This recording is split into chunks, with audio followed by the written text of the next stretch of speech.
Yes, I'm back. Look at that. Woohoo! I'm back on camera. It's been, I counted on my fingers right before stream. Yeah, it's been like 7 days. So it's been like a full week, which is probably the longest I haven't been on stream for a good while. Sorry, just putting my phone down. Let me tell you all about it, but I'll tell you all about it as we get into it. But basically, what's the skinny? I was away for 2 different events. The first event, ooh, I need an audience for this. I will definitely show you. But first event was outdoors, and half my merch went flying because of a really bad storm. And then the day after, I went to Montreal Comic Con. It took me about, it's not just me driving, don't worry, but it took about 7 hours, which is why I could not be on stream, naturally. 7 hours driving one way, and then on Monday, which is usually a stream day, 7 hours driving back. Trust me, you did not want to see me on stream that day. Considering I was away for events, I do have a bunch of commissions that I need to catch up on, naturally. We are going to be working on this one. I actually did work on it on my day off, trying to like push as far as I could. But unfortunately, I still needed to do some adjustments. So I did some adjustments before stream. So hopefully it'll go smoothly. This one, I got the confirmation on the colors. This is gonna actually be painted, and this one will also do today. There's a lot. Considering I had to factor in driving time, and I didn't originally accept these commissions knowing that I was gonna go to Montreal, I am a little bit behind, so I'm gonna push as far as I can. Not too behind, don't worry. Everybody knows. Everybody who has given me money knows. That's the important part, okay? Nobody's getting scammed out of their money, I swear. We're gonna work as hard as we possibly can. First, I'm gonna put the name. We're working on this commission for VMsaw. You might have seen me work on this before I disappeared for a week. Usually, I was trying to do all the line art and flat colors all in one go. That was not feasible because I had so many other orders, other clients that needed to be updated. So I said that I'm going to do the line. Hold on. I have a lot of information going through my mind. I said that I would do the line art for 2 poses. That way I could correct them. And then when we do them properly afterwards, like with color, I don't have to check in. So this one I've corrected off stream, like I literally like 30 minutes ago. So I did do some drawing already. I'm warmed up. This one, there is a slight correction that needs to be done. So I will do that. And then we have 3 other poses that we gotta do the line art for. Honestly, my Clip Studio crashed earlier because it didn't want to open a 3D model. So I'm a little scared, to be quite honest. Let me go through. I took a bunch of photos of myself doing poses, and I kind of don't want to show you them because I look crazy. So let me delete them. I have them on my end, but you don't need to see that. Listen, that's a privilege that nobody on planet Earth gets. Yeah, not even if you're related to me. You don't need to see my... No, you don't. Stop it. I love you, Beans, but no. No, you don't. You will stop loving me after you see my crazy photos. All right. So. Oh, is it gonna crash? Let's not try that. I'm not even gonna open the model. I did use a 3D model, but let's not open it. I think I do feel like the studio would just crash. I don't know what the reason was. I restarted the computer right before stream, hoping that didn't happen, but ooh. Also, hi Telly, y'all, sorry. I was like going 100 miles a minute and then miles. As if I'm American. Kilometers a minute? That doesn't sound as cool. But I saw your message. Yeah, I saw your message. I had a script and then I lost my script.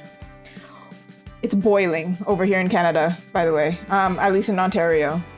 Montreal too, if you were wondering, we went over there, good old Quebec, and it was boiling. English Canada, French Canada, both really hot. In fact, I think there was like a flood before I got there, so I'm very glad that nothing was wrong. Anyway, it was a really fun time. My first time going to another province as Azuki Arts. I have been to Montreal many times. I've, traveled a lot. Hold on. What was the correction for this? Let me double check. Listen, this is my first day back. Not technically my first day back at work. It's supposed to be. But, Tuesday's supposed to be my day off. I came back and then I had a bunch of things to do, so... such is life as a freelancer, for real. Give me a second. Truly. I do have a whole, list of things that I want to draw. So,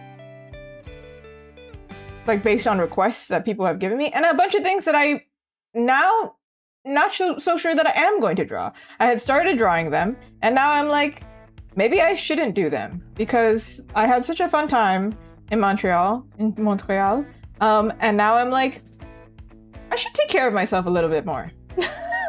And let's stop drawing things that I don't want to draw. Doesn't that seem reasonable? But this whole time I've been doing that, so I feel like I should be a little bit more selfish. Just a little bit, Hi, Florame, how are you? See, I swear I see the chat. I see you. Hello, everybody. Okay, this one, we're bending the elbows. To be honest, when I drew this, I had thought of it as she is already finishing the effort, but here we're changing the effort. The point of effort. This one is this one. This one. We're going to raise her arms a little bit. After I add color, yeah, we're not going to go backwards, so do this. Maybe that was too much.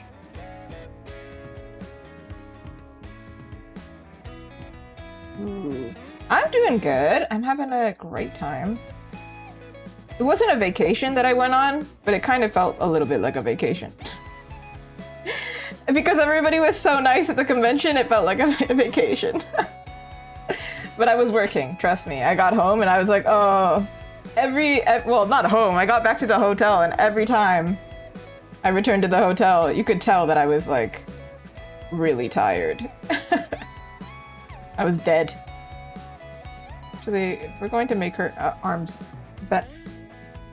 Oh man. If we're gonna make her arms bent, actually, they change position. Oh, do they? I can't use a 3D model. It's so annoying. Okay, we're gonna have to try and figure out. Okay. Let me make sure I'm not opening anything behind here. That is gonna crash. Okay. I'm gonna try and open a 3D model. Because I don't know how to figure this out.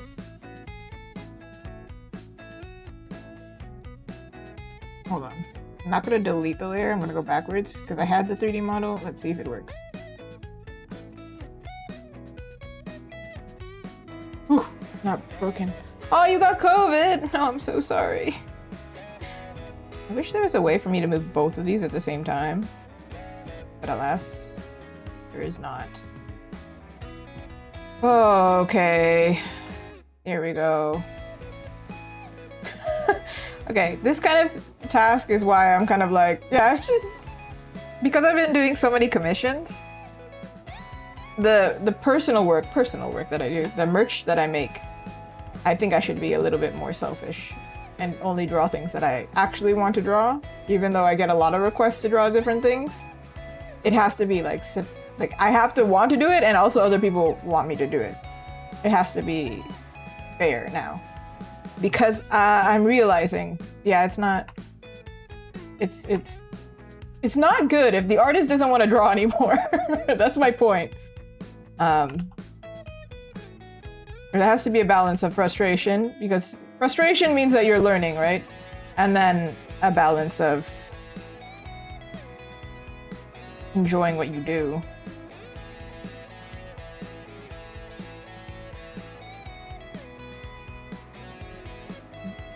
Yeah, I think everyone who draws and everyone who works, like even if you're not an artist, you definitely know what it's like to do stuff that you don't want to do. Your mom tells you to do the chores, you're like, man, suddenly I don't want to do the chores no more. This is the most relatable thing. Your mom tells you something and you're like, nah. On this stream, actually, if you watch the stream for the whole 4 hours, there's this one stream. I don't know what I did. I think I made like a certain tag or something. I just attracted everybody to ask for requests. And you can tell if you ever go to a past stream and you see that the pinned message is, I'm not taking requests, please, is because a lot of people ask me. And it's usually people who like message like the very first time that they meet me. And then they go, hey, can you draw this? And then I'm like, do you not see? Read the room, buddy. Read the room. It happens a lot, actually. A lot. And I'm starting to be more confident and be a little bit more firm. I'm still polite about it, I think. I am. But now I'm starting to get a little bit more like, no, absolutely not. No. The funniest one was when somebody asked me, if you watch this stream enough, you'll know that I'm terrified of spiders. Somebody asked me to draw their logo that was a spider, and I was, I think I laughed and I said, absolutely not. Absolutely not. I don't care. I don't care what you pay me. First of all, if you talk to me for like 5 seconds, you would know. I'm not gonna draw that. But that was wild. They followed up with another request and then they got banned. Don't do that. Stop requesting artists to draw stuff for free without even a hello. What happened to hello? I keep saying it on stream. What happened to hello? Which is why when I went to this convention, it was so refreshing. People treated me like a real person, not a, like, I know I'm behind the screen and whatever, so you can see, like, I'm behind the camera, you can see that I'm a person. But, like, somehow it's been happening a lot that people forget that I'm a real person back here. Please stop. It's okay. That's why I think this little, it wasn't a vacation, but this little trip was so refreshing. It was so nice. Everybody was appreciating the stuff that has already been finished rather than asking for something new. People do ask for like, oh, do you have this? And then I'll say like, oh, I don't have it yet. And honestly, I think I need to stop saying I don't have it yet. I think it's like, sorry, I don't like that character. I'm not gonna draw it. To be honest, I would love to draw everybody's favorite character, but it takes me so long. Imagine. I would burn out, and I'm already there. I'm already burnt out. I can't do it. In August, I think I'll mellow out a little bit, but right now, talk to me for 5 seconds, I think you can get the sense that I'm tired. I'm tired. I'm having a great time, but I'm also tired. Actually, all of these poses, because I was really tight on time, I did it a little bit different. I usually never do this. I have like a pretty strong rule because I don't like to rely on the 3D model. I'm at a point where I'm like, there's too much. I have too much work. So I do have to actually just trace the model and then alter slightly. I hate doing it though, because I would like to learn and push myself. But now I'm like, no, we don't have time. We really are tight here. Let's go. Oh. I don't think I have to redraw the hands. I think it's literally this part.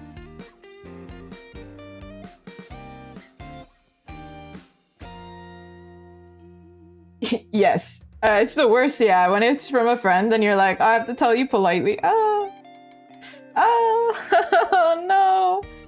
Luckily, my friends are super, super sweet. And if they ask me to draw... Actually, I had this one interaction. This was really sweet. So I had a friend. He commissioned me. In fact, he was one of the first people... Not the first people to commission, but when Azuki Arts was growing, he was a big supporter, actually, and he's a big part of how this became full-time. Because I was still working another job at this time.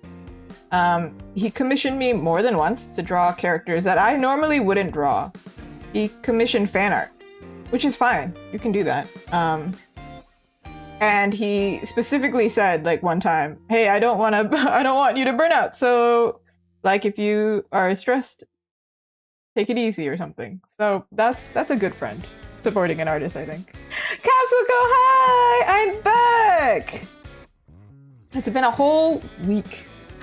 Thank you, I appreciate it. Oh my goodness. So, you're talking about the video from Poyo Fest, right? Super funny story about that. I have photos. I'll wait till a little bit later. I'll show you, because right now I'm concentrating. But so Poyo Fest was outdoors, right? Oh, thank you so much. I appreciate it.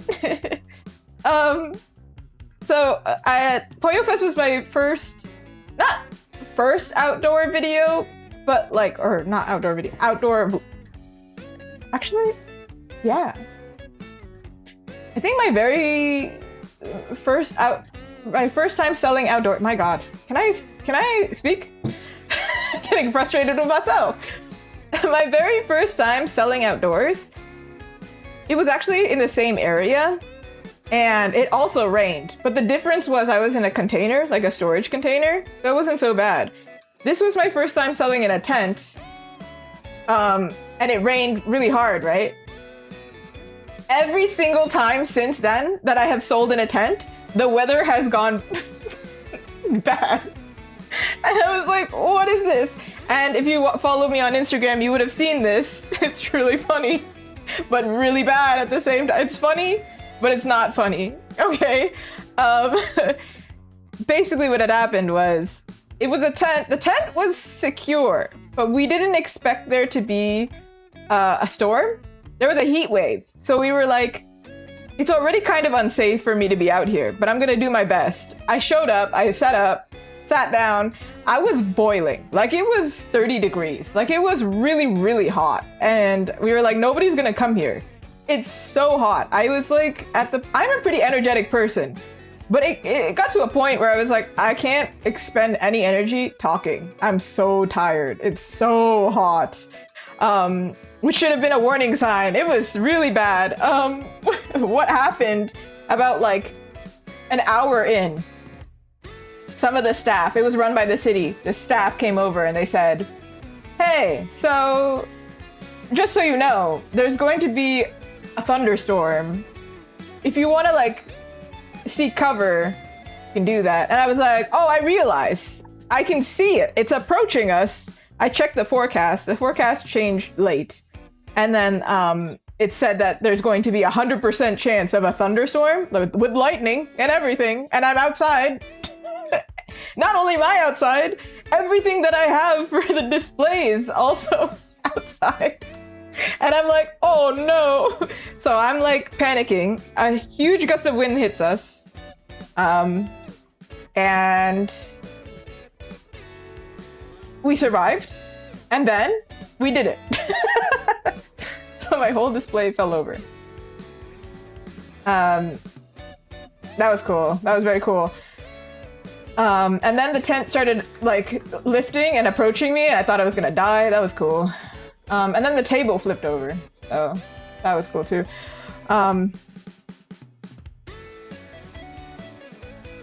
Yeah, so anyway, that was my Wednesday. And I was thinking, I could be streaming right now. I could have been streaming instead of being out here in this crazy thunderstorm.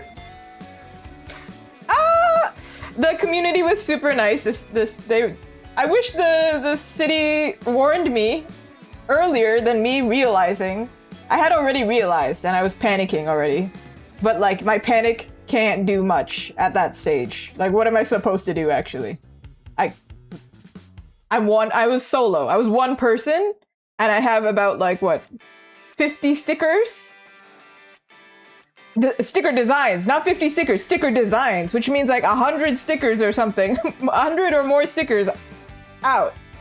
And then wind? Small little sticker? What do you think is gonna happen? It was terrible. I try not to cuss, right? But when they came to help me, all you could hear was me cussing. Going like, this is so messed up! I hate this! All of my merchandise just went flying! Somebody came over from the city and he said, hey, if you want to go home, you can do that. And I said, yeah, you think? You think? I'm gonna go home, bro. All of my merchandise just went flying. Anyway, Hoyo Fest was safe. Rain, I have learned, is fine. Wind? A thunderstorm? That ain't it, bro. That ain't it. Don't try it, basically. Ooh, the gacha. I think gachas do really well at outdoor events, actually. Enjoy them very much. I changed it, so it's now, like, permanent. The designs that are in there, so I don't have to keep changing it. For a long time, it was, like, stickers that were discounted or discontinued. Now it's just, like, there's just permanent. I just picked a permanent set, which is fun. We haven't been able to see the success of it because crazy thunderstorm. Dude, I had learned from that event that at every event I learned something. I didn't cry, but I was close. I was already exhausted because the heat was intense. I prefer the summer, actually. Unlike Floribay, I prefer the summer. But this was like, you know, you prefer the summer when you're at the beach, you know? You don't prefer to do, like, work and sit there in 8 hours. It was, like, so hot that it's, like, it was hard to breathe. That kind of heat. A lot of people had canceled. A lot of artists who were like, I'm not gonna sit in here because it's actually dangerous. Yeah. I do flip my canvas. And you can also flip the 3D model too. Like, the canvas wise, I think. You can flip her and you can also flip the canvas. I think it's pretty handy. I know some people don't like to flip them. But I don't have the luxury of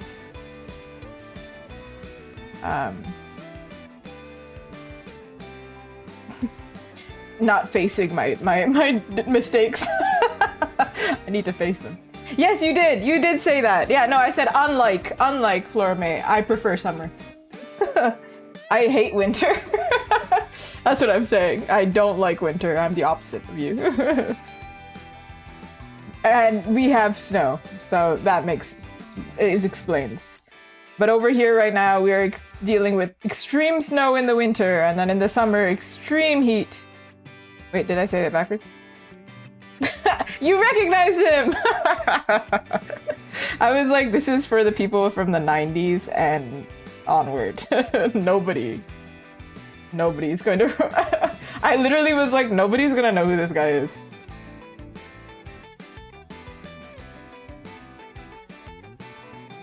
Yeah. I have never sold in the snow though. I think I would not.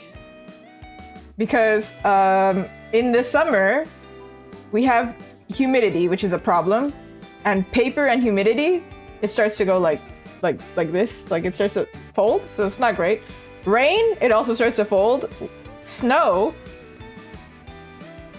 is water, so whoa, snow is water. People are gonna freak out. They're like, what? Yeah, if that hits your print, it's just gonna melt it anyway. So like everything is just terrible outside. I like going outside. I touch grass. My prints should not touch grass. But alas, my prints did get introduced to grass and I did not enjoy the experience. I think like 70, because people helped, the community was super nice. I saved majority of my stuff, but I want to say like maybe like 50, not 50, maybe like 20. I have no idea. We counted. I have no idea. 70% for sure survived, but there was a lot of stickers that I had to throw out because they got muddy, which is gross. It was nasty. My whole display was dusty. I tried. I really tried. I just need to touch grass more. I touch it every day because I have dogs. I had to go outside. My next event is going to be in 2 weeks, I think. Thank God. Actually, not thank God. On the way back, we were driving back from Montreal, and I asked, when's our next event? Oh, it's in 2 weeks. And I went, what? You're kidding? I thought it was like in 3 weeks. You mean I have like 2 weeks to catch up? What do you mean?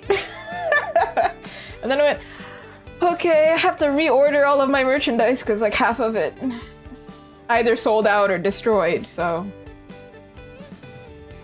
Okay.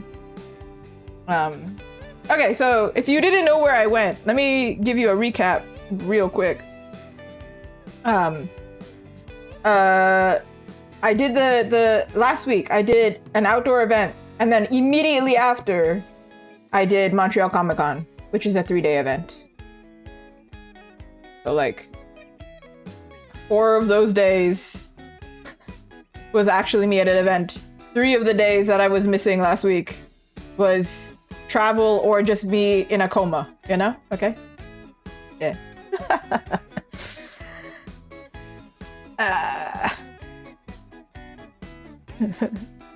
No, in fact, you didn't miss any streams. I was gone for the whole week because I could not stream because I was not home. I was in a whole other province. They speak French over there, man. It was crazy. I got over there and I went, dude, I'm in a whole other country. People kept trying to speak to me in French and I went, because I'm tired, right? Because we traveled there and I'm working. It's different when you're just speaking French to like order at a restaurant versus like, they're asking me like a question that has to do with money. I'm just like, pardon? Quoi? What? Woo. But I've been to a few Comic Cons, but never one this big. This was the first time I had an event this big, and it was really crazy. And I felt like I needed to touch grass after that. I did miss my dogs very much. I have 2 dogs. I don't think you can see it here. Can you see it? Can you see? No, it's on the opposite side. I wanted to make a video on it. Hi, Bella, hi! Yeah, I was away for a long time. I wanted to make a video on it, but because I was sharing my table, it felt really awkward. It felt awkward. So I didn't make a video. Also, like 2 reasons. Because I've never done a big event before, an event this big, this magnitude. It's like one of the biggest events in Montreal or whatever. It's up there in size. So because I've never done that, I was like, if it's really busy, I won't be able to vlog and it will be really difficult for me to concentrate. And also, the real reason was on Friday. So it's Friday, Saturday, Sunday. on the Friday, I wanted to get it out of the way.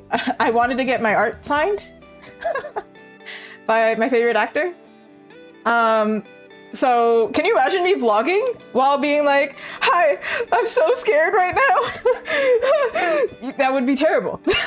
So I was already terrified out of my mind. I was like, I'm never a fan of anything like that big. Like I'm a person that big. And I never really do these signings. I waited like 2 hours in line. And I was scared I was gonna pass out. It's different for me, I think, as an artist. It's a little bit different versus like going like, hi, so nice to meet you. I'm a huge fan of your work versus, hi, I drew you. Here's a present for you. I hope you like it. If you don't like it, I'm gonna end my career right here. So, if you know, I'm a really big fan of Astarion, that character. Obviously, I've been talking about him nonstop for like 3 weeks. The art is up here somewhere. I made a video about it, right? I yapped about it for 6 whole minutes. I think you know I'm a big fan. So I went to meet the actor behind Astarion, and I lost my mind. I was so awkward, man. I thought I was gonna knock out. First of all, I'm gonna preface this. Because the voice actor was there, and I had a whole Astarion phase with drawing. If you've been watching me for like 5 seconds, you'll know that I did a print, a sticker sheet, I did the pin, 2 pins. I did 2 pins. I did a sticker. I had a lot of Astarion merch. I had the most of any character that I have aside from Miku. A lot of Astarion. And I almost sold out. I was like, this is crazy. I've never had this experience. So on one hand, everyone was super, super nice, really supported. I beat it 3 times. I beat Baldur's Gate 3 times on my 4th. 3 times. I took a little pause because I needed to calm down. I need to relax. I can't be crazy in front of the actor, okay? I was crazy, but like it's reasonably. Anyway, so I'm gonna preface saying I had a lot of Astarion merch and people really enjoyed it, which already made me feel so happy. I didn't know this because the first 2 hours of the event, I was in line. So I had no idea people liked my stuff at all. In fact, I was kind of worried. I was like, maybe because the voice actor's there, everybody who has Astarion merch is gonna be there too. So there's really heavy competition in terms of like, if somebody else has it, they're not gonna buy 2, right? Surely not. No. I misjudged the Astarion fandom. Not only did they buy my stuff, they bought everybody else's stuff. And I was like, whoa, everybody's so nice. Thank you so much, everyone. So I had no idea about this. I went to see the actor because he's honestly the only one I care about. At that point, I was like, if you don't like it, it's over. Listen, if the actor doesn't approve of it, I'm gonna be sad. Come on. So I went up to him. If you didn't know this about me, I have social anxiety. Hi, nice to meet you. It's like being in AA, just being like, hi, Azuki. I'm like, yes, I'm terrified of talking to people. Which is hilarious because I'm a streamer. So you can imagine meeting an actor. If I don't seem nervous now, I'm always nervous. That's just my default state. I was very, very nervous, but I managed to tell him what I wanted to tell him, albeit kind of freaking out, about to pass out. I gave him the print to sign. I gave him my print to sign. I also gave him a gift. I was allowed to give him a gift. And I'm freaking out already, so I can't string together. I had a script. Script's gone, man. He's so charismatic, really good at talking, and I was like I just felt like I had birds just going, like I was gone. I blacked out. I was like, what's happening, man? Anyway, I gave him the print. He signed it. I rushed him a little bit. He told me to slow down, and I was like, my bad. I'm really nervous. He was super, super nice. He actually asked me if I'm selling the print. So I didn't get to tell him, hey, I'm one of the artists here. He was the one who asked me. He was like, are you selling this? And I said, yeah, I am. And he said, good. And I was like, that's it. Career over. I can die now. Actor approved it. Yeah. So that's what he said. He also said, yeah, the natural, like, I love your art style. And everyone says that. So I honestly, I can't tell if they're being honest. I hope he was. But that line, I was like, that's it. I'm sold. Okay. I got to give him the print, and he didn't realize I was giving it to him at first. And then I said, oh, it's for you. And he was like, oh, it's for me. And I was like, yeah. Shaky voice. If you watch the YouTube video, you'll know that I still have burnout. And I got to tell him, and I kind of like waved it off, and I was like, yeah, I got burnt out, and whatever. He slowed me down, and he was like, okay, why did that happen? Like, he was actually concerned. He was like, how did you get burnt out? What happened? I think he really cared that I was doing something that I enjoyed. So I explained to him, like, drawing Astarion helped me a lot. Playing his story helped. And he's like, I'm so glad. And that's when I think he asked. I can't even remember the order, but I think that's why he asked, like, am I getting fulfillment? Are people rewarding me for drawing something that I enjoy drawing, you know? And that's why I was saying earlier, I think I need to be a little bit more selfish and draw things I enjoy, which goes back to, I saw your question, Capsulco. I have not drawn Hollow Knight, but I have never, like, I think Hollow Knight is a great game, but it's not for me. Even though it's popular, I'm at this point right now because I do commissions so much that I cannot draw things that I'm not a fan of. Therefore, Hollow Knight art is not coming until I enjoy the game. Speaking of enjoying games, by the way, on my way back, I was like, what game am I gonna play next? Did anybody know Troy Baker? Troy Baker is the voice for Joel if you've played Last of Us. So a lot of cosplayers, there's a lot of fan art and a lot of cosplayers for Last of Us. I had played Last of Us many years ago. Obviously, it's an old game, right? And I tried playing it again. In fact, I was already planning on playing it again. Dude, I'm too old. I needed to turn on navigation assistance. That's how old I am. I was like, dude, I don't have time for this. I gave up. I tried. I was like, I was stressed. I'm not enjoying this. The game is good. The first one is great. The second one made me bawl my eyes out. They're both amazing games. The story is great. It's beautiful. I'm just too dang old and too dang tired to get lost in a game. If I'm lost for more than 5 minutes, I'm starting to get irritated. I'm like, I have a limited amount of time.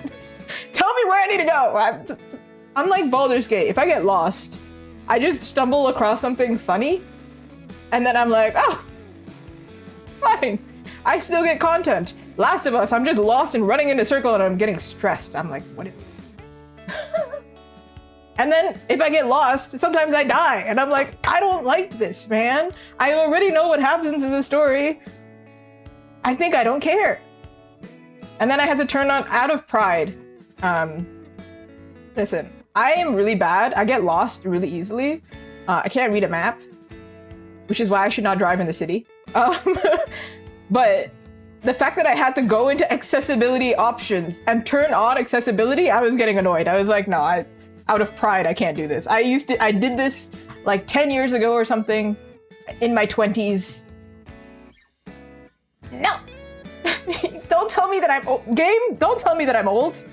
I don't want this. And so then I gave up and now I'm playing Dispatch. So that's the story. This is a story all about how I tried playing a game, it made me feel old, and then I gave up. Do I like the Amazing Digital Circus? The style is not for me. I get that it's really good, but it's not for me. Pokemon is really popular, but Pokemon is also not the game for me.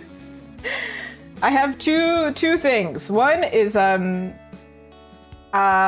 really enjoy pretty games, and I enjoy story. I think I don't like the games that are so fast-paced, like these action games anymore. I think maybe I'm just old. Old as in, like, I know you can be my age and still like them, but for me, I'm stressed already, and I'm like, I have too many responsibilities is what I mean. I can't. Don't give me the responsibility of saving the world by fighting zombies. Just let me, like, live my little fantasy life as an elf, please. What are some things that I learned from doing an event so big? So many things. For some reason, Montreal Comic-Con has the worst Wi-Fi I've ever experienced in my life. And if you didn't know this, people who are selling things, taking card, they kind of need Wi-Fi in order to process payments. So that was a little bit rough. I've learned that I can't, what's it called?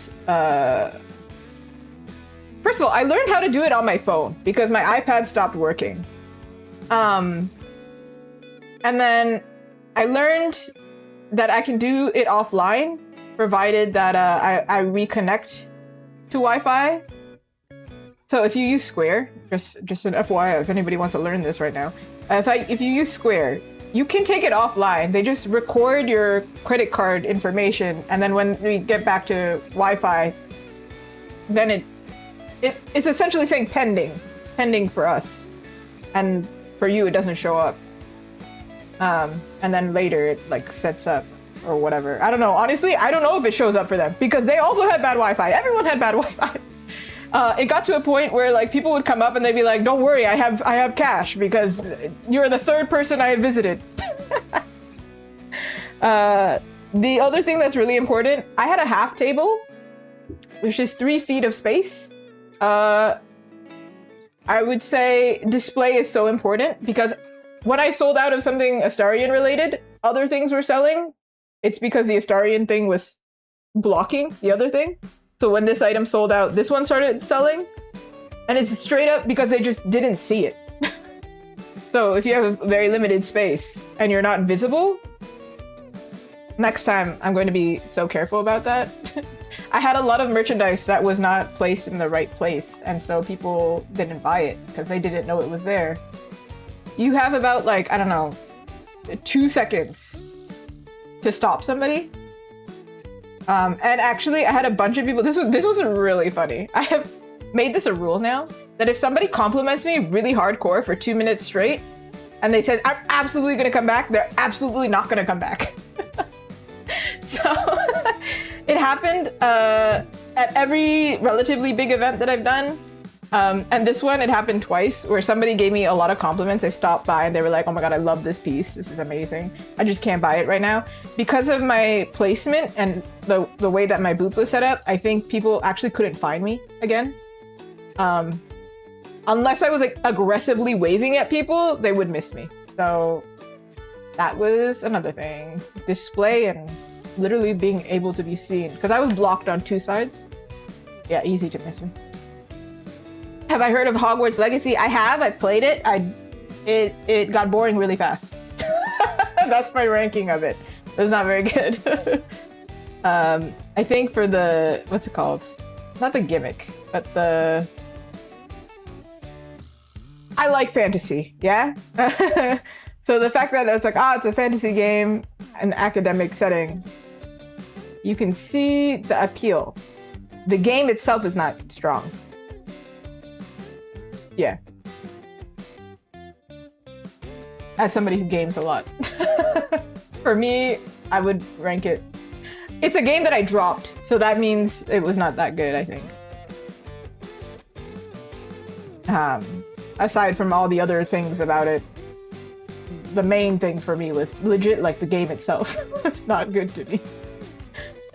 But then other games that I dropped that are good. It's just not for me. Like Genshin is not a bad game. It's overwhelming, and I couldn't keep up. I was like, what's going on?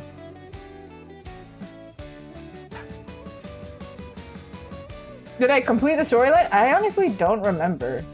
But then also, I think Florame is a different generation. So the taste, it might cater to you, but not to me. For example, I hate being a teenager in games now. Don't you have to be quite young in that game? I'm like, let me be an adult. It's very different. I think the story itself was all right. I can't really remember. It was not very memorable. I'm so sorry. I'm sorry. I did not like the game.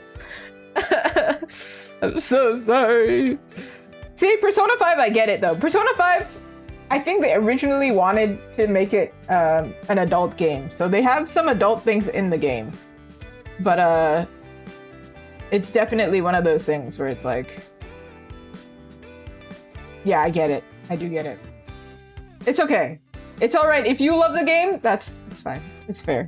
For me, though, it was nothing. We have to make it look like she's putting an effort. How am I supposed to do that? What does a person face? There are a lot of games that I have dropped that are actually really good games, I'm pretty sure. What can I think of that's a game that I've dropped that's really... Well, Hollow Knight, right? Hollow Knight and Silksong, for example. So both of them, didn't they win like huge awards?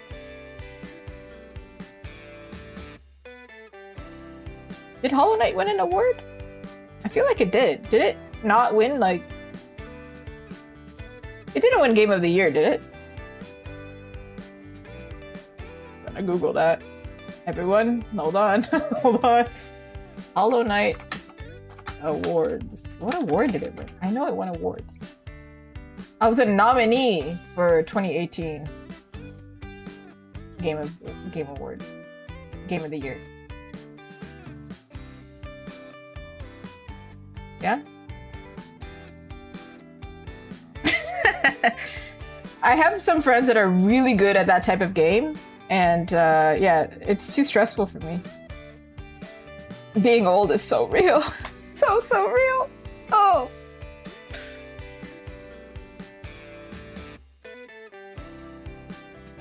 What other game? Yakuza? Yakuza is a game that I... See how they're adult games? Yakuza's for adults, but I'm still like... it was just a style of game. I think if I grew up with it, maybe I would have liked it. But Hitman, I dropped it. God of War, I dropped it.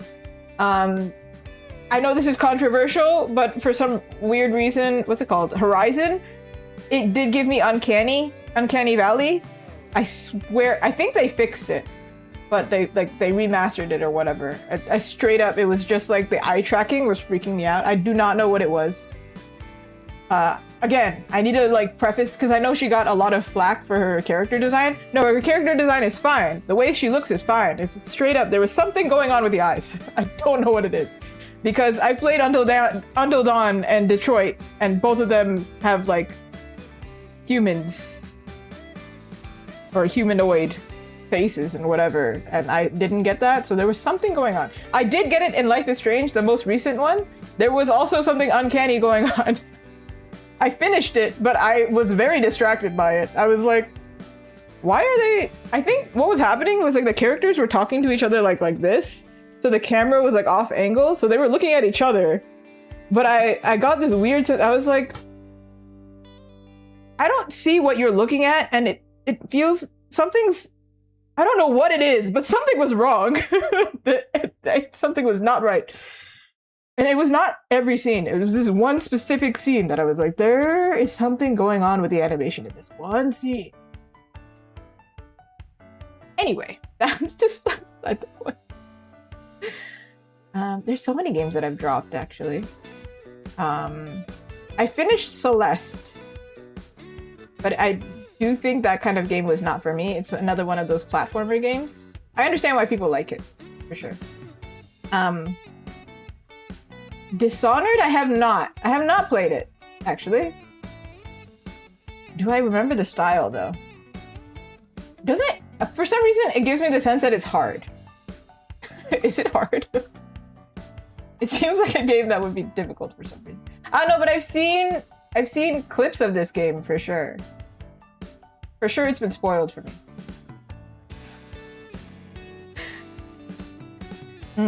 BioShock, I played and I dropped it. Try to finish more games. Bye, Florme. Thanks for stopping by. I appreciate it. I'm very picky with my games. I try them, I give them a shot, and then I understand if they're good and they're just not for me.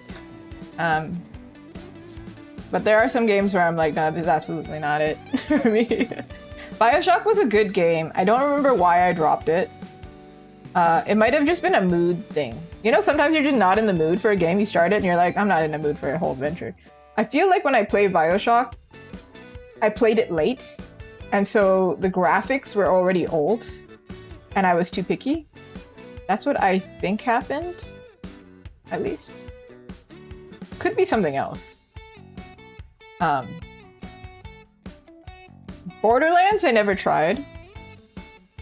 Fallout, I never tried, and I don't think I will try. I don't think it's the type of environment for me. It's like very dystopian and sci-fi. I'm not a big sci-fi fan.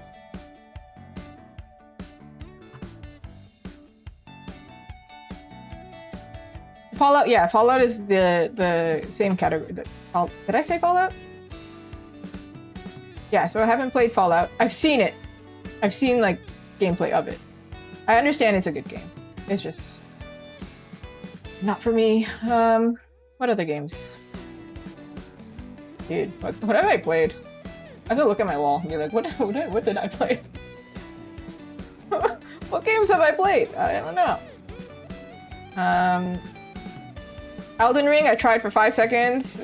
You can already sense why that didn't work out for me. You already know what happened. Expedition 33, I have fan art of it, so I finished it twice. I played it on stream. Yeah. Actually, somebody... Oh, this was a really nice interaction. Somebody got my art signed, so I got my art signed. And then somebody... Like, multiple people, apparently. I didn't take all orders. Somebody else told me that they got it signed, and somebody told my partner that they got it signed. Or they were getting it to get signed.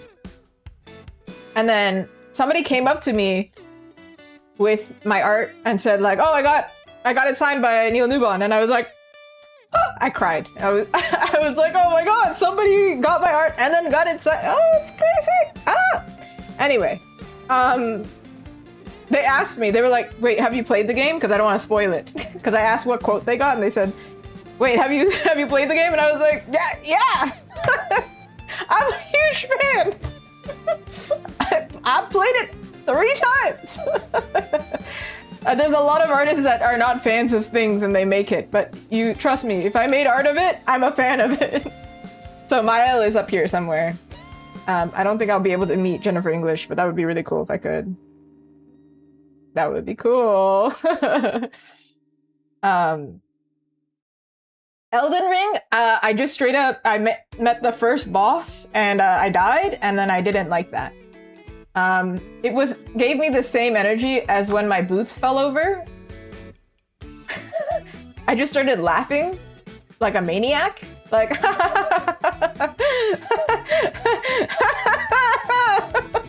and then I ejected the disc. That's what happened. I hated it. I was like, this is awful. I'm not having a good time, but at the same time, I'm having a great time because this is so stupid. I texted my friend about it and I said, if I didn't do art full time and I didn't have a freelance job and I wasn't working 24/7 essentially, I think I would be so stubborn I would finish this game. And I think that is probably what happened to Last of Us. I think I was so stubborn, even though I kept getting lost, I finished the game. Now I'm like, dude, I don't care. I don't care. You could be the best game in the world. I don't have time for this. I don't care. Eject the game. I already know the story. I don't care. If I don't know the story, I have something to look forward to. See, that's why Baldur's Gate is great, because I never know the story, to be honest, because it keeps changing. It's just non-stop. I keep finding things. I could be 600 hours into that game and be like, you can do that? I keep finding things. I keep texting my friend going, wait, you can do that? What do you mean? What do you mean? I've never tried that before. This whole time. I still have found things that are new in my 4th playthrough. Because I don't know. I'm very samey, doing the same thing over and over again. How do I make her look like she's putting in effort, by the way? This whole time I've been yapping. But, to make it look like she's putting in effort. I think probably...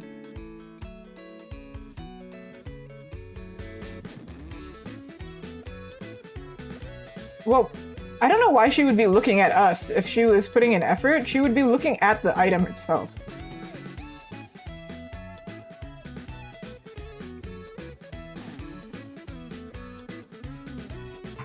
Okay, we can't change it though, because actually that would have to get approved, so we're not doing that.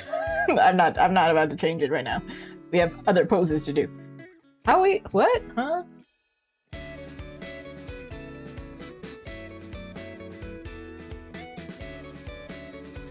I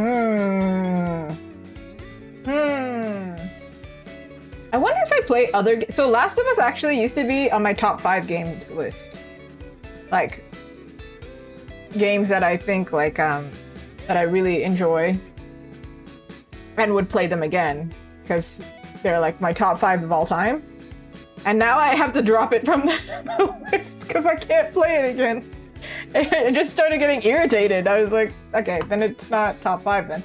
I was telling my friend, I was listening them out, and then I thought, I don't know if it's top 5 because it's my top 5 or because it's recognized as one of the best games in like of all time. And then playing it again, I'm like, no, it's just popular. So it's not actually my top 5. Also, notice how I don't have fan art of Last of Us? Yeah, probably. That probably would tell you. I do plan on making more Astarion merch. Yeah, definitely. Because 1, I love it. 2, I shop for my merch. I'm also shopping to... I am my own customer. I am shopping for it. Right now, I only have... I only have 1 Astarion merch item. Aside from my own, there's 1 like that I've bought. And I've been wanting to buy an Astarion standee. I'm not somebody who has a lot of figurines. Definitely not the type of person to collect a lot. I'm not making a shrine. I'm very picky about my merch and I don't collect a lot. Even if I'm a really big fan, I'm not really big on it. I have Zelda merch, but most of it is like either it's like deluxe, like you buy it as part of the game, or it's like amiibos. So it's like it has a purpose. It has a function. Astarion, I'm such a big fan that I'm like, no, I would love to get this to make a standee. Also, because I can't find one. I can't find one to buy that matches my room or matches my taste. So that's next. While still popular. Which of the stickers had the best reactions?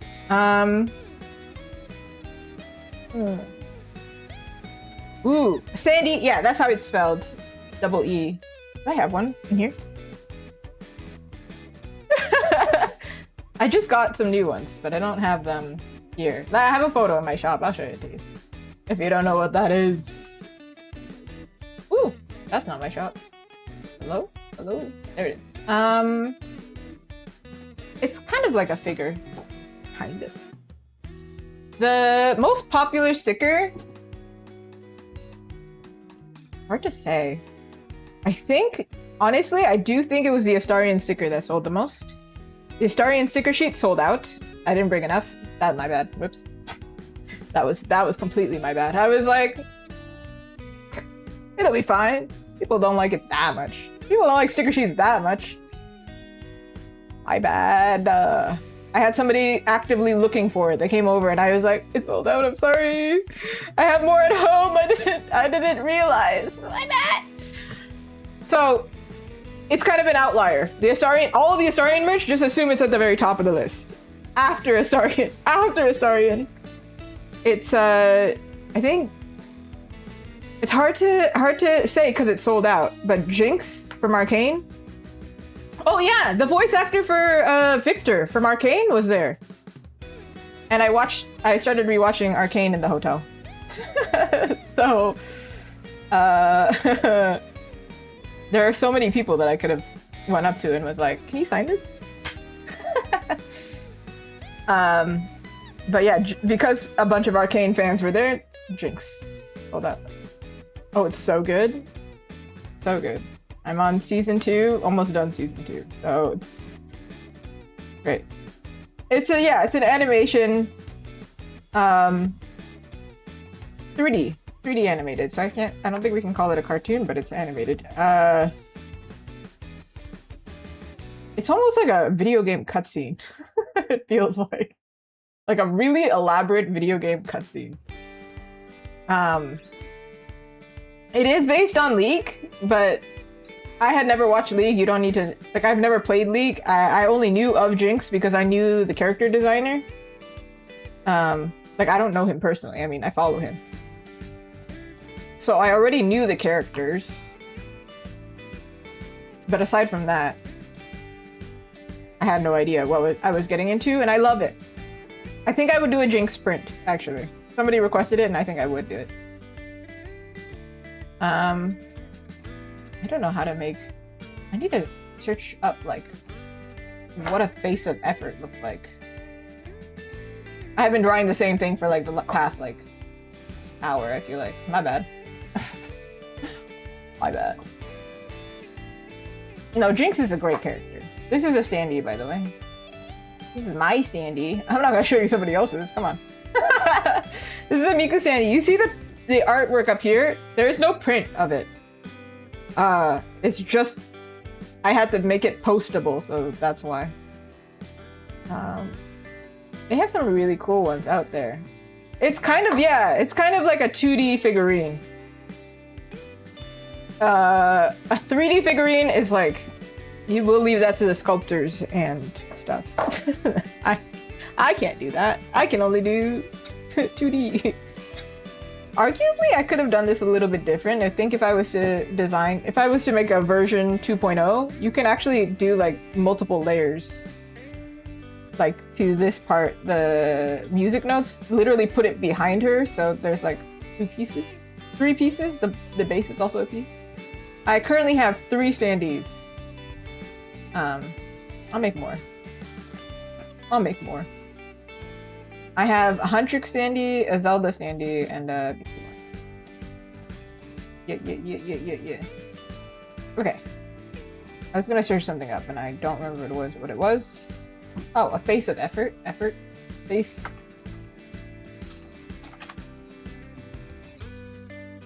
I don't know what that means.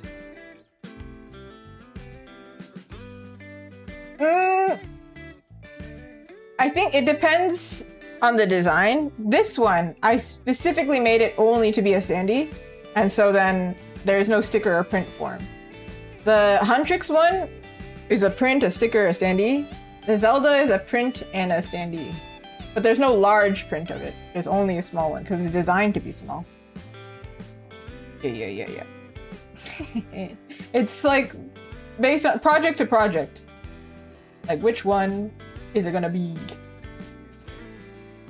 Okay. Ah! Okay.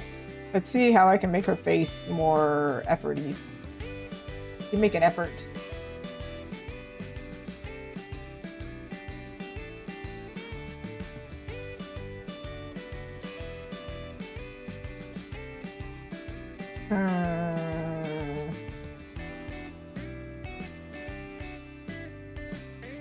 It should be more...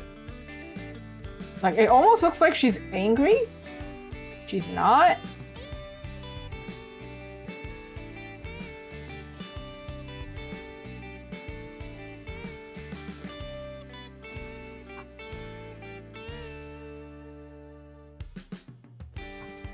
curious, like, what's a popular game that everybody likes that you don't like?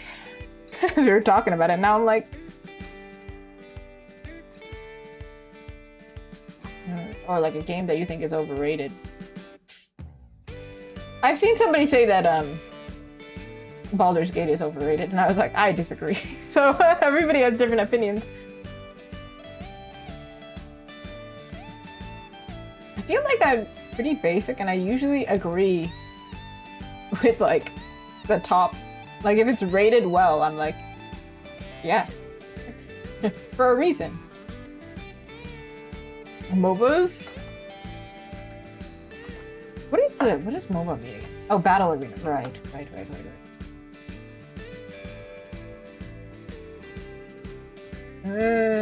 What are the MOBA games?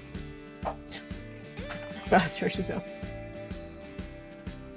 League and yeah. Okay, I see what you mean. Yeah. I was like, I can't remember, but when you say League, yeah, I've never played League, so I can't say anything about League. However, it scares me, and I feel like it would not be the type of game for me. You know, a game that I really wanted to get into though was Hearthstone, many years ago, and then I don't know. I think like the mobile version didn't work very well, so then I just gave up. But I enjoyed it.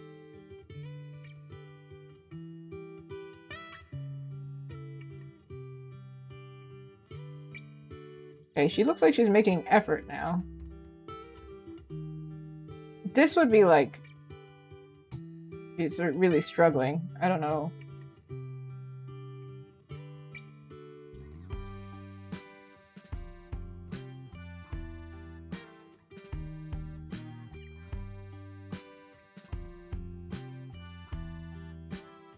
And I'm pushing a crate. I think this. Basically, I don't work on any OC work anymore. But this one here, or if you're talking about somebody else's OC, I guess the tabletop ones are kind of original. This one is still the same project as the one that I was working on previously for a book.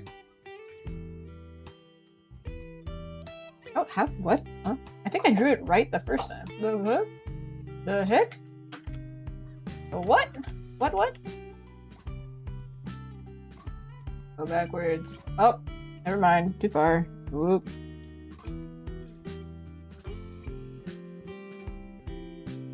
Huh? What?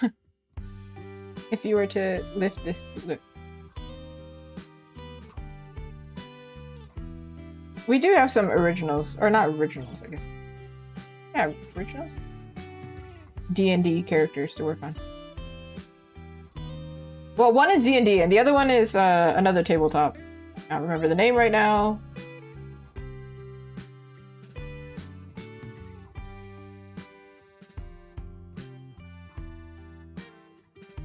This is too different from the original.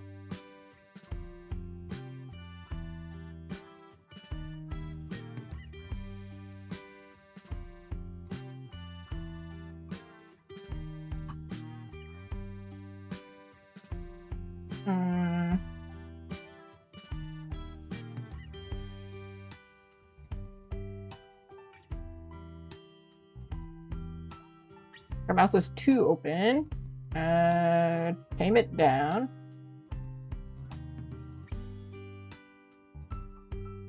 I am actually using, I think you can see exactly the tablet I'm using if you're on Twitch. I think it's in the About section. It's the Huion Canvas. So it does have a screen display, which is why I always look down. But I use a monitor sometimes, which is why I look back and forth. Helps me catch mistakes. Because if you look at the same angle for a really long time, like you look at it in the same environment, you kind of become blind to the mistakes. It's the same concept as like flipping your canvas, I guess.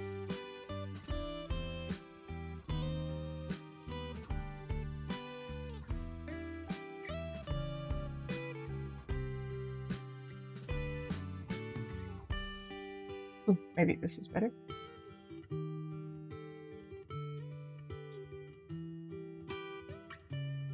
It kind of looks just angry.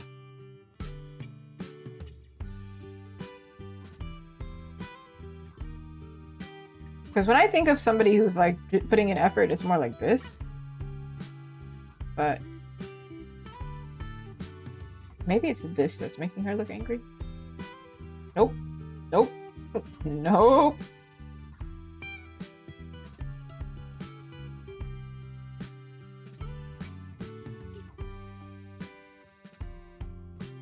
Definitely need this. That makes her look even more angry. What is this? Hey, sort yourself out. Goodness gracious.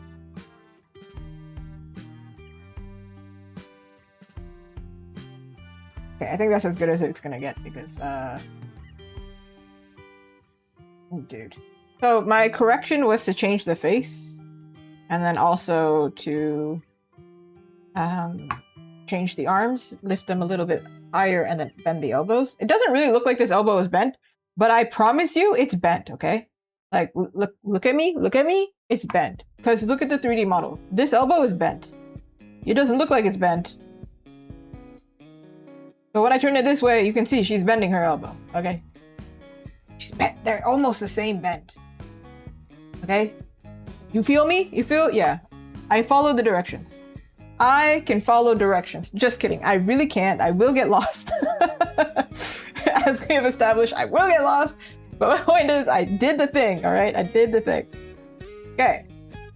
That took me a century. Don't worry about it. Don't worry about it. We're not going to talk about it, even though I just pointed it out. Don't worry about it. Okay. We have other poses to do. I lied. We don't have this pose because I just did it.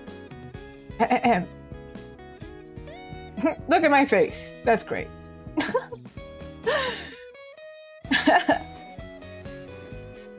I told you, I took all the photos myself. Okay, faster. I am not going to keep my face there for you all to see because I like you, but I don't like you that much. We have this pose, and I think we have one other pose to do, actually. Like, where is this pose, though? The real question. Am I tripping? There is one pose missing, and I'm like 100% certain. That one. Found it. I really need to do it before I start streaming, so I don't need to embarrass myself.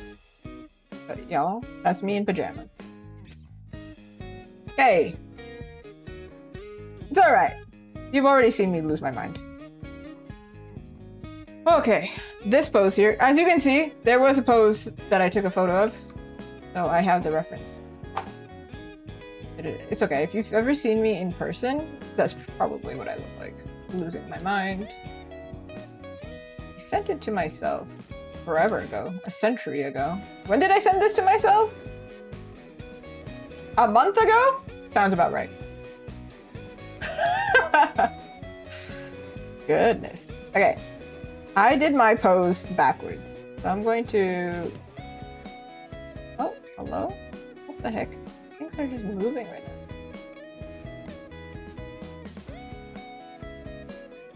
I'm going to open the image and flip it. Or I'm going to flip this image to make it work. This pose was the easiest. I think that's why I didn't start on it. I was like, let me not do this one first because it's easy. Let me do the ones that are difficult first. Or like medium difficulty.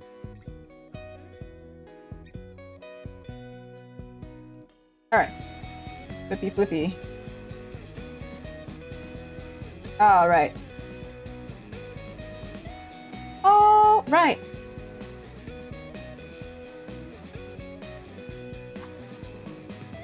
So she's having a serious conversation here. That's what the story is.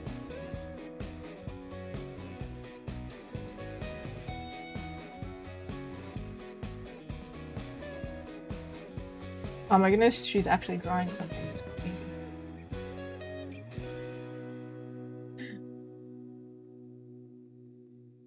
Just straight up standing still.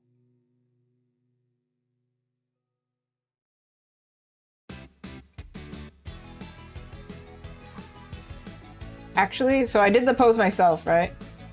I could not turn my head 100% this way. Means it is. That's why it's important to do your poses yourself. If you use a 3D model, you can also do it. But currently, I'm scared that the 3D model is going to crash the program. So let me not do that.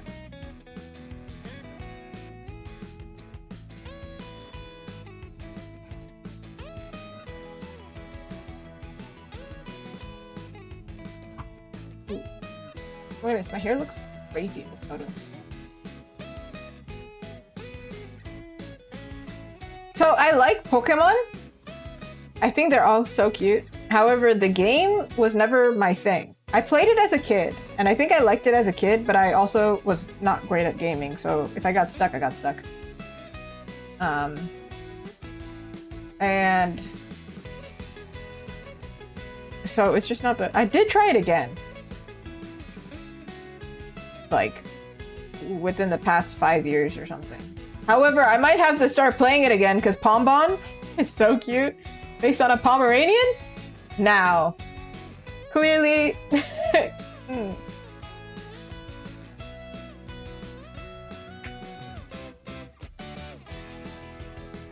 It is kind of, like, the lore is kind of complicated at this point. And also, some of the Pokemon lore is, like, really dark, actually. If anybody's looked into that. Goodness.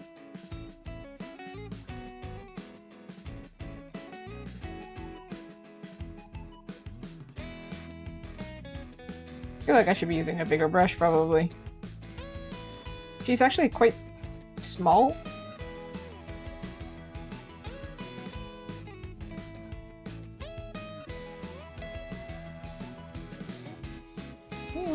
Belly button.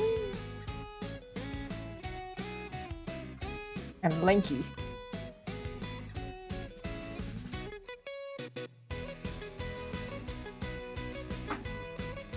My favorite Pokemon is still Eevee.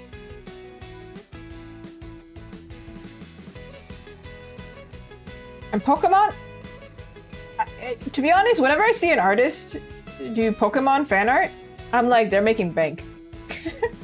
Pokemon sells so well. You know that? People love Pokemon. So what a shame I'm not a huge... See, I have a moral code. If I'm a fan of something, I'll do fan art of it. And if I'm not a fan of something, I won't.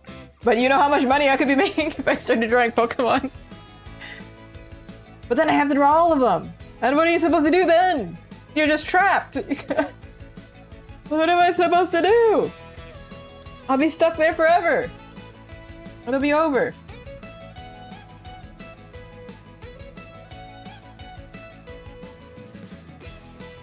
I think I probably would draw Eevee though or something. I considered it one time. Or draw characters cosplaying Pokemon.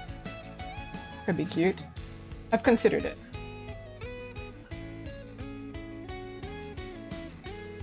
I can imagine it. Like, I can imagine my style mixing with Pokemon.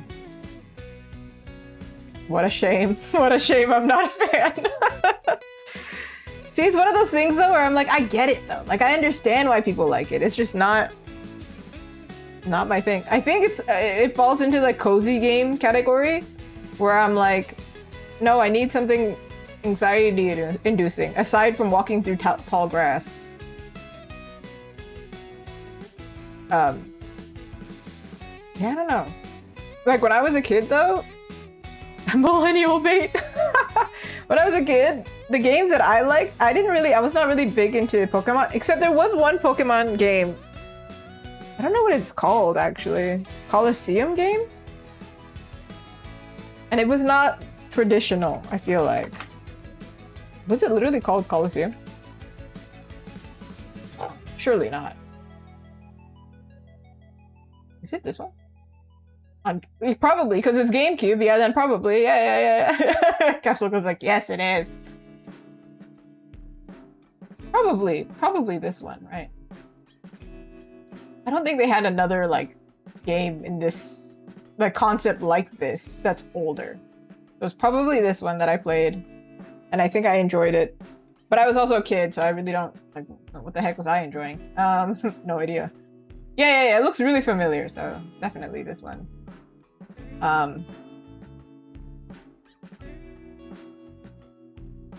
Yeah. It was unique. It definitely did seem like the type of game that's not the same as usual Pokemon, and that's probably why I liked it. Pokopia? Pokopia? That one? Tropicana? That game also was quite unique and different, but also just... It seemed like the type of game that I would play for like 5 seconds, I would enjoy it, and then I would get bored. So then I was like, I'm not gonna get that. See, that seems like something I would be interested in. I get to rescue Pokemon? Let's go. I want to help the Eevee. Why would you do that to the Eevee? Give me the Eevee. I don't want to redraw. I know how to redraw this line. I'm just lazy. I don't really want to.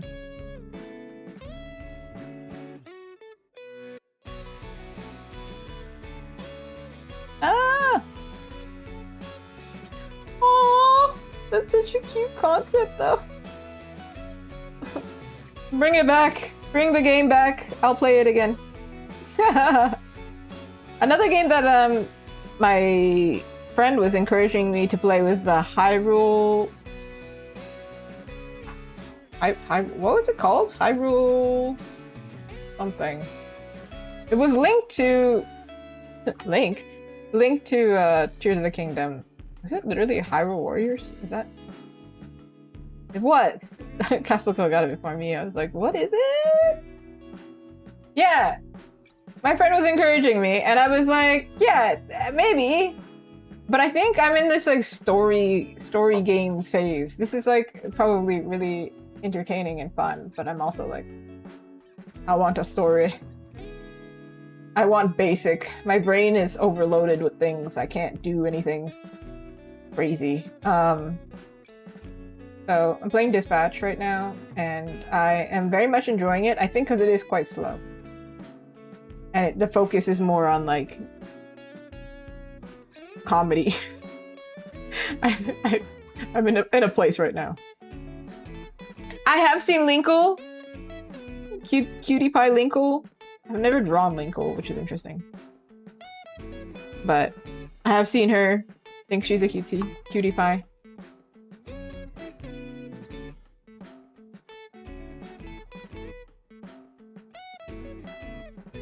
This pose, I think, is going to be pretty straightforward.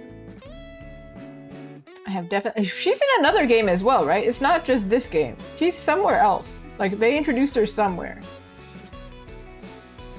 I think it was a similar game in terms of, like, gameplay. I don't know. Am I just lying right now? This is... Is this a fact, or... So what is going on with this wing? I drew it, and now I'm like, what? Yes? Perhaps? I'm gonna fold like this. I'm not drawing this arm, because clearly we don't see it.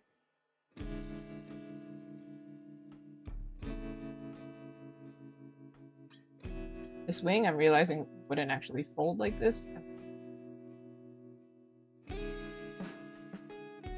It would be cool. Gets reincarnated. And wait, do you think then if Linkle gets reincarnated in place of Link, do you think Zelda would be... Yeah, would be a guy? Would they flip? Somebody was playing Zelda for the first time. I think it was Breath of the Wild, and they were really confused. They were like, are they siblings? They could not understand. They were like, they look really similar. And I'm like, you know what? If I was playing Zelda for the very first time, I also would be really confused as to why they made them like look so similar. They do, like, it's not like all Hylians look the exact same. So why? And Ganondorf also doesn't look anything like them. So like, two of the people sharing the Triforce pieces look basically related? What's the story here? Huh? Hey now. There are other eye colors aside from blue, Nintendo. Come on. I noticed this because I was drawing the Mario Party girls. By the way, I have been making that joke every single time somebody points out the Mario characters, and then they go, like, oh, look, it's all the girls. And I go, yeah, because they're a Mario party. Get it? Nah.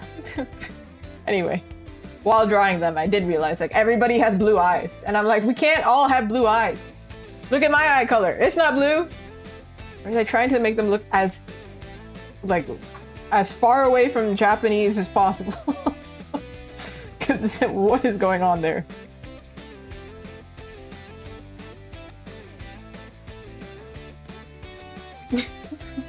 Like, yeah. Also, Ganon, he's green. So it's like all of the Gerudo people are like relatively orange, and then he's green?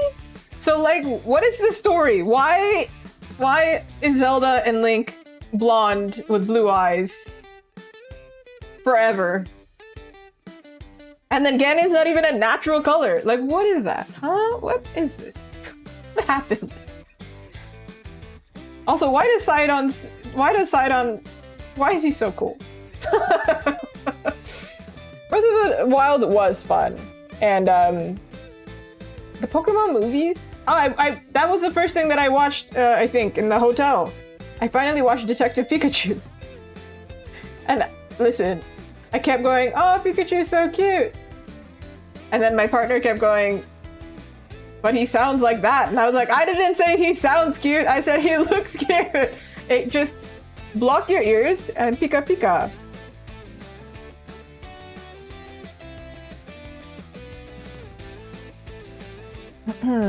You did get a warning. Yes, yeah, I did point something out. It should have like an explanation. Thank you.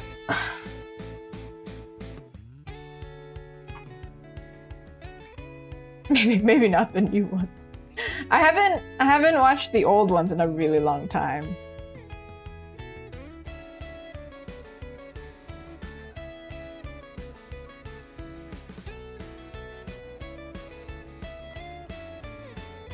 All I remember is Pikachu slapping the other Pikachu. This is literally like all I remember. And I'm like, I don't want to cry. Can't watch it again. I'll cry.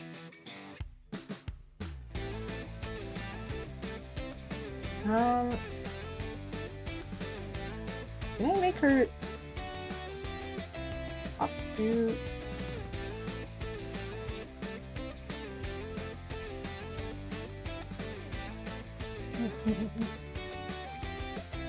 I don't remember watching it in the theaters. Like, I very well could have, but I don't remember actually watching it in the theaters. In fact, I don't remember a lot from when I was a kid. I have very foggy... I was focused on other things.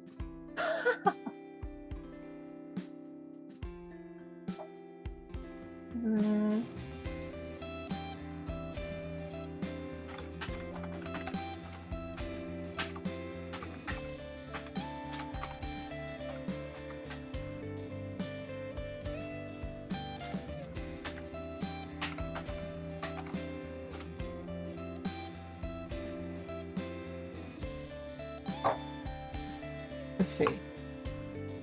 I did her body first this time. I don't know if that'll help me. Usually I draw the... Like, if it's myself, I think I draw the face first. But I think you're supposed to draw the body first.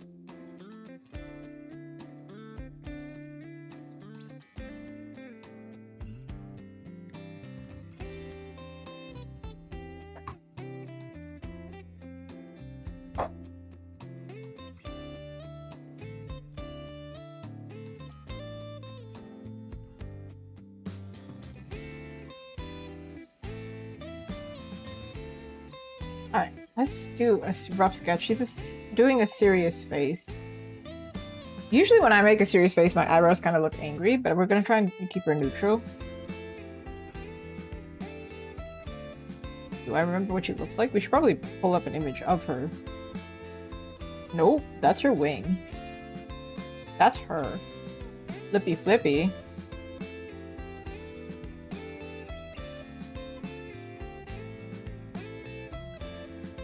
I do remember watching a lot of VHS when I was younger. Like, a lot of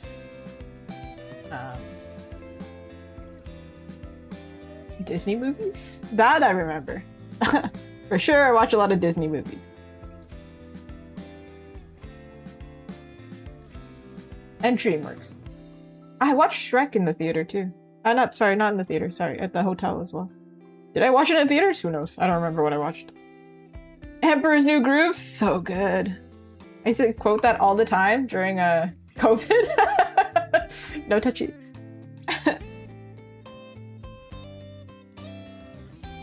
I feel like I quote it all the time. Oh yeah, it's all coming together. Mulan, of course. I had a Mulan doll. Her face changed if you gave it. If you put it in cold water. I can't remember which went which way, but depending on the temperature of the water, she had makeup or she didn't have makeup. I thought that was so cool. I still think it's so cool that she could just use her sleeve and take off like half her makeup. What makeup remover are you using? I need to know, because if I do it every time I remove my makeup, by the way. I pull a Mulan, I'm like, I'm going to only remove one side of my face and go, do I look the same? I look very different. I like it. I look different to myself, but to other people, I pretty much look the same. I have one of those faces that no matter how much makeup I put on, I pretty much look the exact same. Is it a blessing or a curse? It's just the way that I think they actually have a concept of this. Like there's like terms for this with like low visual weight or something. I don't have a European face basically, so my face. If I put on a lot of makeup, it just looks like I'm wearing a lot of makeup, but it's not doing anything. It's too heavy. Anyway, just beside the point. Constantly think about it. Shrek 2. Shrek 2 was the last good Shrek movie. I think Shrek 3 is just getting weird. And then I feel like either this year or last year I watched one of the latest Shrek movies. Maybe I've already watched it, but I don't remember it, which is probably a sign that it wasn't very good.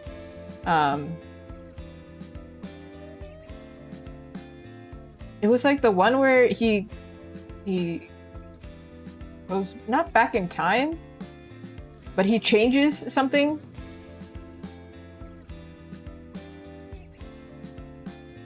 He changes a moment in his past and then it like messes up everything.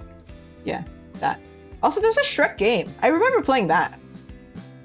Actually, I don't remember it being bad, to be honest. I think it was kind of a good game when I was a kid. There's also the Incredibles game, Kim Possible. Oh yeah, there's a bunch of Kim Possible cosplayers. I don't know if there was like a voice actor related to that, but I saw so many. And I was like, heck yeah. I was obsessed with Kim Possible. That was what I liked when I was younger, Kim Possible. Shrek Forever After. Yeah, that sounds about right.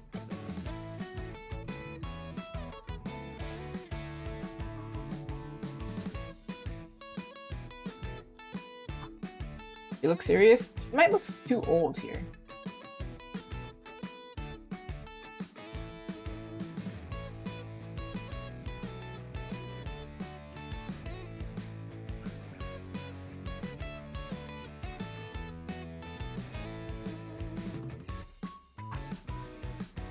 Yeah, I don't know exactly. I think it's an easy cosplay to do if you're ginger already. Makes sense. But I also saw Shigo cosplay. So then I was like, no, there's something going on here. Something is happening here. Some kind of event for some reason. Not sure why. I'm not mad at it though, because I love Kim Possible. Yeah, Shigo. That Shigo was how I started to realize that there was more.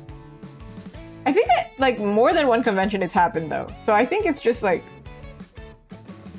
a fandom that's alive and well.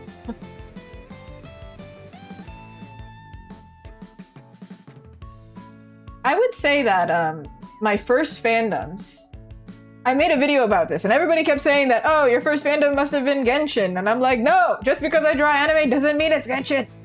I'm too old for it to be Genshin. I honestly think that my first fandoms were Kim Possible and Naruto. I think those were my first two. Ah, the voice actor for Naruto, the English version, was there as well. Avatar: The Last Airbender, I'm a big fan, for sure. I have a poster. And I drew some stickers, but I haven't drawn like a whole print. I think because they're too epic. I don't know how I would do like a whole print. Without doing some dynamic posing. I'm like, it's a lot of effort. I want to do them justice if I did it. Maybe after the movie. Maybe after watching the movie. But, it was already like... I think, when did it come out? I was already an older teen, so it couldn't be my first fandom, for sure. Like, one of the first, or whatever. It couldn't really influence my style in the same way. When did it come out, actually? Avatar... The game? Why is that the first one that comes out? Like, why is that the first thing that shows up when I Google it? When did it come out? No, not the movie. Leave me alone.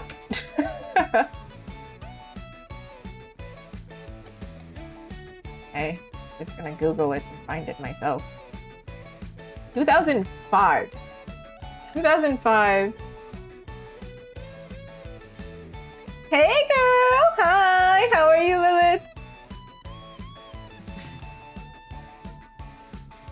I think even if you're an adult now, I think you would like Avatar. I recommend it. It's actually got some really heartwarming... I rewatched it, I think, like last year. It's got some heartwarming messages, no matter what age you are. I think it's a good family movie. Or family show. I recommend it. Even now, it holds up. Very much. Not just nostalgia. Genuinely, I think some of the... Like, it's good. When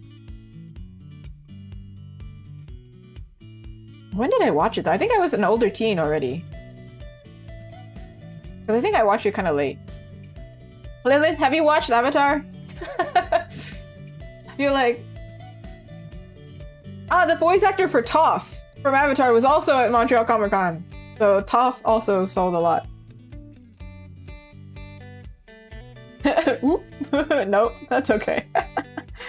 That is okay. I recommend it regardless. It's a good one. It's heartwarming. It's very like... a reassuring one to watch when you're having a hard time. Encouraging one to watch. Some people don't like the second one as much, and I would agree. The first is definitely the best, but I still had a fun time watching it. And I'm picky with my anime, so... So probably we should tell you it's a good one. Even though they're young, they're teenagers in the show, I think the problems that they face can like they're just like realistic problems. Realistic problems in an unrealistic setting, naturally, of course. Definitely not a realistic setting. Everybody has powers. But like, you know, problems with getting overwhelmed or problems with emotions, that kind of thing. I believe the voice actor for Uncle Iroh was also at Montreal Comic Con. So there was 2 voice actors from Avatar. But still, my Avatar stuff didn't do that crazy good, so... it's not all about the voice actors, I suppose.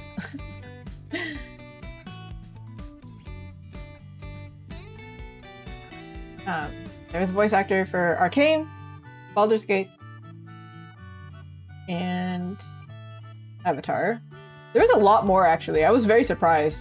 When I got there, I was like, whoa, holy cow, there's so many. If anybody's watched Has Been Hotel, Hell of a Boss, there's a voice actor for that. I recognize his voice. I haven't watched, still recognize his voice. He has some like memeable audios on TikTok that I'm not gonna say because they're not PG. but I overheard it in line. Has anybody heard the audio like a child? That audio? Yeah, that's the same actor.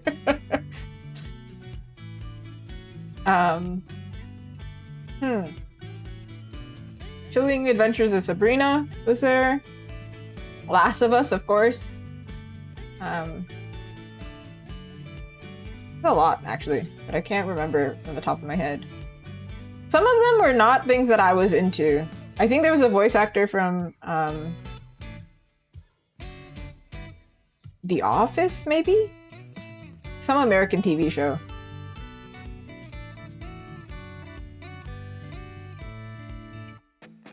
Sailor Moon was there. That was pretty trippy. The voice actors for Sailor Moon, the English one. The voice actress, I think for Naruto, also was there. So there was a lot of Naruto cosplay. Unfortunately, I don't have any Naruto fan art. I never finished. I dropped the anime because of they were catching up to the manga many years ago. And then I was just like, well, sucks to suck. I'm not coming back.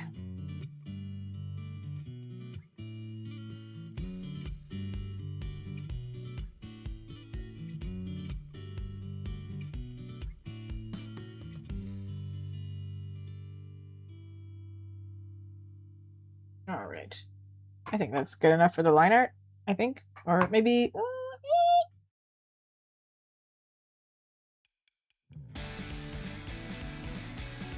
I'm gonna figure out the clothes.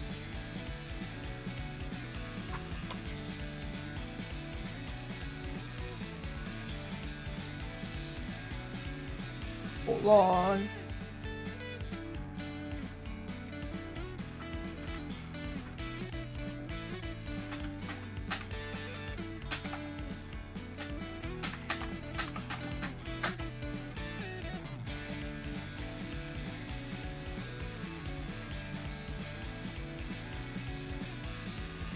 I feel like her dress looks pretty much different in every single view.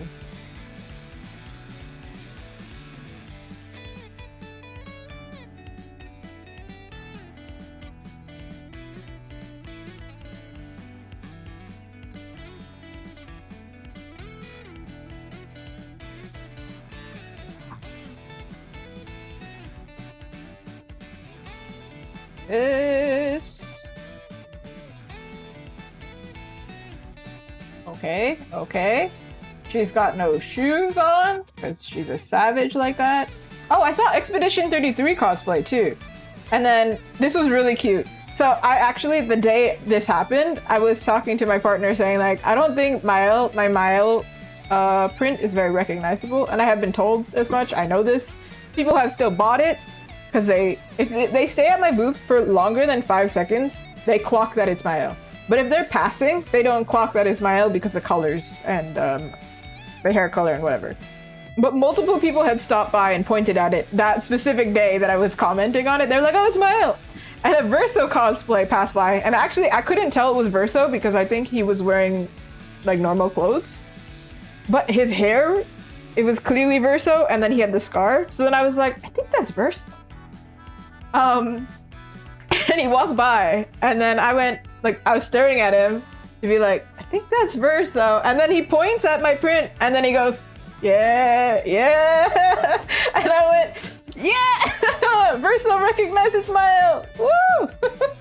And then I felt so approved, and now I'm not so conscious about my Mile not looking like Mile. Cosplayers, man. Cosplayers and actors, if I get their approval, we're so good. I don't know where to put my signed print, by the way. I'm like, do I put it on display because it's like it's an accomplishment? Should I put it back here so you can see it? Or should I put it in front of myself so I can always see it? If you were on Instagram today, you would have seen what my office looks like. Yeah, it looks like I have nothing on my walls and I have like no decoration skills.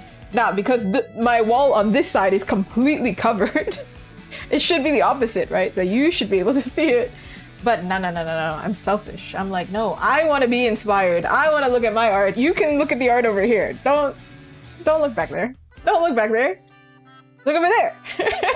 Look up here. You only get to see this. I get to see everybody else's. But yeah, I don't know. Maybe I'll put it back there. I don't know. I reorganized them. Maybe I'll put it. I need to frame that one. All of my art, like I'm a savage, crazy person, is not framed because I live on the edge. To be honest, the print that I got signed is already kind of damaged. So there's that going for me. I tried my best. But, you know, it got sticky note residue on it. They put a sticky note on it to be like, this is what's gonna get signed on here. And then I brought it home and was like, oh wait, the sticky note, it's on the print. I can't get the sticky residue. The sticky note was too new. It was so strong. Oh. I tried. I'm gonna frame it so then you can't see the residue. That's my plan.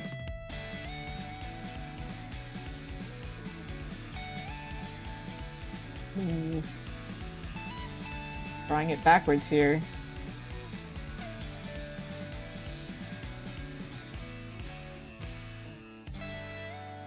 Oh, Canada. Oh yeah. I was wondering about this. So like, some of the actors that were there are American, right?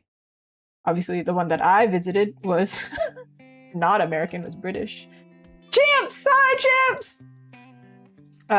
But yeah, I was working on like July 4th. I was thinking about that this whole time, going like, I wonder if there are Americans over here in Canada right now, in Montreal. This is how they're celebrating July 4th? No, not late at all! I feel like I'm gonna go on for a little bit because I haven't worked on commissions for a week. So, do you want to see the print, Chips? Do you want to see it? I have it back there. I can't put it up yet because I don't have a frame. I'm gonna go buy one this weekend. Hydrate? I can hydrate. Yes. Yeah, I can show it too. I was waiting for Chips. I knew Chips was gonna come. Okay, hold on. I'm gonna block because it's my actual name. I didn't know whether I would do my artist name or my actual name, so. There it is! It's signed right there! Do you see it? Heck yeah, let's go! Yeah. It says my name, obviously. And then it says Love Astarian. And then it says I think it's his signature. Honestly, my friend afterwards, we went to hang out together. Both of us are big Neil Lubon fans, obviously. She had a whole Astarian Ida bag, and I was like, yo, I'm slacking. I need to get more merch. Dang. But she showed me a photo and was like, what does that signature say? And I was like, Love Astarian, question mark, question mark, question mark? I don't know. Honestly, I feel like he picked a spot where it was light, because I thought he was gonna print it over here in like white marker or something, but I think he just needed to use a Sharpie, so I thought it was funny. I put it in my back there. Wait. Thank you. He was so nice. Now I can tell Chips the story. Let me tell you, I kind of told the story, but like very frantically. So lined up for like 2 hours because I lined up early. If you're an exhibitor, life hack, you can line up earlier to meet the voice actor. I should have lined up the Sunday because it was dead on Sunday. My bad. I didn't realize. Probably because he had so many events on Sunday, everybody went to go see him. Anyway, that's beside the point. Waited for 2 hours. He showed up a little bit late, but we don't care because he's a celebrity. He's allowed to do that. Do whatever you want, bro. We are here for you. Apparently, I heard about this on TikTok, actually, that he stayed a few hours late to see everybody, which was really, really nice. He was really, really nice. Everybody had said it in line, and I didn't really register it, but he is quite a yapper. And I knew this about him because everybody had warned me. They were like, he's a yapper. He will talk. He really slows down and talks to you. And I was like, oh. But I'm looking behind me and I'm like, there's such a long line because I am VIP because I'm an exhibitor. They gave me priority. And I was like, ooh, I gotta speed it up. I can't make these people my time. Don't worry about it. Just here's a print. Here's a sign. We'll take the selfie. Let's get out of... I'm out of here. I'm so sorry. I know that you're probably in a rush. So I kind of rushed him a little bit. He gave me the... I have learned other people had come to... I'm telling the story a little bit different because I need to spice it up. I'm giving you more details. Other people had come up to me and told me about this, that he's a very caring person in the sense that he slows you down. He looks you directly in the eye and says something with extreme concern, and then you're like, oh my god, he's being nice to me and he's taking care of me and I don't know what to do with this information. He slowed me down and he said, I'm trying to connect with you. And I went, yeah, I'm so sorry. I don't mean to rush you. I start freaking out. I did the Canadian thing of apologizing 7 million times. And he had to tell me, it's all right. You're all right. It's fine. It's okay. Ooh, yeah, he was very nice. Lilith already heard this story over text because told her the whole thing immediately after it happened. It was very funny. But one funny thing that I will be thinking about for 5 years is I said, like, your voice acting got me into the game. And he paused me and went, acting, actually. And I went, oh my god, you're right. He literally has a mocap tattoo. Like, he does all the mocap. And I was like, you're right, I'm so sorry. Oh, cancel the interaction. I messed up. It's over. I can't. Oh my, dang it. I know. The crazy thing is I know this. I've watched a full video of him talking about mocap. So I'm like, I know that he did. I don't know why this is part of my script. I'm freaking out. Anyway, yeah. He could sense, so I apologized many times. And he could sense that I was very, very nervous. And this is so important, everyone. When we touch people, we should ask for consent. And he was really, really nice about it. He was like, can I give you a hug? I was like, thank you. 1, thank you for asking. And then 2, thank you, because I'm losing my mind. So he actually did reset the vibe, genuinely. Because I was actually freaking out very much. I was like, I don't want you to be mad at me, dude. I'm just here to say thank you. I'm so sorry. And then he did give me a voice line afterwards, which was funny. That I'm not going to repeat because PG-13. But he did give me a line that I went, I gotta leave. I need to leave. This is crazy. It was not in the game, but he gave a line in Astarian's voice that I was like, okay, all right, I gotta go. I gotta leave. No, but he was really nice. I don't expect to go visit another actor, considering it took me 2 hours in line. Actually, also, this is a detail that I excluded from this story because I have so much to say about it. Yes, exactly. I need to leave before I just sit here and watch. It's okay, Chips. But while it was happening, so I was mentioning that the Wi-Fi was not working, right? I got a phone call right before meeting Neil. So I was nervous on 3 angles, actually. I was like nervous that my stuff wasn't doing well because I have never been to this convention. Nervous that I was gonna meet Neil in about like 5 seconds. And also now I'm more nervous that I can't take payment. Why I can't take my phone has better reception or like data than my partner. So then I was like, I'm over here waiting in line. I can't, my booth is unattended Wi-Fi wise. Oh no. So that was part of the reason I rushed Neil a little bit because I was like, I actually do need to get back to my booth because we can't make money. I could not take any card payments. So apparently like multiple people had stopped by and we had to just say, you don't have cash? I can't give you anything because I can't process the payment. We did have an ATM apparently, but I didn't know that. And while I was in line, I had thought that nobody had showed up because it was just during VIP time. So I thought, nobody's shopping. It's fine that I'm here. It's chill. Like nobody's interested in my stuff. Whatever. Lo and behold, I went to my booth after the 2 hours. Sale after sale after sale after sale. So I was like, oh my god. Like 1, I'm really happy, but 2, like, oh, I didn't realize this is actually a really big problem that we had no Wi-Fi. Like we actually we're losing a lot of money.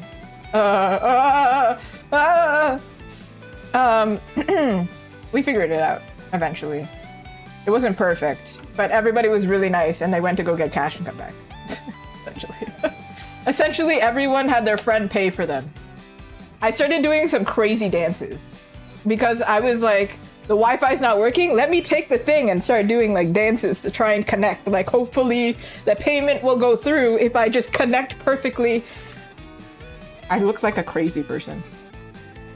And then I ran out of change because everybody started paying with money from the ATM. So I was just dealing with problem after problem. Honestly, the anxiety was through the roof and it didn't stop being through the roof. It just was it just got reassigned to another anxiety. It was crazy. It was, Anyway, I almost sold out of all my posters and maybe I would have sold out if my Wi-Fi works. Next time. Also, we checked. They could set the Wi-Fi so you would have Wi-Fi. It costed $100 to set it up. And I was like, I'm just gonna lose $100 from the sales. I'm gonna spend the $100 to get the Wi-Fi, so then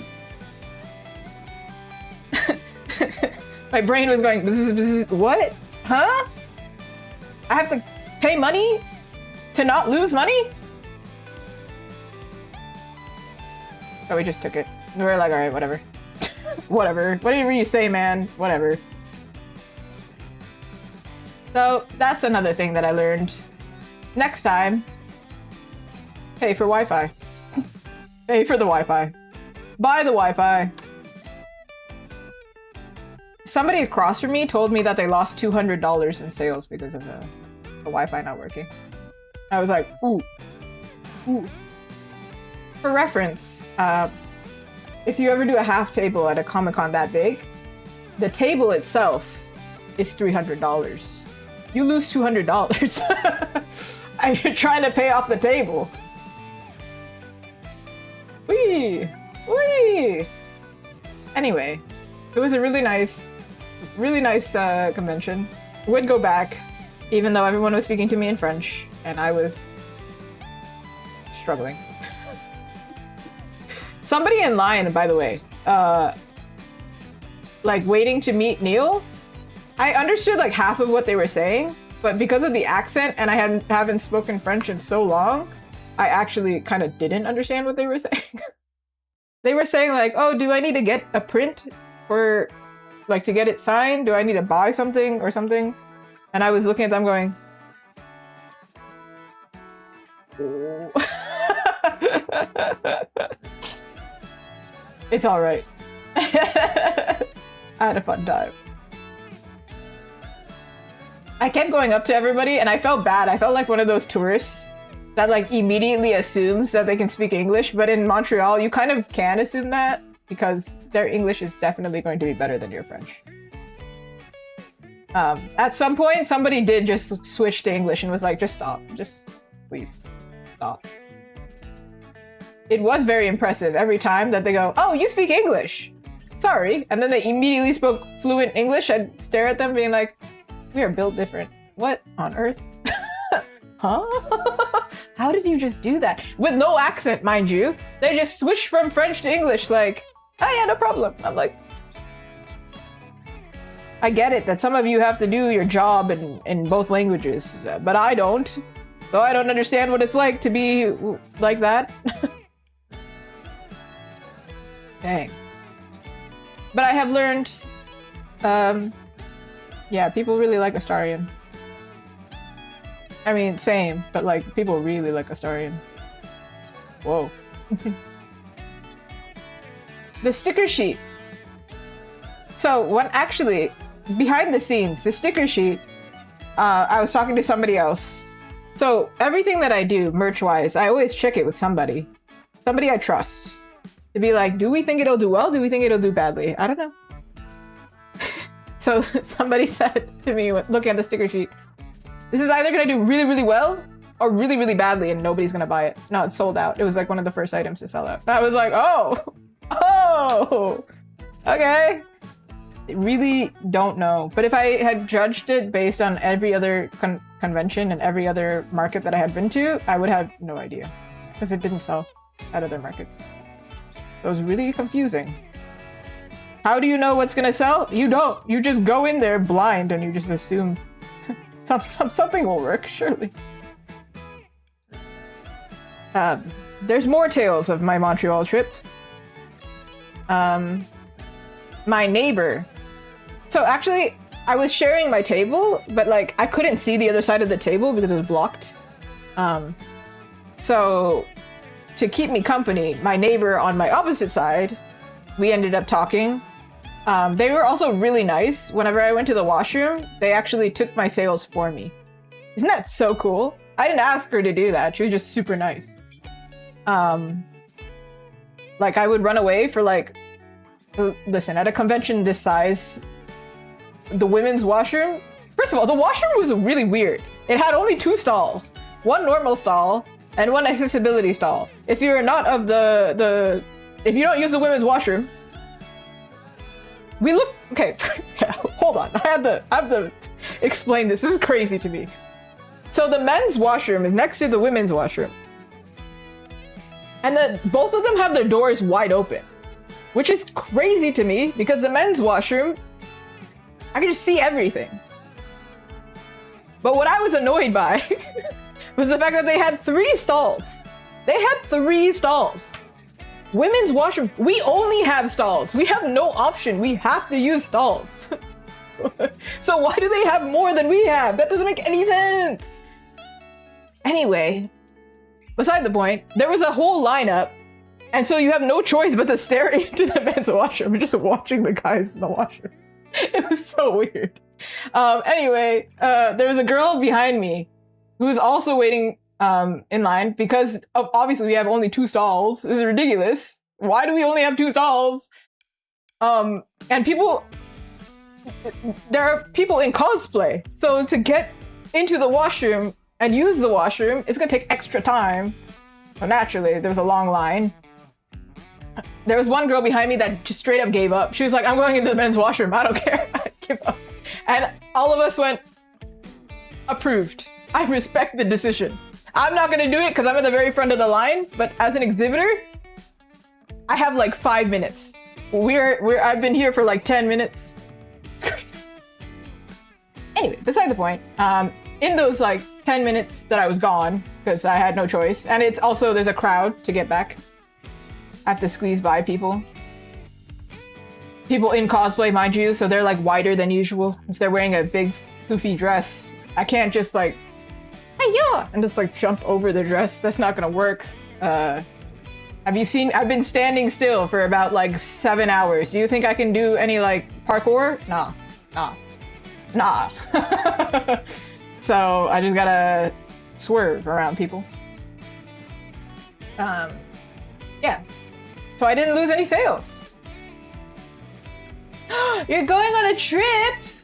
Hey, of course. I appreciate you stopping by. I'm glad that I could share some of the story. Share my excitement before I forget everything. Terrible memory. I appreciate you, Chips. I hope you have a fun trip. And that driving goes smoothly. If you're driving. If you're driving. Oh, that's another thing that I've learned. Yeah, we will catch up. I'm sure of it. We're gonna see each other later anyway. It's fine. I just know it. We're gonna see each other. All these artists, we running in the same circles anyway. That is another thing that's interesting.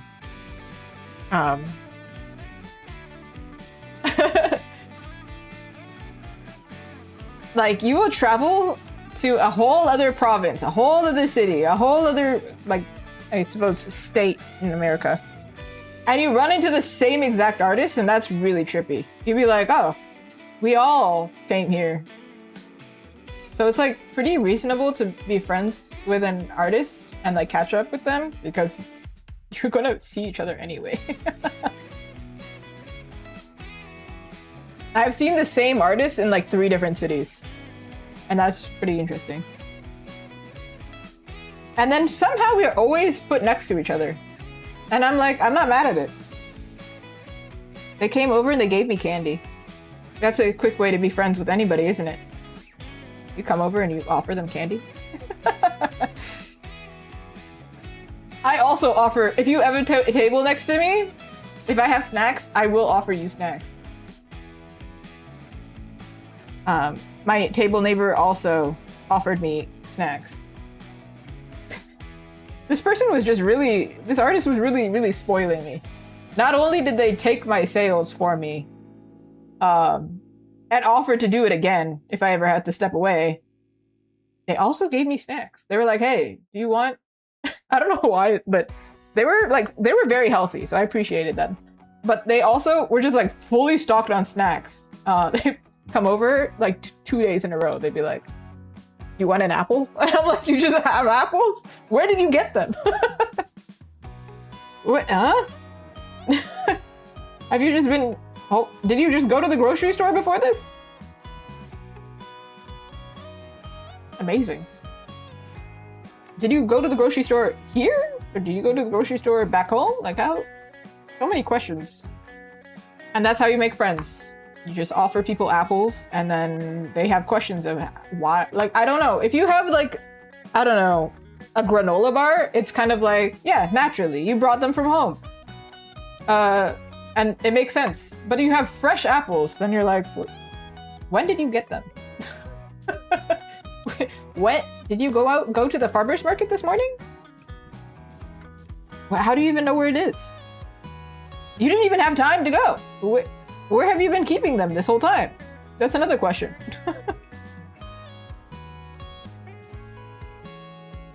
I was just amazed. And obviously, it was not just apples. They had a whole assortment of fruits, which is what surprised me. I didn't come prepared. I bought a pastry every time.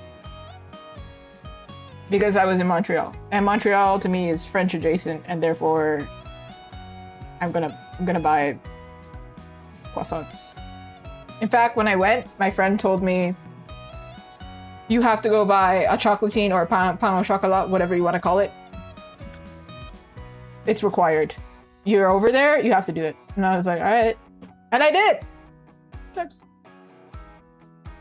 And another artist that I was talking to said that they ate one every single day. So I was like, see, all of us are thinking the same thing. Listen, artists are all the same. We're all kind of the same. I've never met an artist who's like extremely different from me.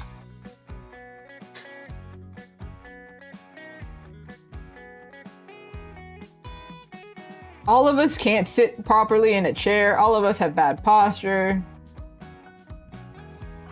All of us have some kind of thing that we're a big fan of, creative-wise. Whether it's TV, video games, music, the film, like there's always something. Always. I just happen to be a fan of all of those things. Easy. How do you become friends with Azuki? Easy. Just be a fan of one of those things. I'm sure we'll find something.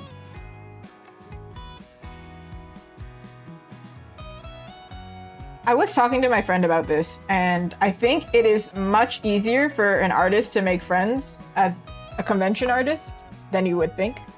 Because our fandoms are just clearly there. The way that we see the world is clearly like on display. So you go up to us and then you're like, oh, you're a fan of XYZ? I'm a fan of XYZ. And then you start yapping and then boom, friends. And that's like pretty much how it's worked out with everybody. Also, you can't just go up to another artist as a fellow artist and not be like, hey, your stuff is sick. What are you gonna do there? That's just weird. Why are you standing there just having a conversation with me? Chances are you're stopping because you saw something you liked. So, and I'm the same. I stopped because I was like, dude, your stuff is so cool and I need to tell you because I'm an artist. I know what it's like. an easy way to become friends. You just tell the artist that their stuff is cool. Oh, I got to hear that in French, by the way. That was pretty cool. I also got to hear the word the name Astarian in French multiple times, and that kind of made me laugh because I had only heard it in English. And I was like, oh, it has an accent. I don't know why I never thought about that. I was like, oh yeah. Huh. Like Astapion or something like that. I was like, oh, who knew? Anyway, that was really fun. I would go back again. That was the thing that I was gonna say. That a huge thing that I learned is I would not drive again. I don't think I would. Unless I had the same situation as this time, I would not drive 6 hours. And then pay for parking when I get there. That's something that I've learned. I've learned that it's much cheaper to share hotels and things like that. I'm telling you, artists will do anything to save money. And I was talking to other artists about this. Like, what are your accommodations and what did you do to, save money to get here? And a lot of them were like, one, I didn't fly. I drove with a group of 3 people, or I shared a hotel with 5 people. That kind of story. And I'm like, yeah, next time. To be honest, like, the amount of money that you make is not the problem. It's the amount of money that you spend when you're traveling that's the problem. So next time, I hope to be a little bit smarter about it. But for my first time, I think it's fine. We're doing like a little vacation, almost. It's absolutely not a vacation because I'm working the entire time, but... This reminds me of the time somebody said that, like, doing these events is a vacation. Trust me, standing, especially because my booth was so tight, I had no choice but to stand for most of it. Standing for like 6 hours straight, it hurts after a while. It doesn't feel good. Also, you're not just like standing there, you're talking to people, you're waving at people, you're answering questions. It's work. Work is work, I love my job, but it's still work.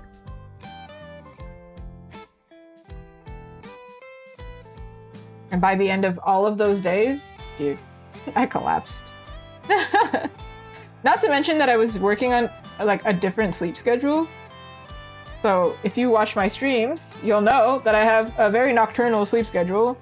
I sleep at like 4 a.m., 5 a.m. Because these events were like 9 a.m. to the evening, that's not an option. So the whole day I'm just like, I'm here, but like, whoa.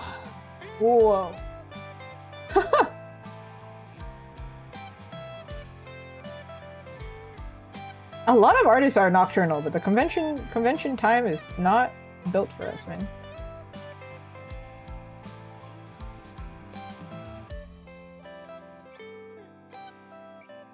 I don't actually know what this foot looks like.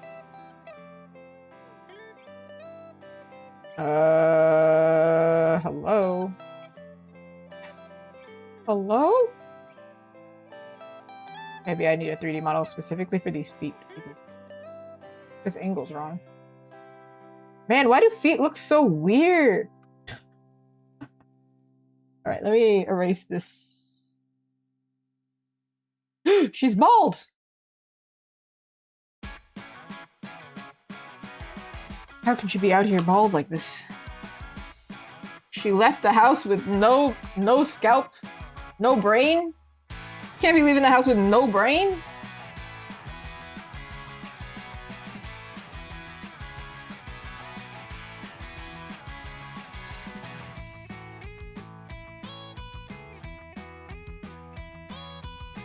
I was literally trying to remember like the top, like what the top of the skull was called, and I was like, scalp, I remember. The actual bone down here? Not the dura. What is that? I don't know. Somebody who's played horror games will know. Okay.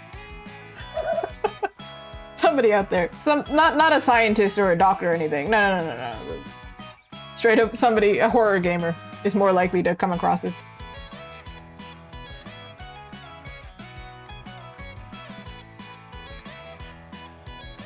You know the amount of people at Montreal Comic Con, by the way, that I told them, like, oh yeah, I stream, by the way. Like, I didn't plug it in, but they'd ask, they'd be like, how do you draw this? And then I'd say, I stream, you can ask me when I'm on stream. I'll totally explain it to you. And then they'd be like, whoa! And I'd be like, oh my god. What if somebody finds me? They've seen me in person and now they'll see me online. Trippy experience. But I ran into other artists who also stream, so pretty cool. Pretty cool. I'm telling you, I'm not unique at all. Never a unique experience.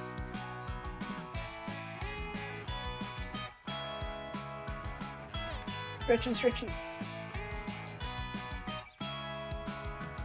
Okay.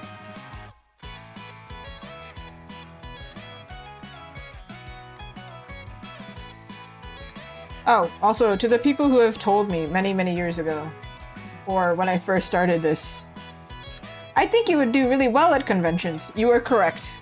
I didn't realize because I've never done a really big one. No, yeah, you were absolutely correct. This is the best one that I've done.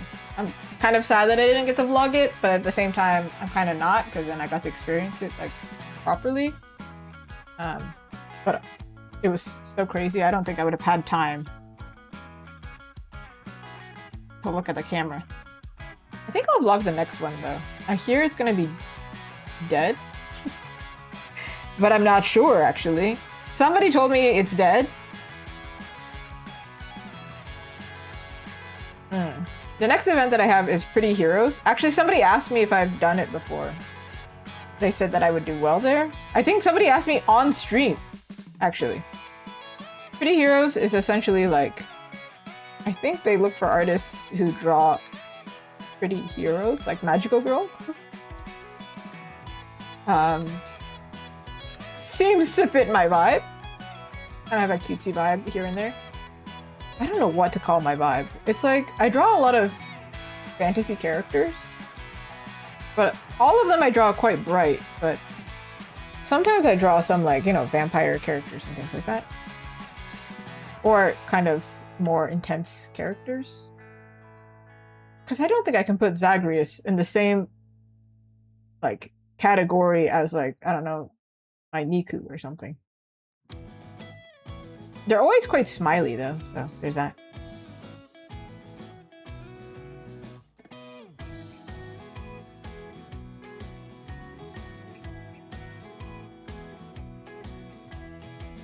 To be honest, yesterday, so I didn't really get to exercise much while I was in Montreal, so I was pretty dead tired. So coming back, I had to make sure that I didn't eat well, because, you know, when you're on the, like, if you're on a road trip or something, you don't eat very well. You just eat what's available. So on my way back, I had made the plan. I'm like, I'm gonna do some exercise when I get back. It's necessary, blah, blah, blah. I did an arm workout and my elbow's kind of tired. So doing line art is a little bit rough. But luckily you don't have to do too much line art today. Just this one and the other one, and then we're good. Thank God! My arm would fall off. Wait, no, there's 5 of them! Ah, no! Never mind!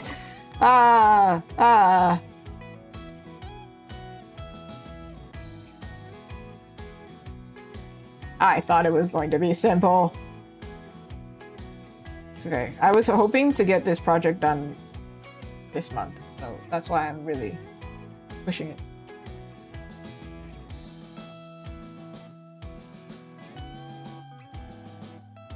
Please, would be really cool if it was done. Oh! By the way, actually, this happened today. I was working on a book cover a while ago. And I was also working on the chapter headers for some other author. And I actually got to see the finished book.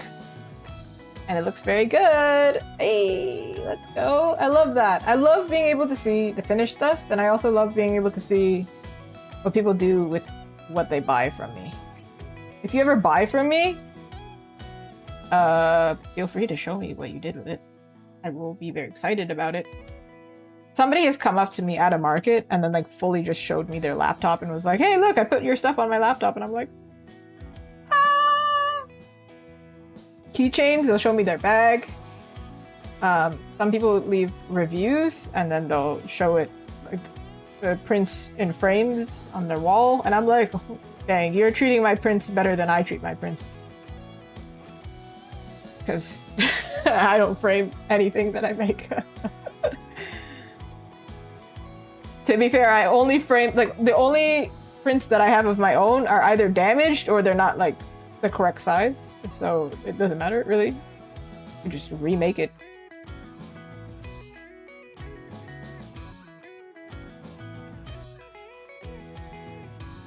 I do get some really cool prints at Montreal Comic-Con, though.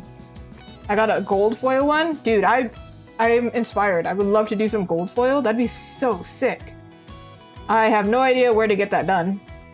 Oh, right. I forgot to tell you about this part. This was really funny, but really sad. So all of my Astarion merch sold really well, right? And then on the day that I was leaving, I got a notification that the keychains came in. I was so sad. I couldn't bring them. I don't use the back brace anymore. I actually found that the back brace was causing me to have more problems than not wearing the back brace. But you can do a posture check and then I can do it. I'll like sit properly. I'll straighten up. But yeah, I think the back brace, I was like fighting the back brace subconsciously. Yay, I'm so glad. Ah!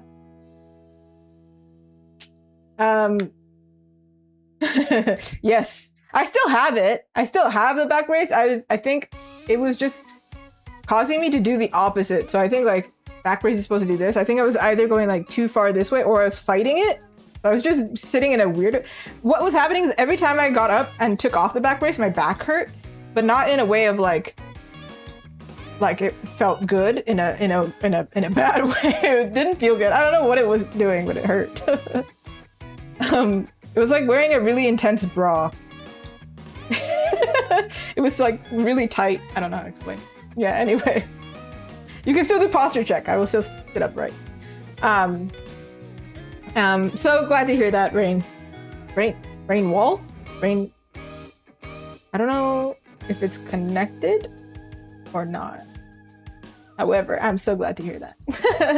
I think art block, I feel like I got it more when I was starting out. So I get that. That does make sense. I think when you do freelance, you know, actually, now that I think about it, I was watching somebody talk about art block recently today. And I think if you're in a position where you're not allowed to make, like, you're not allowed to be stuck. You're not allowed to stay on one piece. You have to keep moving. You don't have time to be like, oh, this is not perfect. I gotta move on. But wait, I worded that wrong. Hold on. I think if you have free time to work on whatever you want, somehow it's more difficult because now you have free time to get stuck. But when I went full time, I actually had this problem a bit. I didn't get art block, but I had a really big... I got slower because I was being more of a perfectionist. And now, because I kind of, not overbooked, a little bit. Not intentionally, obviously. Because of these conventions, it ended up happening where I had a lot of commissions back to back. Now I'm in the state of, I don't care about the rules, like my usual moral rules. Like I don't like tracing the 3D model. I don't like tracing my own photo. I don't like this and I don't like that because I would rather learn. I prioritize improving my craft Now I'm like, who cares about the craft? They're out the craft, just get the job done. We don't have time for this. So it's almost like, I don't have time for art block. Quite literally, I really don't. If I feel art block, I have no choice. Go through it. However, in the beginning, I had it a lot, and I cried a lot. So I feel it for you. It's just a different, it's a new struggle. I have the opposite of, I don't have art block, but I have burnout, so. Like, I did too much. I feel like art block is like, I can't do too much. And then, burnout is I drew too much. I think I draw from my shoulder. I want to say I do, because of the position. But if I'm drawing line art, I find that I am drawing kind of from the elbow. That's why it hurts. I think because I grip too hard, trying to be precise. But drawing from your shoulder is better. That's why you should line it up. That's better. Like, line it up in a way that's better for your shoulder. Dude, do I know how to speak English? No, I don't. Whatever. I think art block is part not knowing what to draw sometimes, and then also, like, when you draw something, you're frustrated with it and you're not satisfied with it. So then you get into that cycle of, like, scrapping. Like, you're like, this is not good enough. So it's almost like writer's block, where writer's block is like, you're kind of stuck, don't know what to write. Or even if you know what to write, like, you have an idea, you don't do it in a way that's satisfactory to you. So I think it's the same thing. Or you lose inspiration. There's that too. Some people are like, I genuinely don't know what to draw. That also happens. It's just, what flavor art block do you have? Let's see.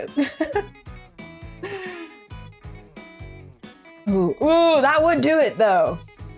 I'm proud of you for doing art fight. Everyone keeps asking me and I'm like, I would love to. I can't. Ooh. Ooh. Aha! See? I knew we'd find which flavor. Which flavor? Yeah, I have been there. Sometimes I get into it while working with clients as well. You see me, I think I was doing Astarion's face. There was that one, it's a really funny clip of me really struggling with his face. And I didn't scrap it, mainly because I was scared of the scrapping cycle. I was like, if I don't continue this, I'm stubborn. I'm going to finish this because I have faith that I'm going to finish this in this angle and this idea. I know I can do it, but I know if I scrap it, we are going to get into a perfectionist problem where I just keep doing it over and over and over again. I do think when you get stuck in scrapping, a lot of the time it's a little case of perfectionism. Not in the sense that you want it to be perfect, but you want it to be, your eye is better than your skill. Currently, my eye is better than my skill. It's always the case, honestly. But it's like, I have good taste, but my skill is not where my taste is. That's essentially what that is. Where you're like, it's not perfect, and I can do better, and you have higher expectations for yourself. And then when you switch programs, I can absolutely imagine that would happen, because you set your expectations on what you can do, and then you switch programs. And you're like, I can't do the same. What the heck is this about? I get it, because when I use Procreate, I get so frustrated. Which is why I have set that kind of statement of like, dude, I just don't like Procreate. Procreate is fine as a program. It's great. But I can't be like, oh, it's me, not the program. I'm like, no, I'm not used to this program, so I'm not going to try and force myself to get good at this program if it's not the program that I'm loyal to. I'm allowed to draw, like, I just stopped pushing myself to finish pieces. To finish complete artworks in Procreate. I was like, I'm just going to sketch it, and I'm not going to actually finish it in Procreate, because it's just going to make me feel bad. So, it's the same mentality, I think. Similar thinking. Also, I drew this like this, but that doesn't really make sense. For a wing, it makes sense for clothing. Like if she's gripping onto clothing here, it's think it should be more like this.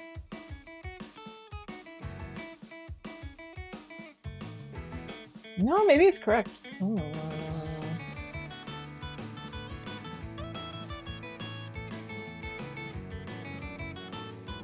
Oh, sorry, plus T, not R. Ooh. I do think her hand is incorrect, actually.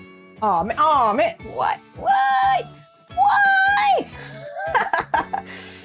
Dang it. Dang it.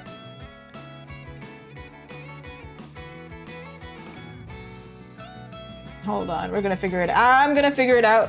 Mark my words. Are they marked? They're marked. What do you mark them out of 100? Anyway. It is true. If an artist said this a long time ago and it stuck with me, it's what I think of every time. If you're struggling, that's when you're improving.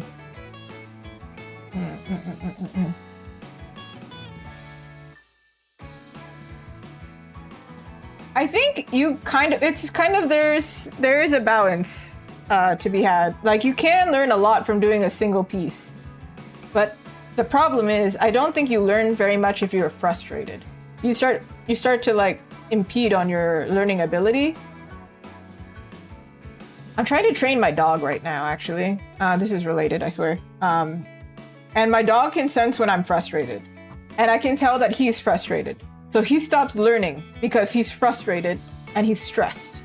And if you're stressed, you're kind of like focused on the fact that you're stressed and how to calm down from your stress rather than actually slowing down and learning how to solve a problem. You can't really problem solve as well as when you're calm. In fact, when you're in an emergency, you should really focus on being calm, but that's never gonna happen. That's not happening. That's not gonna happen. I wish I had like a jacket. It would be more. Here, we'll do it now. If I had my own wing and I'm pulling my wing here, I can't grip my wing like this because that would mean I'm pinching it. But I would rather be holding it this way. This way. This finger is not actually doing anything. This hand is holding, like pinching like this way.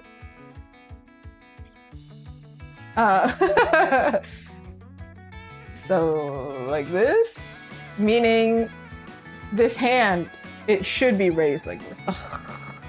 Okay, fine. Dang it. I'll draw it again. Not like I'm a pro artist or anything. I'm just... What do you mean? Fine, whatever. Anyway, if you're learning to draw and you just saw what I just did, hopefully this makes you feel better. The fact that me doing this for a client. And I still have to go, I drew it wrong. Guess I'll draw it again. Oh, man. It's fine.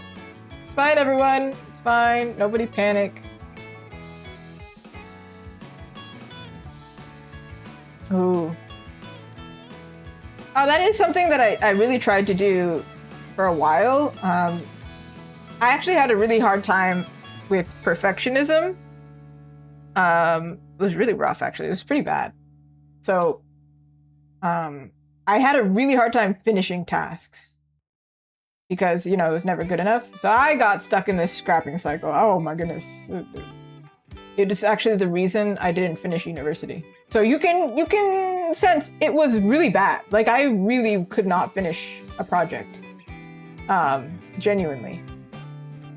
I would like finish it and I would, even though the teacher said it's good enough, I would go back, undo everything I did, and then try and do it again, which would cause an extreme delay, which is not great. I should have just let it be. Done is better than perfect, because you can't achieve perfect. Or they say done is better than nothing, but not to me, apparently. So when I started doing art more, like I had switched back into my passion of doing art. I really do my best not to leave anything as a work in progress. I finish everything because I was worried that I would get into that mentality of, oh, I can scrap it, I'll come back, and then I'd never come back. I would never come back. This is the reason why I drop so many games, probably. But it's allowed. In the game world, it's fine. I'm allowed to drop games, it's okay. But in the art world, I have to let it be bad. Yeah.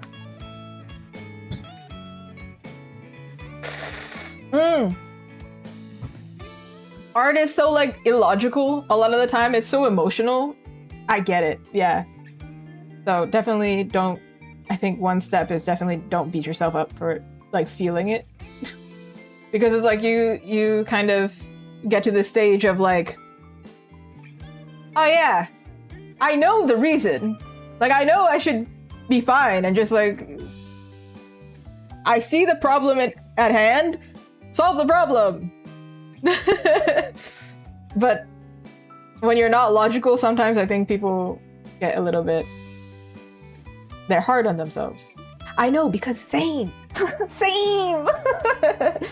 But actually my art style changed because I was combating perfectionism. So like my art style is specifically designed because of the way that I think. I started not like fully finishing my lines. You can see it up here. I don't finish my lines, like they don't perfectly complete, kind of like over here, they're not perfect. For this client, I am doing as clean as I can, which is, I don't know why I decided to do that, because I'm kind of pushing myself back into line art. I'm facing my fears, I suppose. But it's more because of the format. I think it works better in small format for it to be clean. But like a lot of the pieces up here, the blending is not clean, the lines aren't incomplete. Like you can see the background, I just like scribble some stuff, and then I pretty much look at it and go, like I zoom out and I go, good enough, and then I just let it be, and then I don't return to it. Sometimes I have a problem and I go back and I fix it, but for the most part, if you zoom in, oh, it's bad. Let me show you for example. This is not a good one to show as an example because obviously I'm doing it for a client. It's not my usual stuff. I also don't usually like doing line art. I've returned back to it just because of the format that I'm printing. I kind of have to do it. Oh, this is the best one to show. Let me show you this one. This one is a perfect. This is the one that I was talking about earlier. This is my Maya fan art. I did it on stream. This is one of my messiest pieces, but one of my favorite. You want to see how messy it is? It's real messy. I didn't even like align this. Like I just straight up like, and the brush, I specifically picked a brush that was messy to hide the fact that it's just like, it is messy. Right here, I didn't even erase the sketch lines. This is super messy. This is one of my messiest pieces. I'm not gonna lie. Like it's super, super messy. Sketch line, so many sketch lines. Here, didn't even clean this. Just was like, hey man, I added this like final line at the end, this outline, just to make it clearer against the background. So it doesn't align perfectly. But I'm kind of like, it looks cool, whatever. But when it's zoomed out, it looks cool though. Here is extra messy. I didn't clean it. I could have, but I was like, no. 2 reasons. 1, if I start cleaning, I'll never stop cleaning. And then 2, it's like, this character is in a very painterly world, so it makes sense to keep it painterly then. Why would I clean it all and lose all that character? That wouldn't make sense. Also, I don't remember how long this took. 8 hours and 47 minutes? So, probably, I think I had limited time. I think I gave myself like 2 days to do it or something. Maybe, something like that. 2 or 3 days, right? So then it's actively combating perfectionism. I'm allowing it to be messy because it has to be. Otherwise, if I start cleaning, it'll never end. It'll never end. Which is why a lot of my pieces are messy. Even the line art pieces are messy, but I just give up. Not give up in a bad way, but give up in a like it has to. It has to be like this. I can't. Yeah. I feel like perhaps it's one of those things of like when you get to a certain phase, you're like, I've gone too far. I can't go back. And I think with clients, it's kind of like that, where it's like, I have kind of backwards thinking with clients. It's interesting because I'm not paid by the hour. This is interesting. I didn't think like this. It was my partner who reminded me to think like this. I would get to a point where I'd be like, is this good enough? Should I do more? Should I polish it more? And then my partner said, does the client like it? Because then move on, because you actually have less time to do it for a client than you do it for yourself. For yourself, you can be picky and whatever. For a client, they needed it in a certain amount of time. Good enough is good enough, move on. Because otherwise you're going to be there forever and it's bad for business. And you cannot expect perfection. Like it doesn't work that way. It's not like in this one piece I'm gonna become a god. It's gonna take me several pieces to get there, so might as well move on. And then when I work with a client, this is where it's related. They have like a certain point. If they don't tell me a correction, I'm not gonna correct it. Like if they don't have a correction that they give me in a timely manner, I'm not going to correct it because they approve it. Move on to the next stage. Move on, and after that point, we can't go backwards. We just keep going. Just finish it. You have to finish it. That kind of thing. And so that's kind of what's happening here. I'm gonna do as clean as I can at this stage, and then after this stage, if there's no corrections, that's it. Also, there's a limit of corrections, right? Because I'm not paid by hours. This is another thing where if I was paid by hour, we could be going forever. It's fine. I'm not. Oh. And other people are waiting. We can't be here forever. Dude, I kind of drew that hand. Is that correct? Is hand correct? Hold on. Did I cook? I drew it without a reference, but I looked at my own self. Is that hand kind of correct? Dude! Hey. That means I've drawn this hand before. That's all that means. It's not that impressive. It's just in my visual library somewhere. It might not be perfect, but you know what? Again, what did I say? Good enough. We gotta move on. We have to move on. Can't be spending 7 hours on one hand. That sounded like a challenge. You can't be spending 7 hours. You want to see? I can do it. I bet I can do it. I feel like I have in the past done that. I'm like 100% certain. At some point in my career, I've spent a really long time on hand.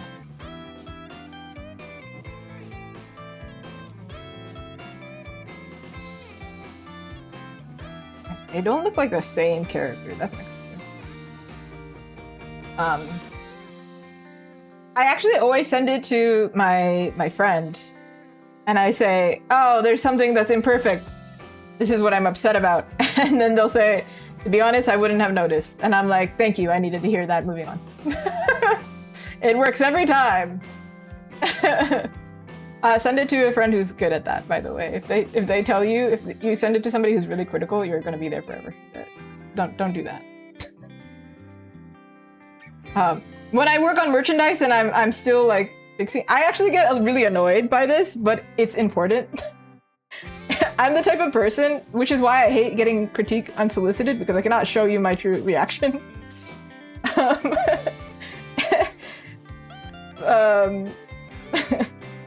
I'll like send it to a friend and I'll be like, do I need to, like a critical friend this time? I'll be like, what do you think? And they'll say like, I think it's good, but you need to fix this one part. And I'll be like, oh my god, why didn't you tell me earlier? I hate it.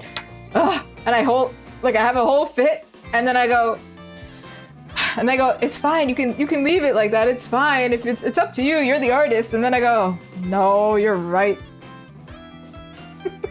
You're right, I'm just mad that I didn't catch it, dang it. Man. But I'm not allowed to get annoyed at the lovely people on stream, okay? So let me experience my full range of emotions on somebody else. Please don't fall victim to me going, man, why didn't you tell me earlier? Dang it. Where were you? I streamed the whole process. Where were you? Anyway. Yeah. It's good to send it to somebody who's critical. But send it to the right person. Who's patient with you. You need one friend that's really good at being like, no, don't worry about it, it's fine, when it's something you cannot fix. And you need another friend to tell you, you messed up. And tell you, because you already know that you messed up, you just need them to remind you to fix it.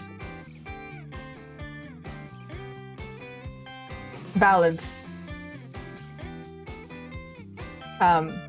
Sometimes I do skip what's bothering me, Jolly Joe, actually. I do skip it sometimes, but sometimes it's something that affects everything else, so I cannot skip it.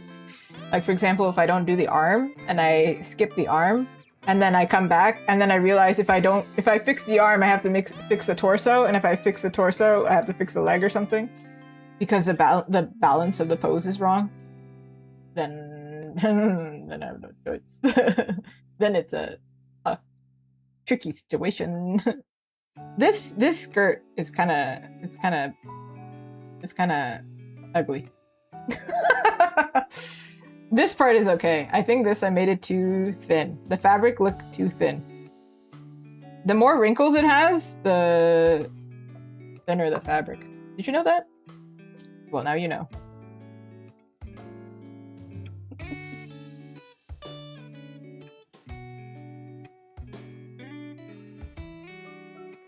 Even though I studied fashion, I actually was really bad at drawing clothes. Even though I took fashion illustration. It was only afterwards that I, like, understand, kinda. To be like, oh!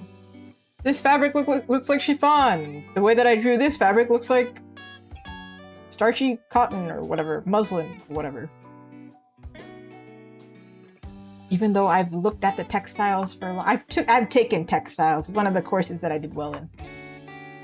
Bamboo grows 1 meter per day. Only thing that I took from fashion school. Don't ask me any other questions. Can't help you. Alright. We figured it out. The hand is figured out. Thank God. She kind of looks weird, though. There's something going on with her face.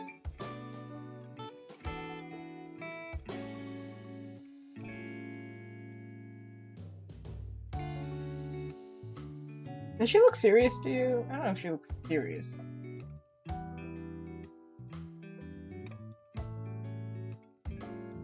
I don't know what my own neutral face looks like anymore. Oh my god. Nope, she looks calmer here.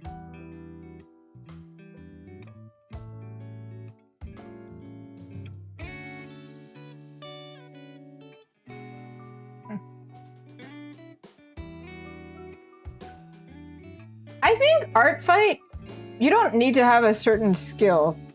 I think people are just like enjoying the community of it. And what I always say is, you're an artist if you draw art, right? If you make art, not draw art, you could be a sculptor for all I know. But as long as you're making art, you're an artist. So, whether it's bad or good, you're good. Think of it this way. You're at least doing the thing. You're already doing so much more than some people are doing. So, as we have seen, people are kind of doing the least and trying to avoid doing the hard work of learning. part of the fun is sucking at something, so...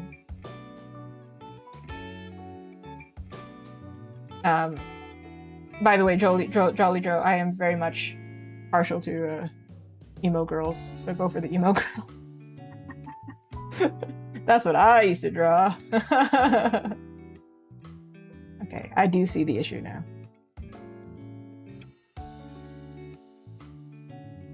Oh, I see what you mean. Haha. I was just like, art fight, other people. Social anxiety.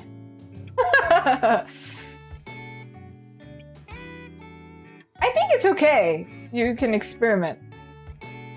Because then you can kind of go backwards. As long as you don't develop bad habits and you like learn the fun. I mean, who cares if you develop bad habits? If you draw long enough, you figure it out.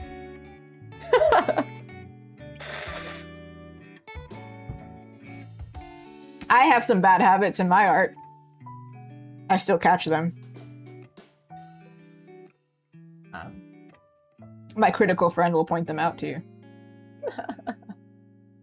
If the hair covers one eye, that one. That one. That one was a bad habit of mine. Hiding the hands. So then I would never progress on my hands, and then eventually I was like, nah, I gotta learn how to draw hands. I do actually have to draw hands. I don't think I've drawn a character that has an eye covered in a really long time, actually. Look above, you can test it. I don't actually know. Maybe I should go back to it. One or two characters that have it. Just for fun. Oh, that would be a really fun experiment, actually. To draw like how I used to draw and like do it in a way that looks good. Like cover an eye and hide the hands. But do it like intentionally in a way that looks good. That could be funny. Okay, her face is not centered. That's why I was like, what is going on? This is why I hate drawing faces looking symmetrical. Like, straight on. Oh, wait. It was supposed to be slightly at an angle, right? Like, her nose is like this. Oh, is that why I drew it like that? Oh. Okay, go backwards. Sorry, hold on. I see. Past me, didn't understand. Current me. Oh. No wonder! Oh, Lord. Okay. This eye is looking here.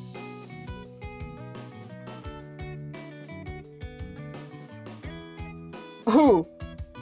I feel like if you watch a lot of anime, it's so trippy on how to draw noses, and you get really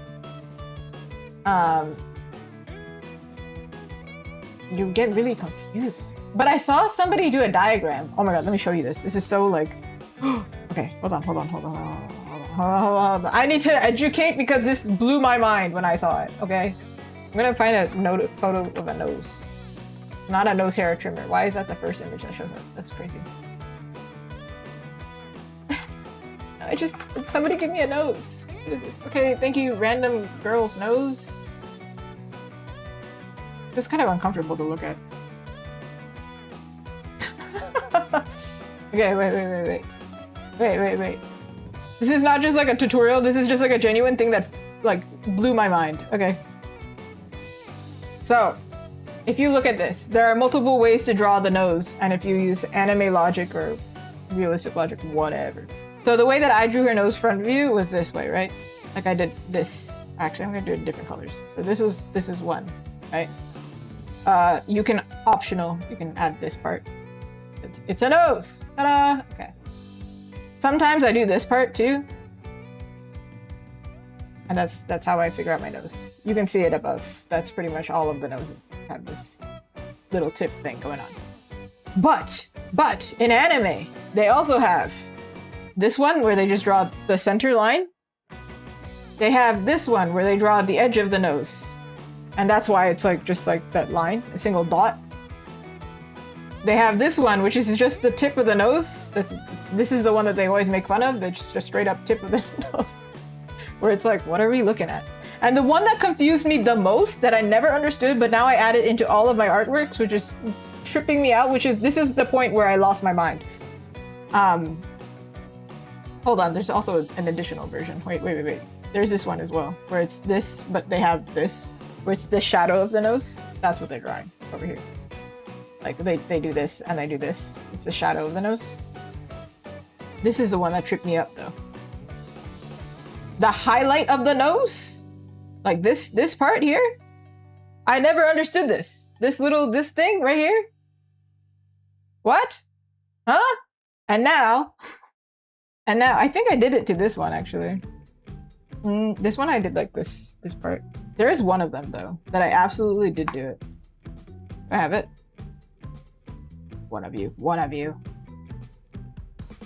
But regardless, I do now draw the nose with this little highlight.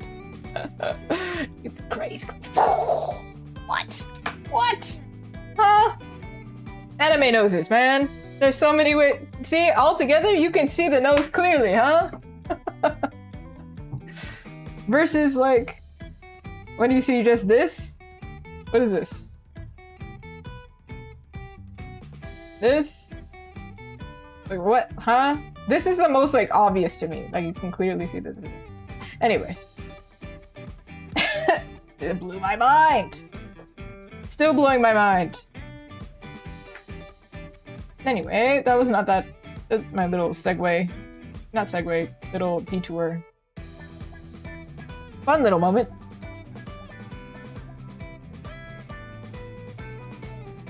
Okay, it's kind of hard to see which direction she's looking in without the pupils, but I'm imagining that she's looking like... This is more like she's looking up, right? Here, it's kind of hard to tell because it's blacked out. Anyway, let's figure out this wing. This whole time, again, I'm trying to save time, right? I'm not drawing every individual wing because that sounds loca.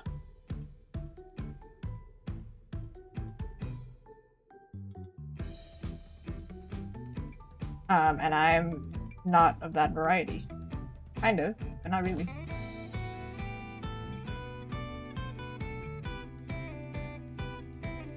Different sizes. Because of the angle, I think it's skinny here, wider here, but it's folded, right? So... Ooh. Ooh. Okay. Draw it in. Okay, never mind. Sorry. I lied. Nope. Thicker. Thick lines.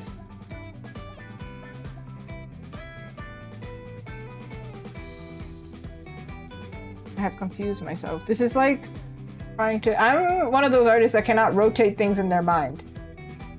Maybe you have the skill? Congrats. What's it like to be God's chosen? Can't. Can't relate.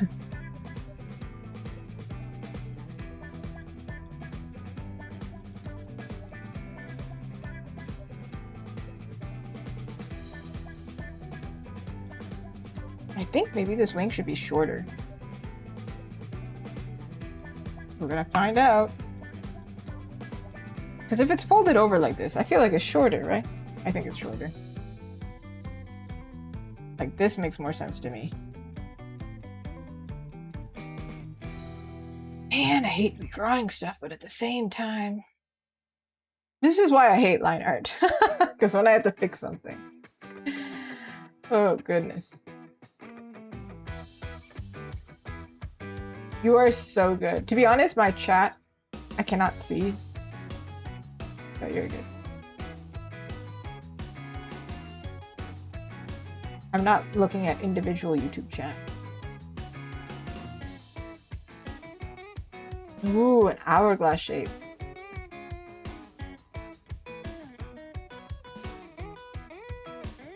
Like this shape?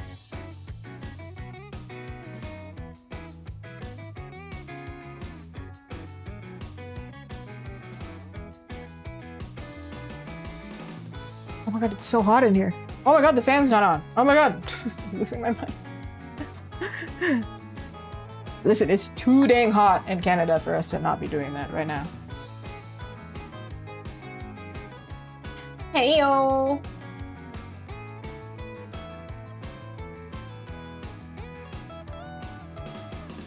I shortened it, right? I shortened it by like such a little amount. Oh my goodness. Thank you, I appreciate it. Merci beaucoup.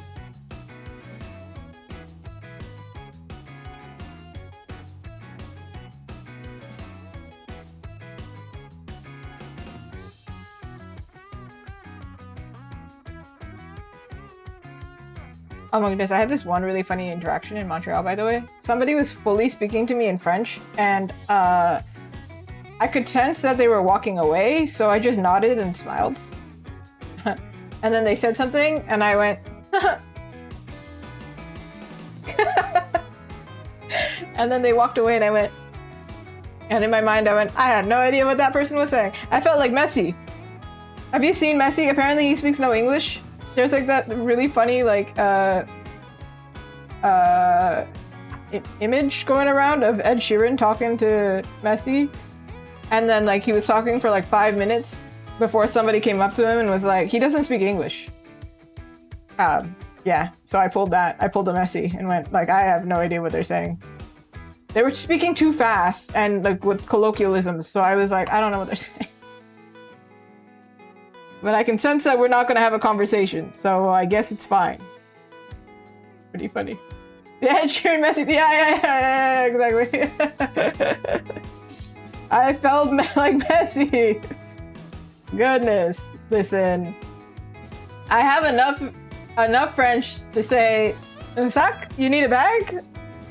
And that was pretty much all the French that I had. And I think I said to somebody who asked me a question, I said, peut-être they can help?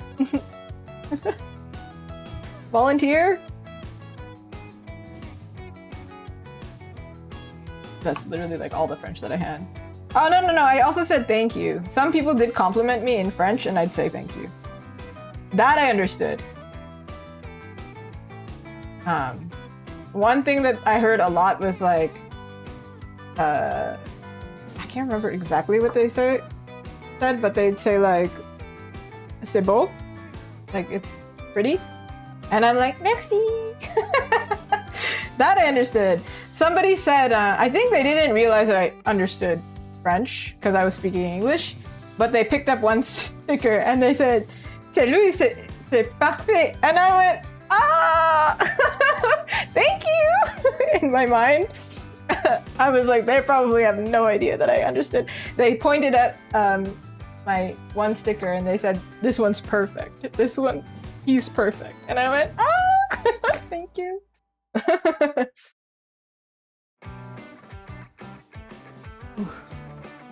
Shoot, I feel like some artists probably are like especially the artists who do this for work as well. If they were doing art fight, oof, woohoo! You have an advantage. Some of us are slow as heck. The more detailed we are, the slower we get. I've seen some artists though that are like god tier on art fight, and I'm like, what is going on? What? God tier meaning they're like finishing full-on masterpieces in a short amount of time, and I'm like, what drugs are you taking? Hey, kids, don't do drugs, but I might consider if you can draw like that. What? Huh? Holy, I'm an adult. I'm allowed to do those. You kids, be careful. I'm not encouraging it. I have lived a long life already. I'm old. Don't worry. Oh, I spooked an artist friend of mine. I thought this was so funny. They were like, I'm so old. I'm 27. And I went, honey. We were like this. I'm older than you. And they went, what? I thought you were younger than me. And I was like, my charms, they work again. Waha. And then I was thinking, is this an advantage or this is a disadvantage at this point? I don't know. But regardless. my poor old feeble mind. I can't be playing Last of Us, and I also can't. I don't have the stamina to be attacking people on Art Fight.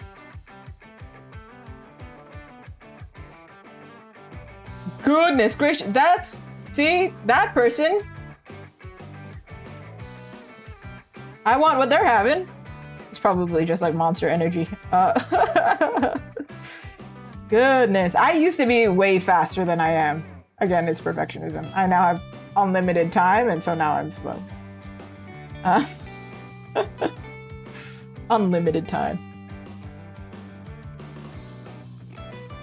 That's so impressive.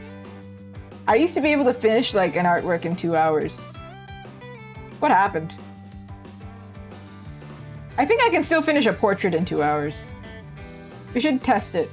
I did it on stream a while ago. We should test it one of these days when I have, maybe in the fall, when I'm caught up finally. Let's test it. It'll be funny. How fast can I draw a portrait? Like a proper one. I think the pink here, this one here, I think that one is like 2 hours. I don't have the file anymore. So I don't know what happened to the file, but whatever the case is, it had the time on it. Don't know.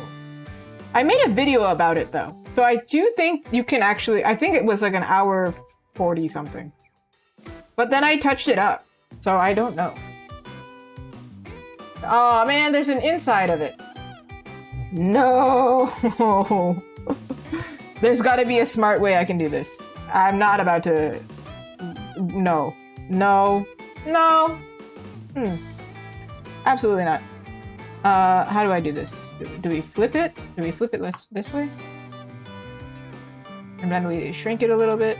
And then we do one of these. Or is it this way? Is it actually this way? Wait, let me think. Let me think. Can't flip things in my mind. If I was to think about this, and it... I think it would be kinda... This way? This way. It would be going the same direction. Like, okay, I'm gonna go with this. Hopefully that works. Hopefully that's logical. Dude, what is logic anyway? Do we need it?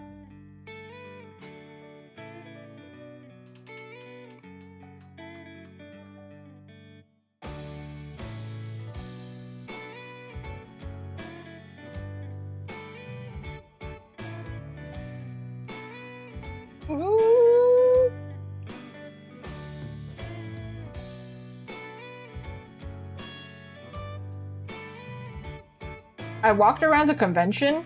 There's literally one line. Are you serious? That's all that we see? Okay, well, anyway. So I walked around the convention and there were so many like amazing artists that I've been following on Instagram for probably years. And I'm just like... First of all, you're Canadian? And then secondly, we're not supposed to be in the same room selling our art together. This is crazy. We're not the same level. What? So whenever somebody buys something for me, I'm like, it's crazy. Even my teacher was tabling there. That was really trippy to me. I've seen my teacher's table before. They sell merch. They were my illustration teacher at one of the programs that I took. And I was like, do I say hi? It's been like 5 years. I don't think I say hi. But the first time I saw him in person, I was like shaking because I took online classes. So I was like, hi. And he was so cool. He was super nice too. He was like, are you selling here? Like, are you also tabling? I was like, you think I'm good enough to table? Oh. Approved by teacher. I don't think he remembered me though. So does it count? I don't think it counts. But you know, a lot of the stuff that I use today, credit to him. I don't remember how to pronounce his last name, but Nino Vecchia? You can search it. I think he's done some work for Magic the Gathering. Wizards of Waverly? Waverly? No, Wizards of... What's it called? Waverly? Waverly Place? What? That... Of the Coast. What am I thinking of? Wizard of Waverly Place? The sitcom? No, Of the Coast. I'm sorry. My brain is mush. Wizards of the Coast. The same people who freaking made Baldur's Gate. I'm losing my mind. They were partnered on it. Right. I'm just gonna do one of these. Don't worry about it. Don't worry about it. You saw nothing. I didn't. What do you mean, huh?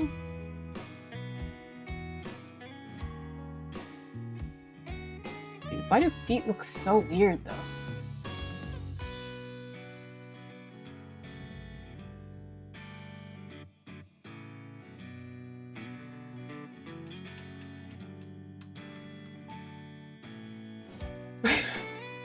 For renaming the Wizards of Waverly Place. They gotta move locations.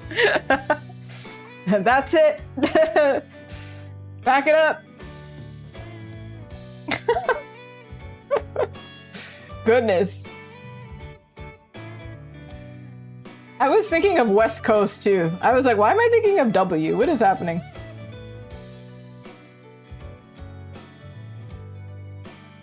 Alright, I think that's as good as it's gonna get here. This project is taking a lot of time. I have this saved somewhere else, like in a file, so I'm going to delete it because that's too many layers. That was the sketch, everyone. This is the line art. Ta-da! Hey, moving on. So much. There's so much. Okay, this file has way too many things. I need to organize my life. First of all, you, ma'am, disappear for a little bit. This is all one folder. There's too much going on here. So let's delete some stuff. Why do I have 2 3D models? That's not necessary. I've worked on this pose multiple times because there's multiple corrections. This model, we're not using it anymore. Oh, my Clip Studio crashed before stream. So, I don't remember what I deleted. I organized this previously, and now I'm like,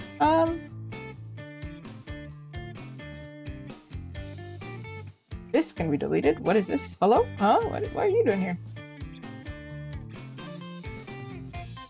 This is what I did right before leaving for, like, the night before I had to leave for Montreal. Kind of risky, actually.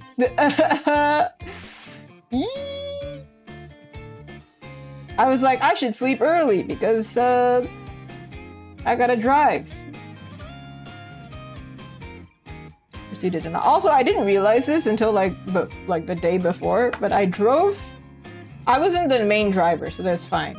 But I drove to Montreal, which is like about 7 hours, and then when I got there, I set up my booth.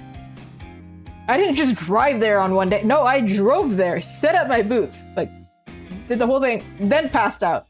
And then the next day, finished setting up the booth, and then was actually at the con. And then I went to meet Neil Newbon. See, there was a lot going on. I was very tired. And therefore, that's why the stream was missed. Can you imagine?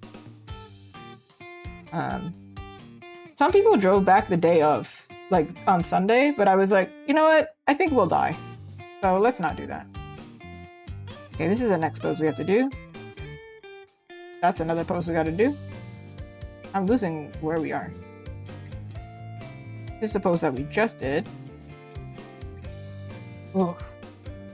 I also thought, I was like, wait, so we're driving to the con, and then we're just setting up the day of the con? Dang. My table's not that bad because it's only 3 feet. It was not a full table. They do give you extra time on the day of. So that was really nice. The event started late. Later than other events would have. which was interesting. I have never been to an event that started past noon.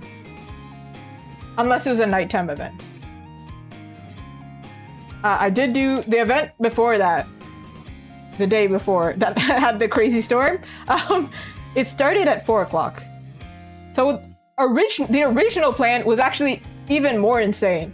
The reason that I worked on the commission when I came back home was because my event essentially got canceled. So then I was like, well, might as well draw, I guess. So then I did a little bit more commission work. Then I got the feedback that it wasn't good enough, or like it wasn't approved. So then I was like, oh man, they're gonna have to wait a whole week for another round of approval. So let me try and fix it. And then, yeah, it was a whole thing. So I was like, oh, okay, never mind. We're just gonna do it today. And that's why we're here and we're doing it today. Because we like having Azuki alive, right? Right, everyone? Yeah. I was not about to stay up even longer. I pushed it as far as I possibly could have.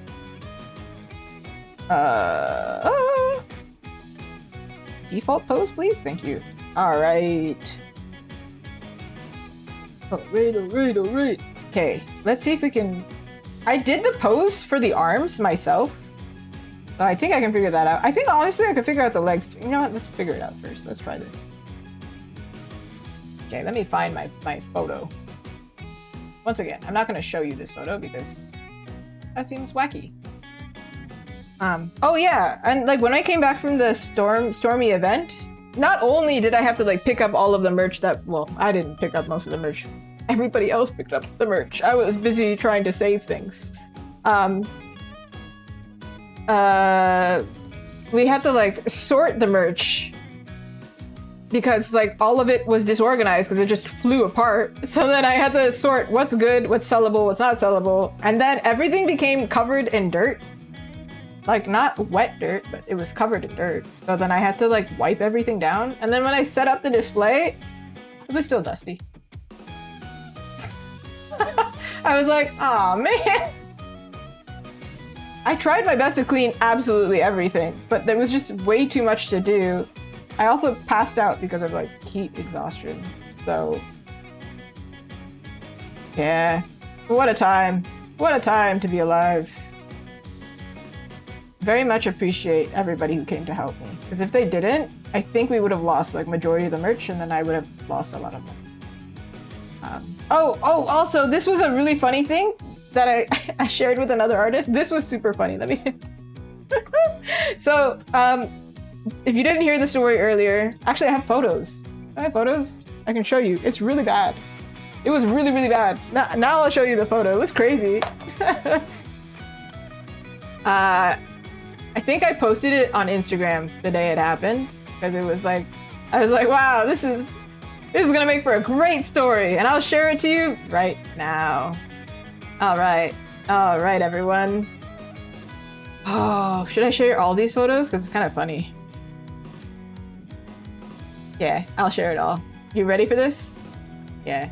I'm gonna share this one.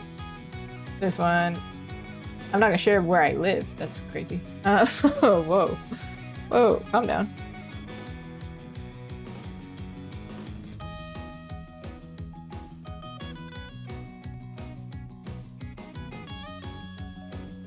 It's sending. Hold on. You ready for this? It's so funny. Everyone, this is what happened. All right, let me show you. So, this is what my full booth looked like for outdoors. Obviously it's shorter because we expected there's gonna be wind, okay? This is what the booth looked like. Kinda cute, right? Look at how many stickers are on display here. Can you imagine what'll happen if they go flying? Just imagine it. Just imagine in your mind what would happen if a strong gust of wind went, you know? These ones are all elastic to the thing, so they won't fall. These, I was a fool. I did not tape them down like an idiot. If you ever display outside, tape everything down. Everything. Telling you, everything. These guys were not magnetized down either. So, I'm doing a little show and tell over here right now. This is what I saw right before. I was like, that doesn't look right. That doesn't look good. I think it's gonna rain. The forecast didn't say it's gonna rain. I am like pretty sure it's gonna rain. That looks bad. That doesn't look good. This is the point where I got warned, hey, there's gonna be a storm. And I was like, oh, no, really? No, really? You're kidding me.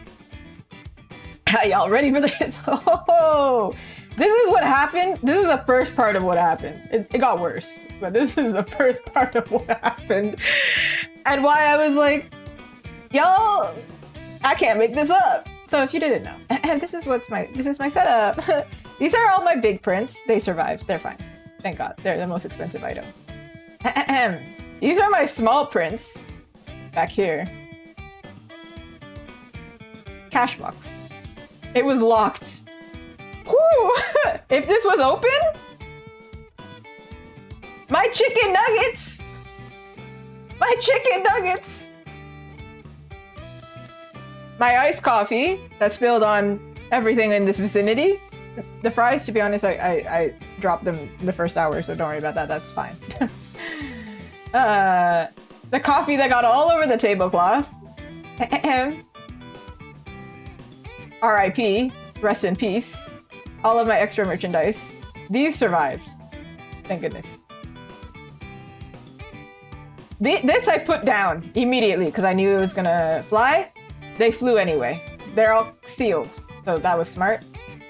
These guys, I think some of them didn't survive. Some of these didn't. This right here, this standee, I threw it out. It cracked. My iPad cracked. I think it's this one cracked. Everything here survived because I taped it down. These guys survived. All good because they're sealed. This also survived because it separated. And then, so the table's like this, right? Not so bad, if all things considering. We can still pick these things up. No. The table flipped over. So then I was like, so if things weren't broken now, the table falling over and smacking them broke them. It was very cool. And then the tent started to inch toward me while I was on the ground picking up the stickers. The tent started coming my direction. If it had like a really strong gust, it would have just been take Azuki out. She's out of commission. So yeah, all of this stuff that's on the ground, I had to clean it up before going to Montreal Comic Con. R.I.P. So I gotta buy a new sticker shelf, everyone. That's cool. That's cool. Anyway, this is what happened. From now on, I'm going to avoid outdoor events because this is our third time in 1 year. It's crazy. Crazy, everyone. I think this was at like 5 p.m. Maybe we took like 6 to 7 to like pack all of this up and fix it all. And then I got home, I knocked out, woke up, pack all of this back up again, wipe everything down. Y'all? What is this? Anyway, everyone was really nice. Thank you for helping. Craziness. And then I said to my friends when I shared this is so bad that something really good is gonna happen. Something really good must happen because this is such bad luck. It's insane, actually. It's like really bad luck. And then something great did happen. Yeah. So it's all good. Definitely learned a big lesson. Everyone else, take this note. If you're ever considering selling your art, do not do an outdoor event the day before a convention. Don't do that. I don't know how much louder I can say that. Don't do that. Because on the off chance all of your merchandise somehow gets destroyed, you are so royally. No, it's a bad situation to be in. Anyway, some stuff is sold out. And because some of it went missing. Some lone person in that park is gonna like stumble across some random sticker somewhere. It's gonna be really funny. Everyone. Lessons learned. I do it and I look like a fool, so you don't have to do it, okay? Please don't do that. Okay, so I tried this pose myself. This is physically impossible. I mean, no, it was physically possible actually, but the arm had to move. I'm gonna do like a blend here. Ooh. Okay, all right.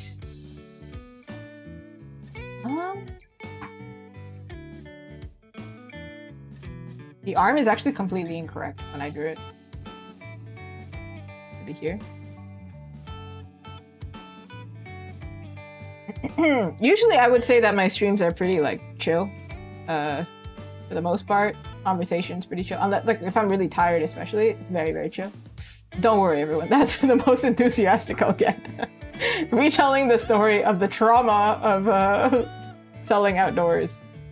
The last event, I did not vlog this. This was my first time doing a solo event. I drove to the event myself, set up the table myself, did all the sales myself, stayed away from home by myself, found the accommodations myself. I was on top of it.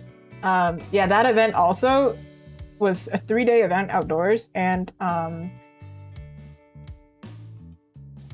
one of the days got canceled because of a thunderstorm as well. And then on the second day, it was so windy that like everything was flying. I taped everything down. So I already had the experience of what to do, but in this situation, it was like, there's literally nothing I could have done.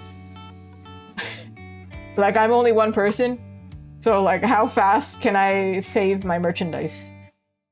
Not very fast.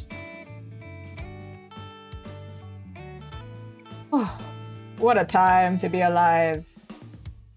The weather here is still really bad, to be honest. It's a pretty bad heat wave.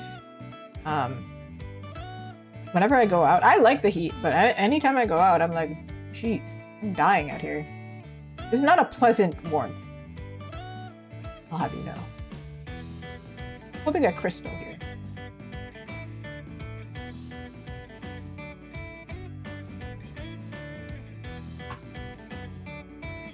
Okay, this part, I did not model myself. Because I can't put this in the photo. How can I? I'm using a timer to take my own photo.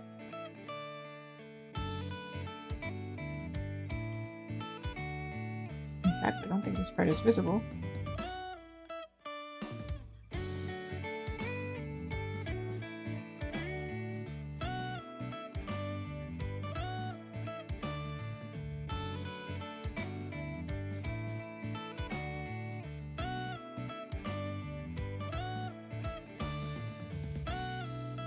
I think this leg actually is incorrect.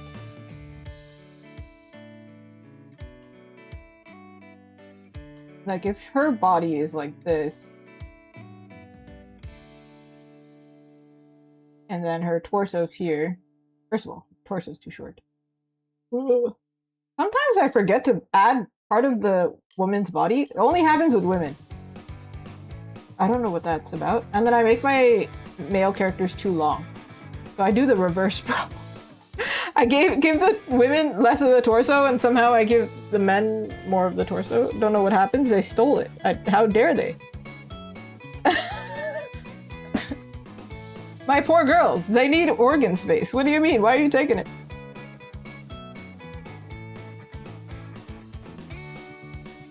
The guys are trying to be super, super long. It's like anime proportion logic. Have you seen those 90s animes with the guys that have like the craziest shoulders and like the skinniest waists that are like really intense?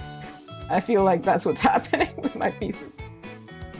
Listen, if the mangakas can get away with it, why can't I, huh? Why am I not allowed to commit these crimes? These proportional crimes.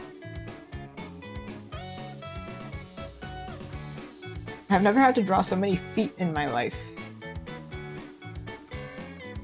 My goodness.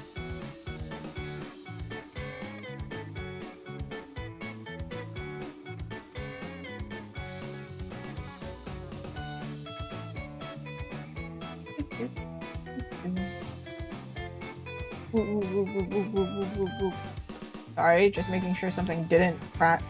Was it my last stream? I don't know if it was my last stream or like two streams ago.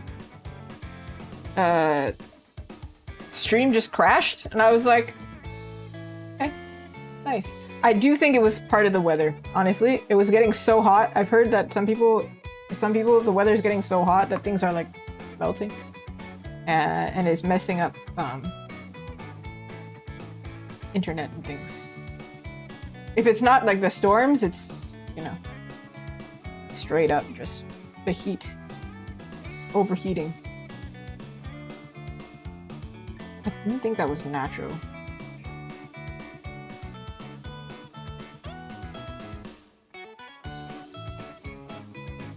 See, there's one sketch that's just to give the client the idea of what I want to do, and then I'm spending less time on figuring out the pose, and then there's another sketch, and I feel like most artists who care and are more detail-oriented, who are smarter about their process perhaps,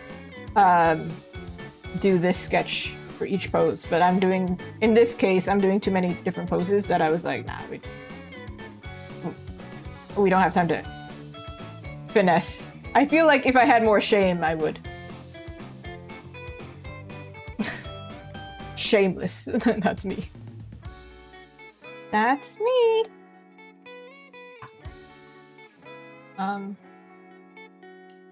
I would have quoted more of Jinx's line if I remembered it. I don't remember it right now.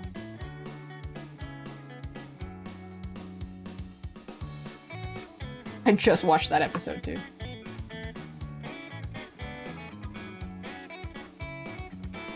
Oh, that's so real. I think a good...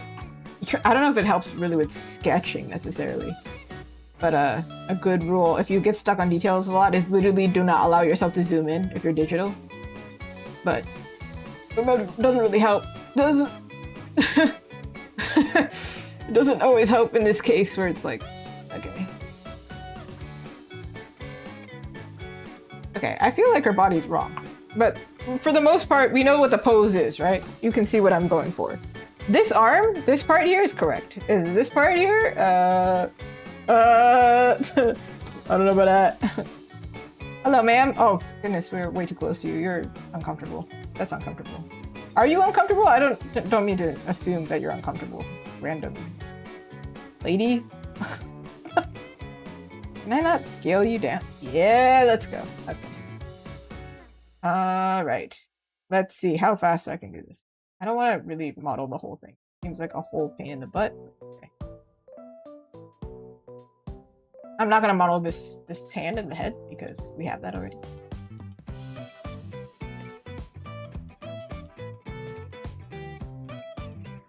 Oh, it's so annoying. There's so many better 3D model programs. This is a drawing program with a 3D model program in it.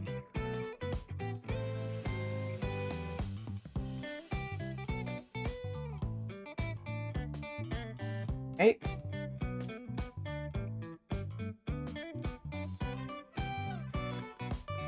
No. Okay. Do this. Okay, I'm not gonna do this whole arm, but I'm going to lift it. It does change this part.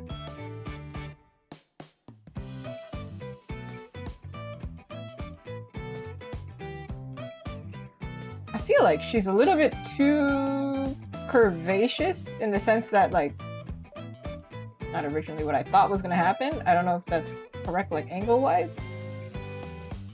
Is it this way? Because this looks more like the curved line looks different here than here. Does it matter?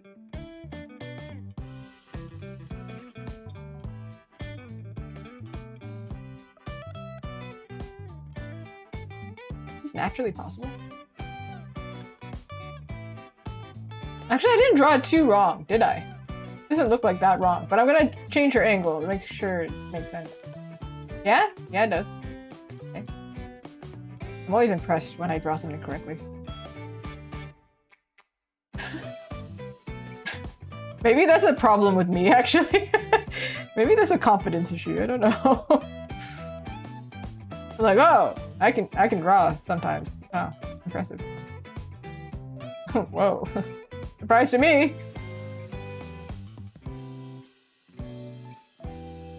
Okay. All right. All right. Go for it. Okay. Up.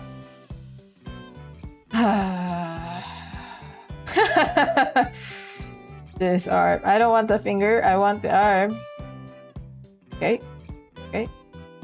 I do think that this arm is incorrect, actually. If I didn't already think it, I do think it now. Because I tried to do the pose myself, and it was really uncomfortable. Sometimes that is a thing that you run into when you're working with clients, by the way, is that they'll say like, can you do this? And I'll say back, be like, I can try that, but I'm gonna tell you now from experience of drawing, that's physically really uncomfortable.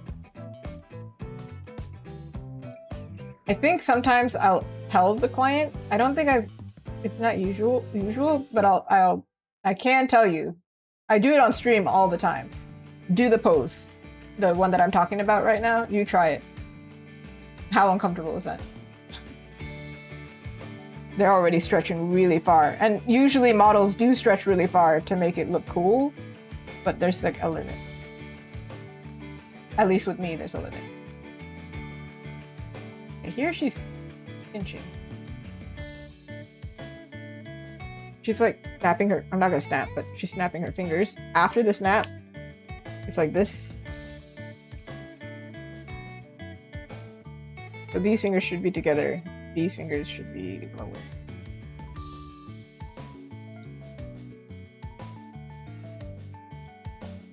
Okay, calm down. What are you doing? All right. Try this. See if we can move it to be similar. That's the limit.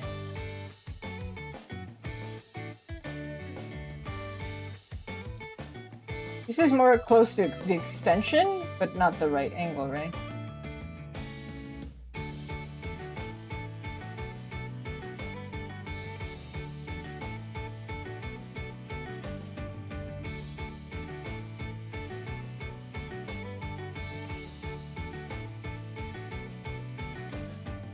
Looks kind of awkward.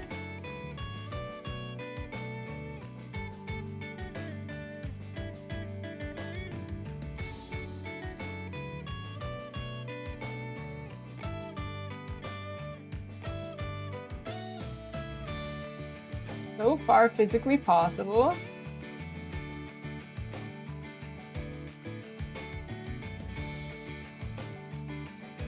Silhouette wise, so weird.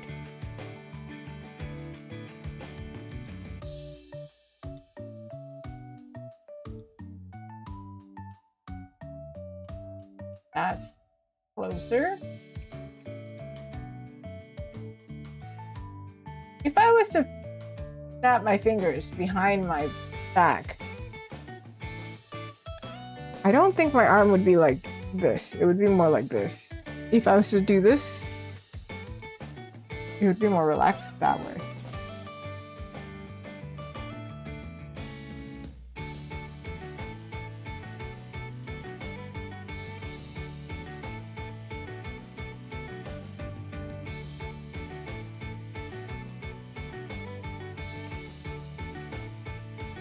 This.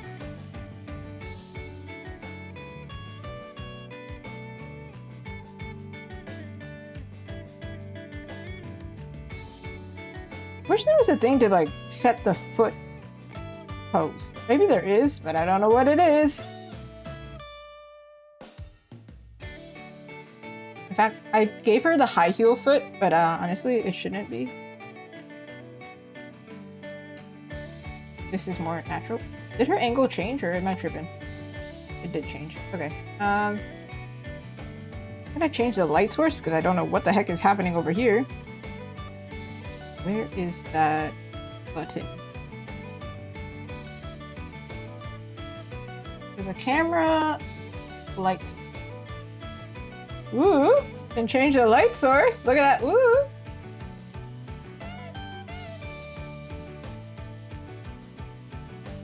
You can also change the color of the light. Did you know that? Surprise! There's a lot of things you can do that you don't think about often. Okay. Should work, I think. Okie dokie. Lock that in place.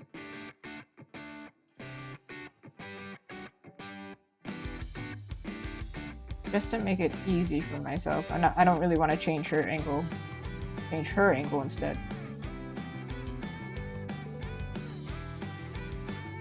Whew.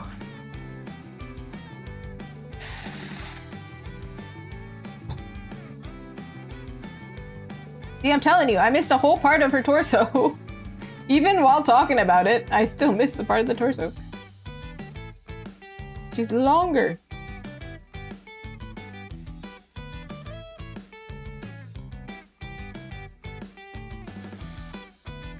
Her leg is longer than I thought.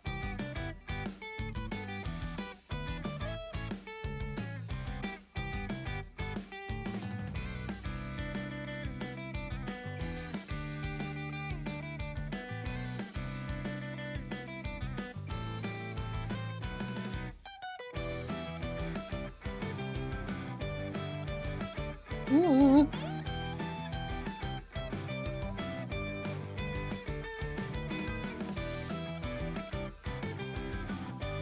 Okay, what happened to her arm here? Too long, right? Foreshortening? Foreshortening, everyone?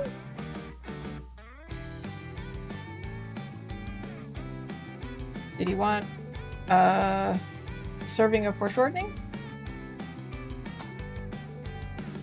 Oh, I'm not doing all that. I can't see what I'm drawing here. It looks like if I move her, the angle changes, so I'm just straight up. Listen, forgive me.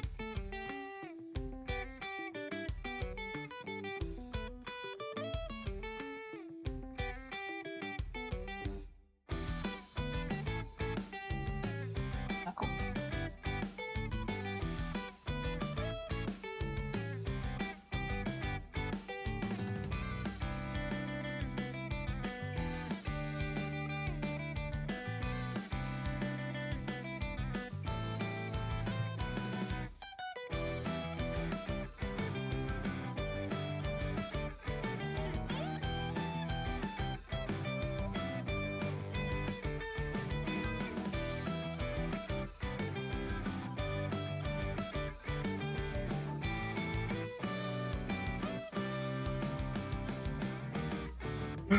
What?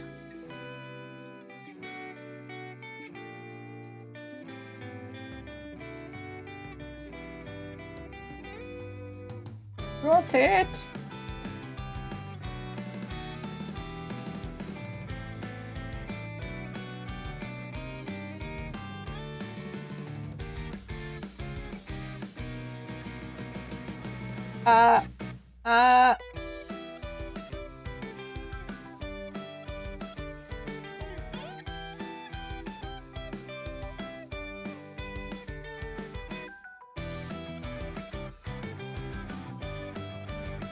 I have decided I'm gonna do this one and then the last pose. I am going to do that tomorrow. I'm going to work on something else after this one because it's a lot of line art for one forearm and a lot of pose figuring out that I'm not about. I'm not really about it. Hand, leg. Okay.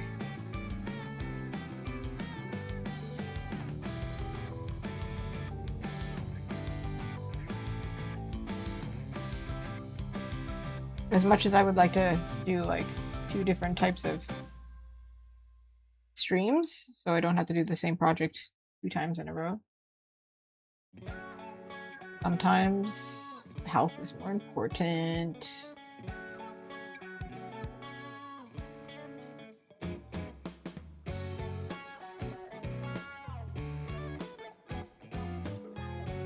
Like being a healthy role model. What?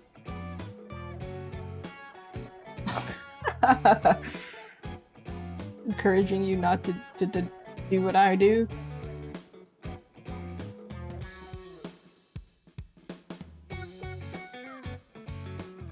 Sometimes all it takes is some stranger taking care of you for you to realize that you should probably take care of yourself more. Talking to Neil, I actually did tell him about the burnout, right? And seeing him so concerned made me go, yeah, you're kind of right, I should probably...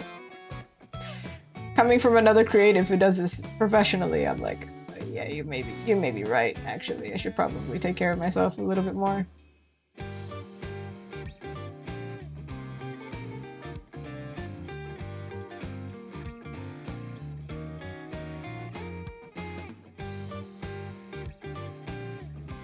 Like, I came back from Montreal, I already started working, and then the day after, I actually considered skipping my day off.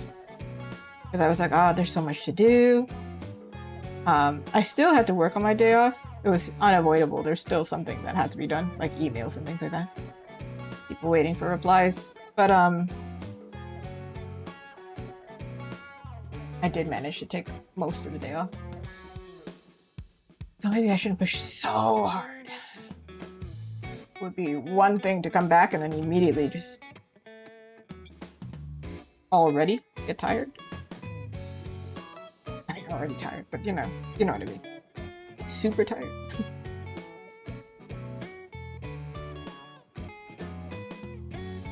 Oh, here's the one that I did the highlight. Just realized. Rather than the usual way I draw noses.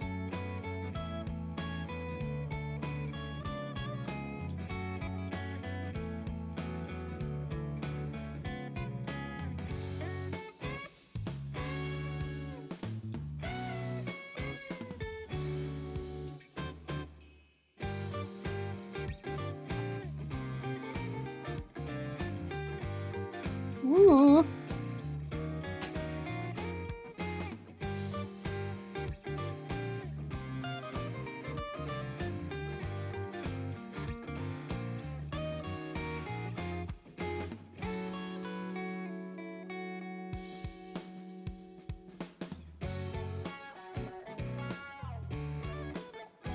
I still have to do the flat colors, so I'm thinking of doing that tomorrow.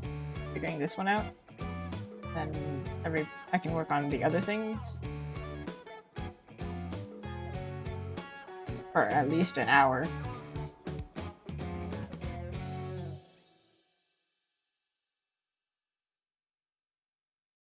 At least an hour. I know the stream has been mostly doing sketching and line art and things. It's either I don't, like if I have commissions that are like this, in the case of like, there's like a lot to do. It's either I cancel the streams and only do 2 a week, or I do them on stream and then we just bear with seeing me do the same project. Because regardless, they have to be done, you know?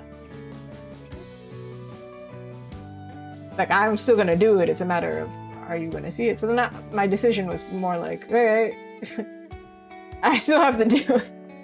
So I'll still stream it.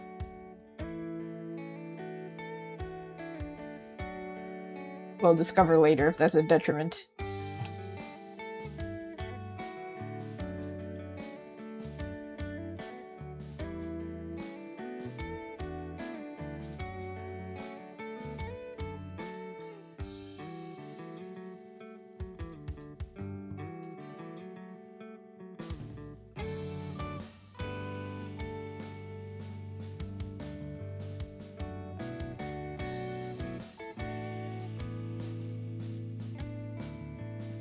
Kind of hard to show this without.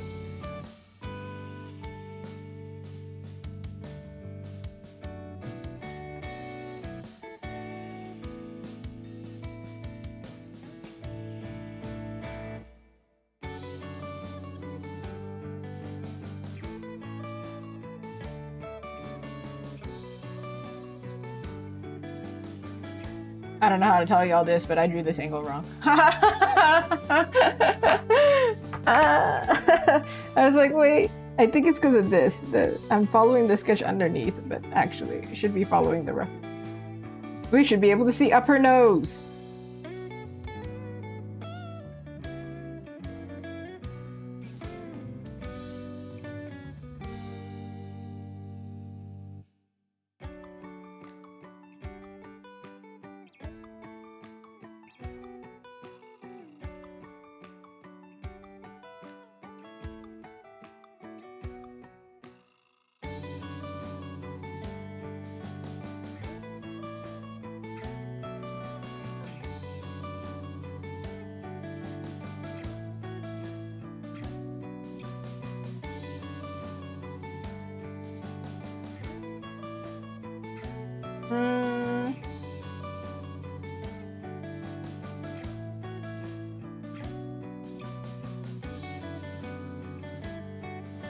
Me and this girl have different anatomy. Significantly.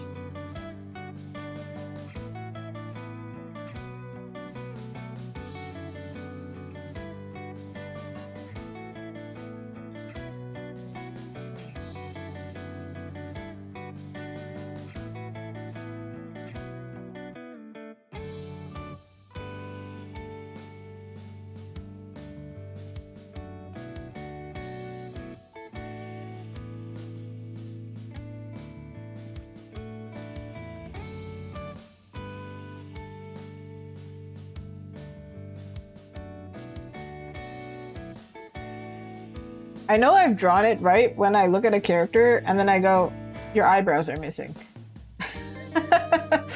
And I'm like, I can consciously tell that the character is missing eyebrows. I'm like, ah, yeah.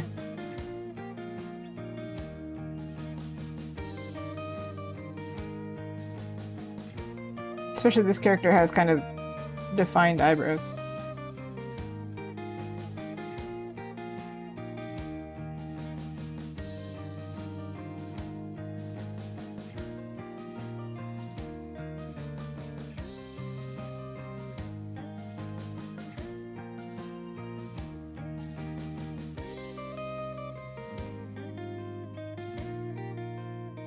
Okay, okay. There's a tricky head angle. We're gonna figure it out, everyone. This here.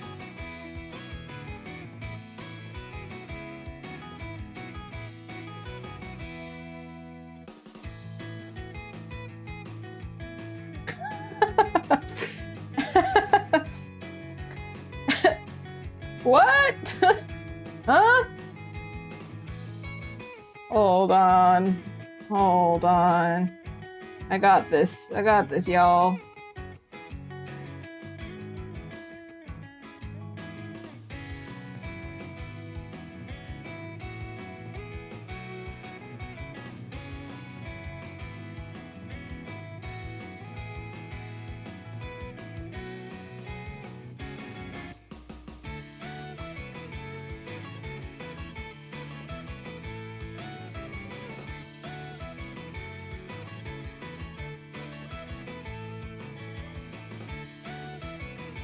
All right. Okay. We got somewhere with this. Neck is going to look shorter from this angle because, of course.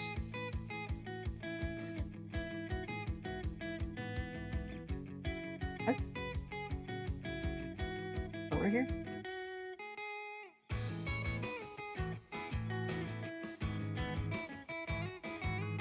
My hair is black, and I also wear a black shirt for this reference. And I'm like, what? What? Sunny, huh? What's that, Sunny?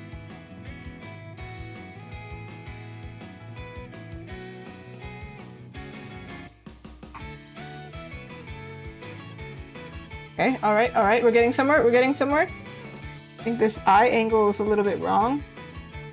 She's looking up. So this eye is like curving like this instead.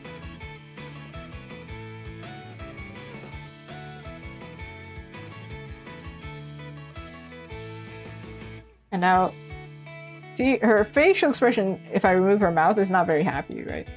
She's supposed to be super happy, so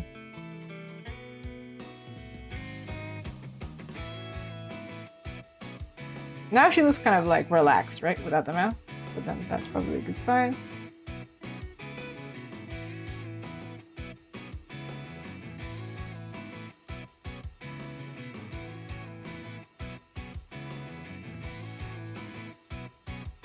She is looking like a frog. I don't know what character has that in anime, but that's what it reminded me of.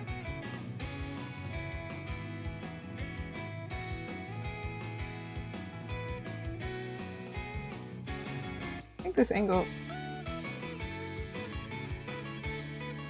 is supposed to be this way?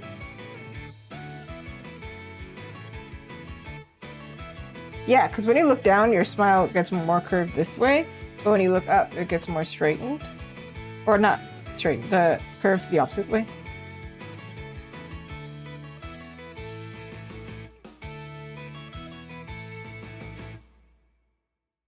Or it's straight. Either one. I don't know which one it is. We're gonna figure it out right now. She looks weird as heck. Oh my goodness. Oh my goodness. Oh my goodness. Oh, Wimble, oh, Wimble, wee!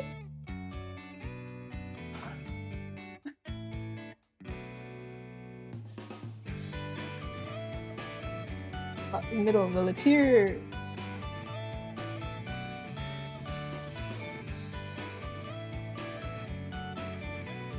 Who knew drawing a smile would be so difficult? I knew. I already knew.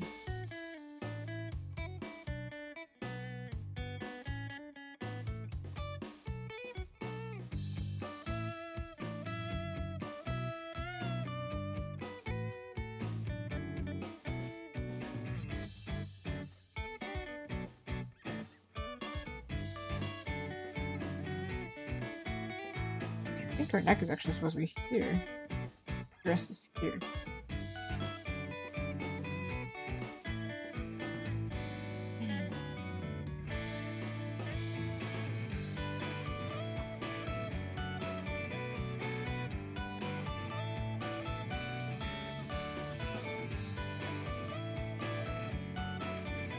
We're talking about getting hung up on details, right? If I had done this face first and then discovered that like the pose was gonna change, I would have rage quit. At least we know the rest of the body is correct, you know? At least there's that. We got something going for us. I hope. Because if we have to change this pose, at least it won't be today. At least there's that.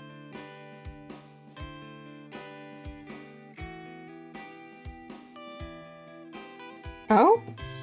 In fact, I think the jaw is here. Dude, necks are so weird.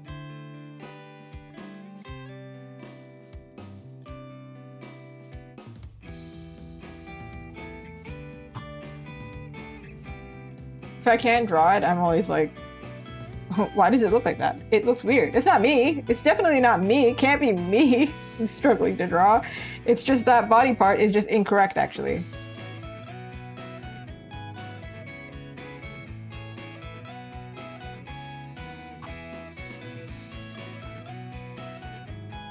It pretty much looks right. It's just this mouth, man. It's weird. Aw, man. I believe in myself. I believe in miracles. Isn't that a song from like a DreamWorks movie? Prince of Egypt?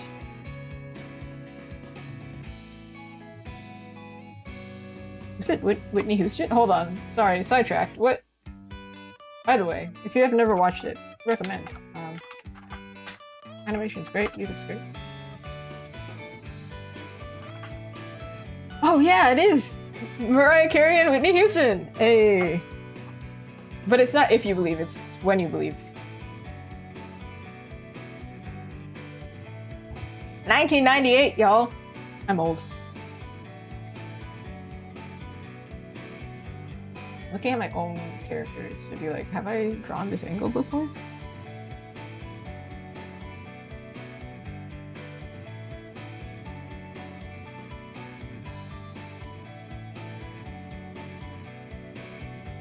Yeah, she's got the Kim Possible lip.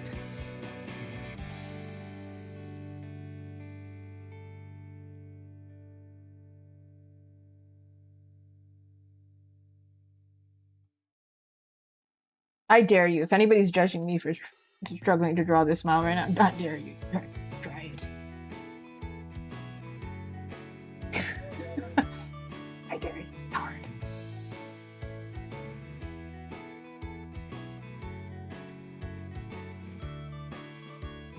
Okay, I'm just gonna fix these eyebrows real quick.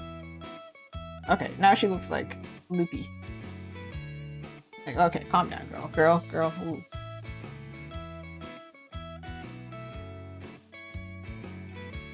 There's like something about smiles that when you draw them, sometimes they look natural and they look cute and whatever, and then sometimes they pass into this stage of like horror, and you're very like, it's disconcerting to look at them. You're like, that don't make me feel good.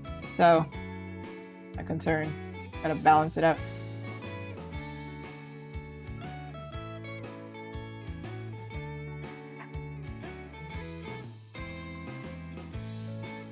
Hold on. Excuse me, ma'am. Based on this and this, she is missing shoulder. Do you see this? Y'all seeing this right now? Okay, I have combined this pose with my reference. There's two different references, and now actually we can give her kind of neck because it's kind of getting weird. Kind of looking a little weird.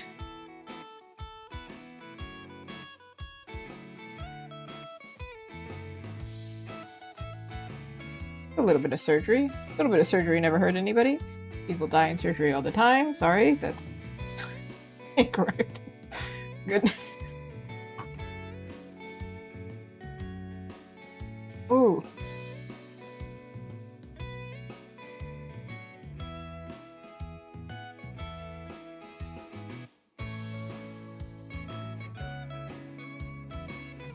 I made her like beefy. Like this girl, she goes to the gym at 5 a.m. every single day. She don't miss. She is more disciplined than I am, than I ever will be. In the next life, I still won't be that disciplined. Goodness. If you see me in the next life and I become a runner, like one of those people who run every single day down the street, not just like on a treadmill in the gym, but they just like every day at 5 a.m. they're on it, please make sure to give me a high five. How will you know it's me? I don't know, but just give me a high five for it, and then I know you're good for it. Don't worry about it. Because that would be an amazing feat. Any part of me somewhere doing that? Crazy.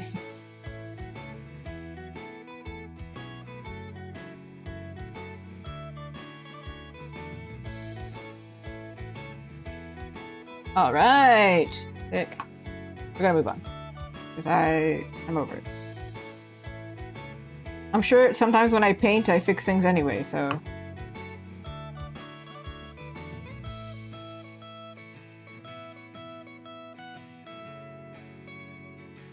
Fine. Let's give her hair, maybe? It looks like for her hair, the original sketch, we're gonna look at it now. I made it like windswept, naturally, because she is flying. So, let's do that. If she has a side part here, this part is gonna go this way. This little part here is gonna go this way.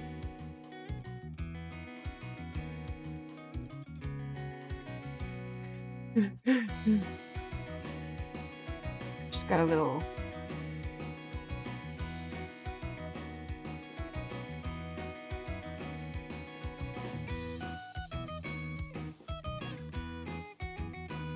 I think it would be cute if it goes this way.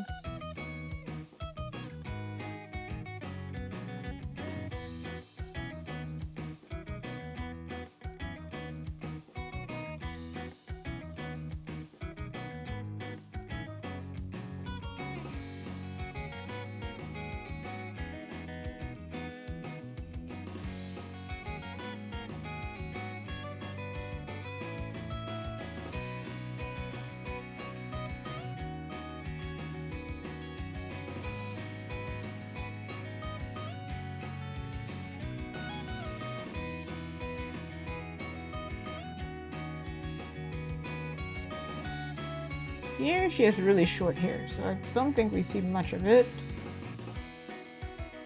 Yes. Okay.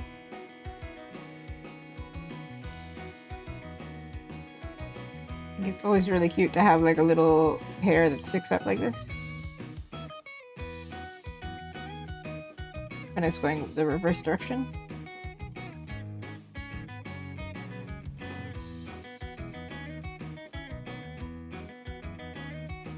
Might be a little long, considering her hair is quite short.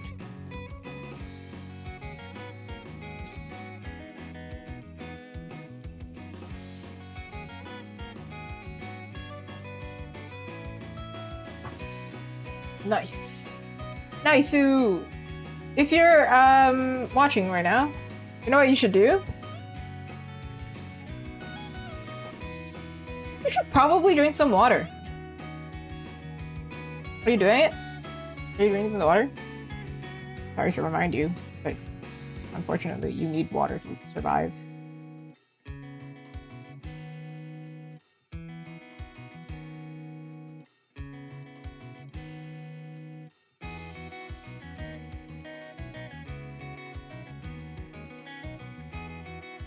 Oh, hold on. Here, okay.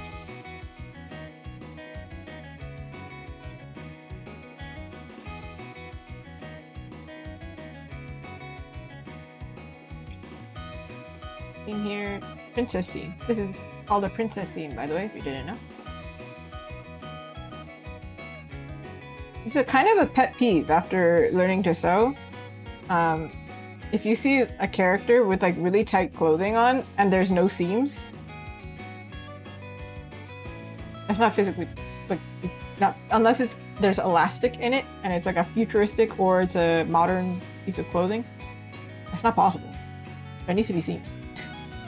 The seams is what's making it tight.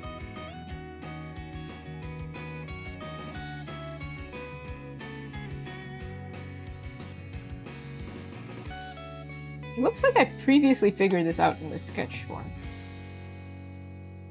Kind of. For the most part. I do think this little tail thing would not be visible. This, though, is correct. No, like this. That looks prettier.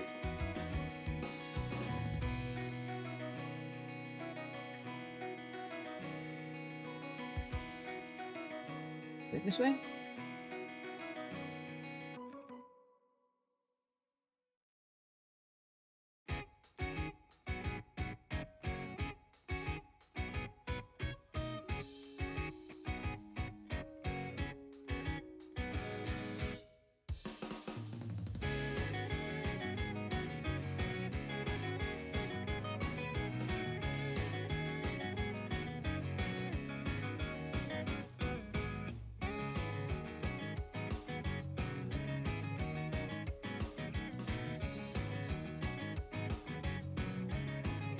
Gotta correct something here.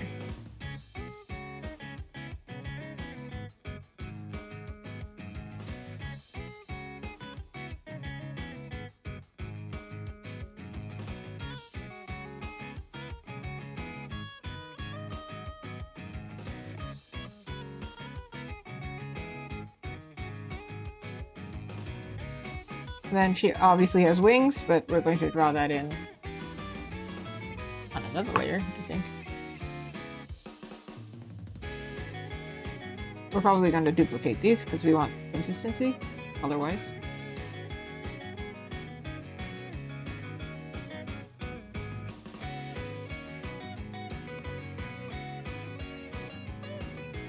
Because these look so similar to this one.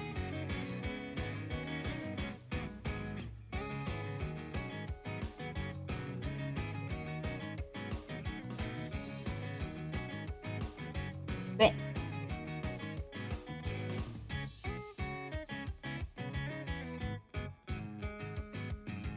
Honest, I don't think this wing would be visible because of the angle. It would be more like this.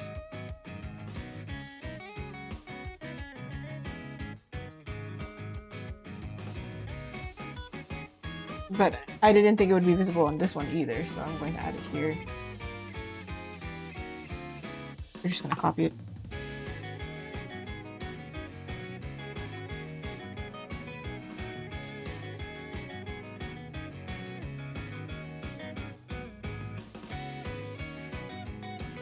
Oh my god, it's hot in here!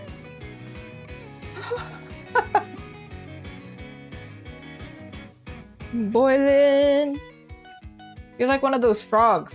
Have you heard of that thing where it's like if you put a frog in a pot, they don't jump out because it just progressively gets hotter and then they don't realize? Kind of like a really hot bath. Yeah, I feel like that.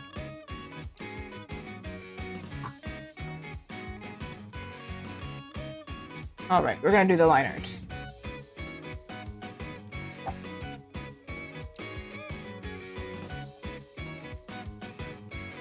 Oh!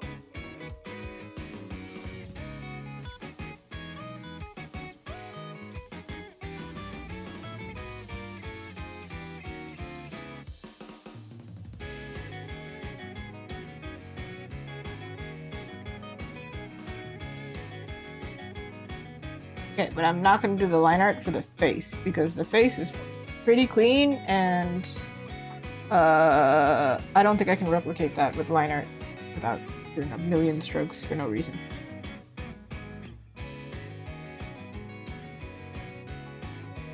Oh! Ah!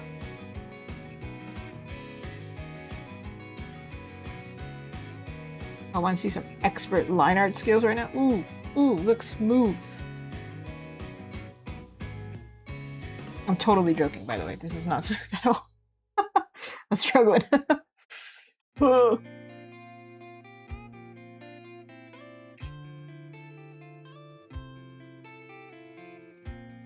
Okay.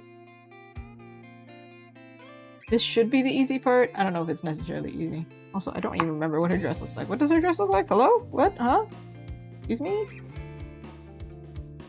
Oh. Oh. More like this. Excusez-moi. My bad. Did it actually extend that way, or? I didn't explain it, so... In this world, it does.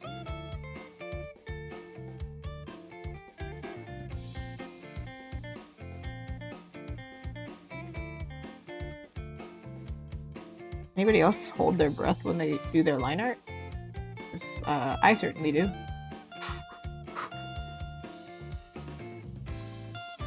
Oh, so I was playing Dispatch, right? No spoilers, don't worry. There's a character who has invisible powers. And it only works when she's holding her breath. And I thought that was so clever. But I also was like, yeah, just like when you're out of their view, just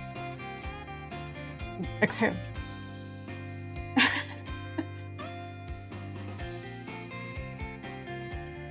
I thought that was actually pretty clever.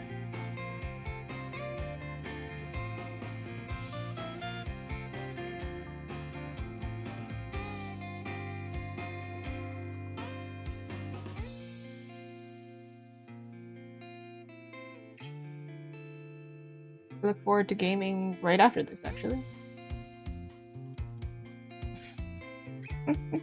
Eating dinner first, though.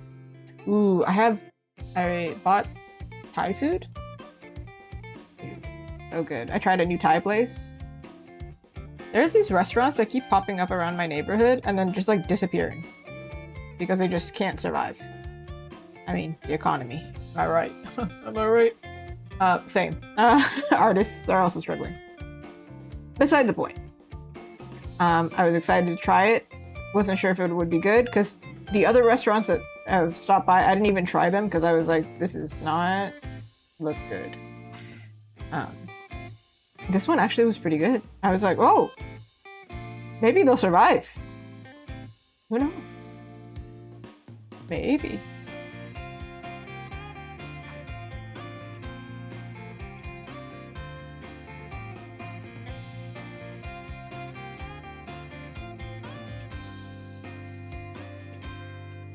my friend actually said something super funny. Is this like really dry humor, which I love. I'm obsessed with, which is really funny because I'm a really expressive, like energetic kind of character.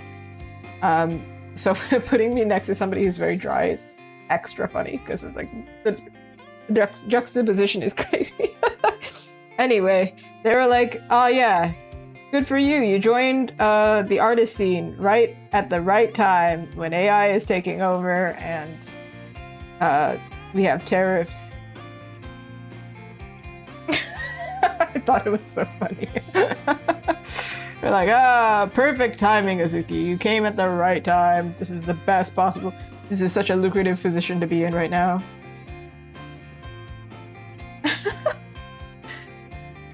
All I could do was laugh because I was like, yeah, I mean, yeah, what if best job position.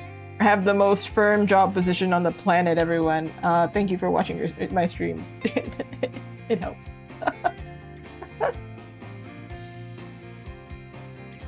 Is one thing I have going for me that a lot of artists don't, is I have the ability to stream.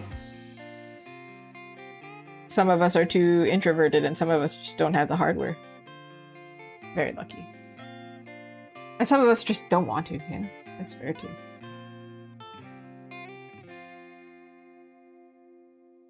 Not me though. No shame. You can see my ugly sketches. Enjoy. You can also see my accidental reference photos that I keep up by accident, and then I can quietly be mortified, or I'll just tell you I was mortified. Congratulations, everyone. It's on YouTube forever now. You can see me with crazy bedhead. How I really look like a gremlin off stream.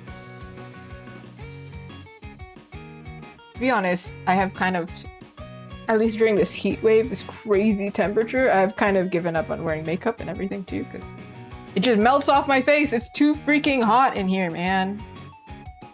Anybody ever questions it? I'm just boiling. I'm literally like, Hatsuki, why are you so shiny? You might be thinking. I'm boiling. It's hot in here.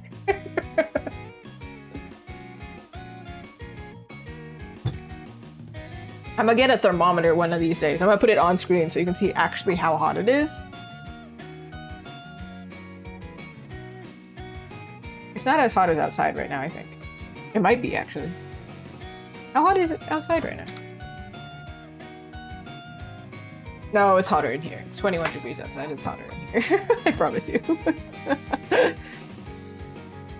21 degrees is pleasant. Okay. In here, I do think the temperature in my office is probably high 20s.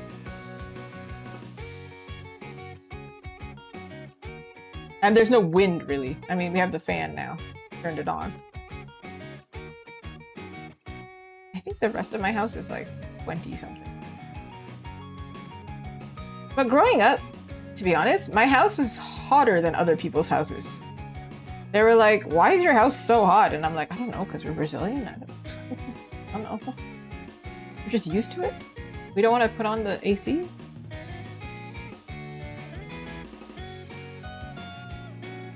Weak AC? I don't know.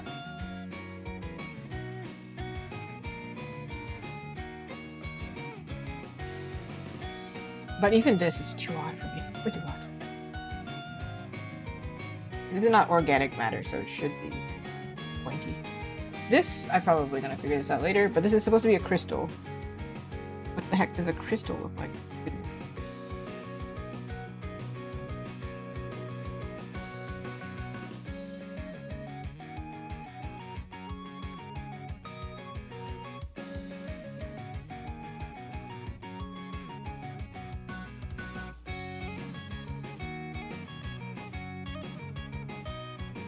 Crystal means not really organic. I mean, it's organic in the sense that it's like, you know, from nature, but it's sharp lines, angular lines.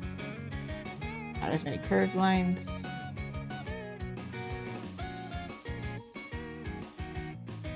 That's what it's gonna look like for now. I can fix it later. That's something I can paint over, it's fine. Holy cow!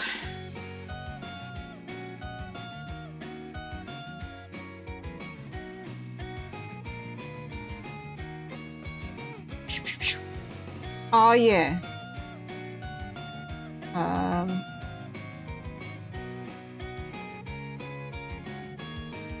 There we go.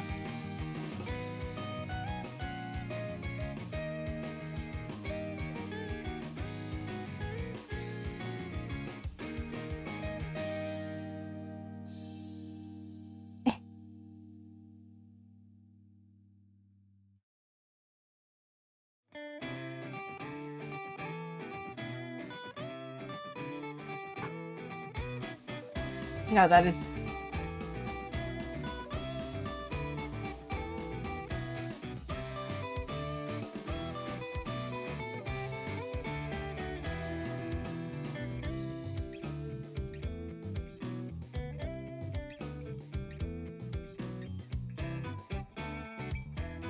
Alright, thank you, Tangent. I appreciate that. That's so cool. I love tangents. Don't you love tangents? So delicious.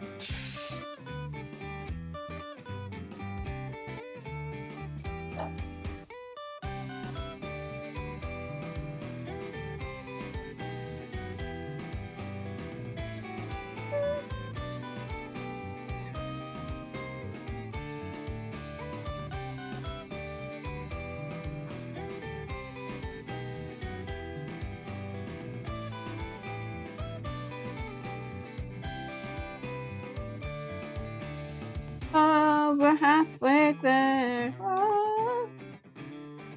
I'm not living on a prayer, actually.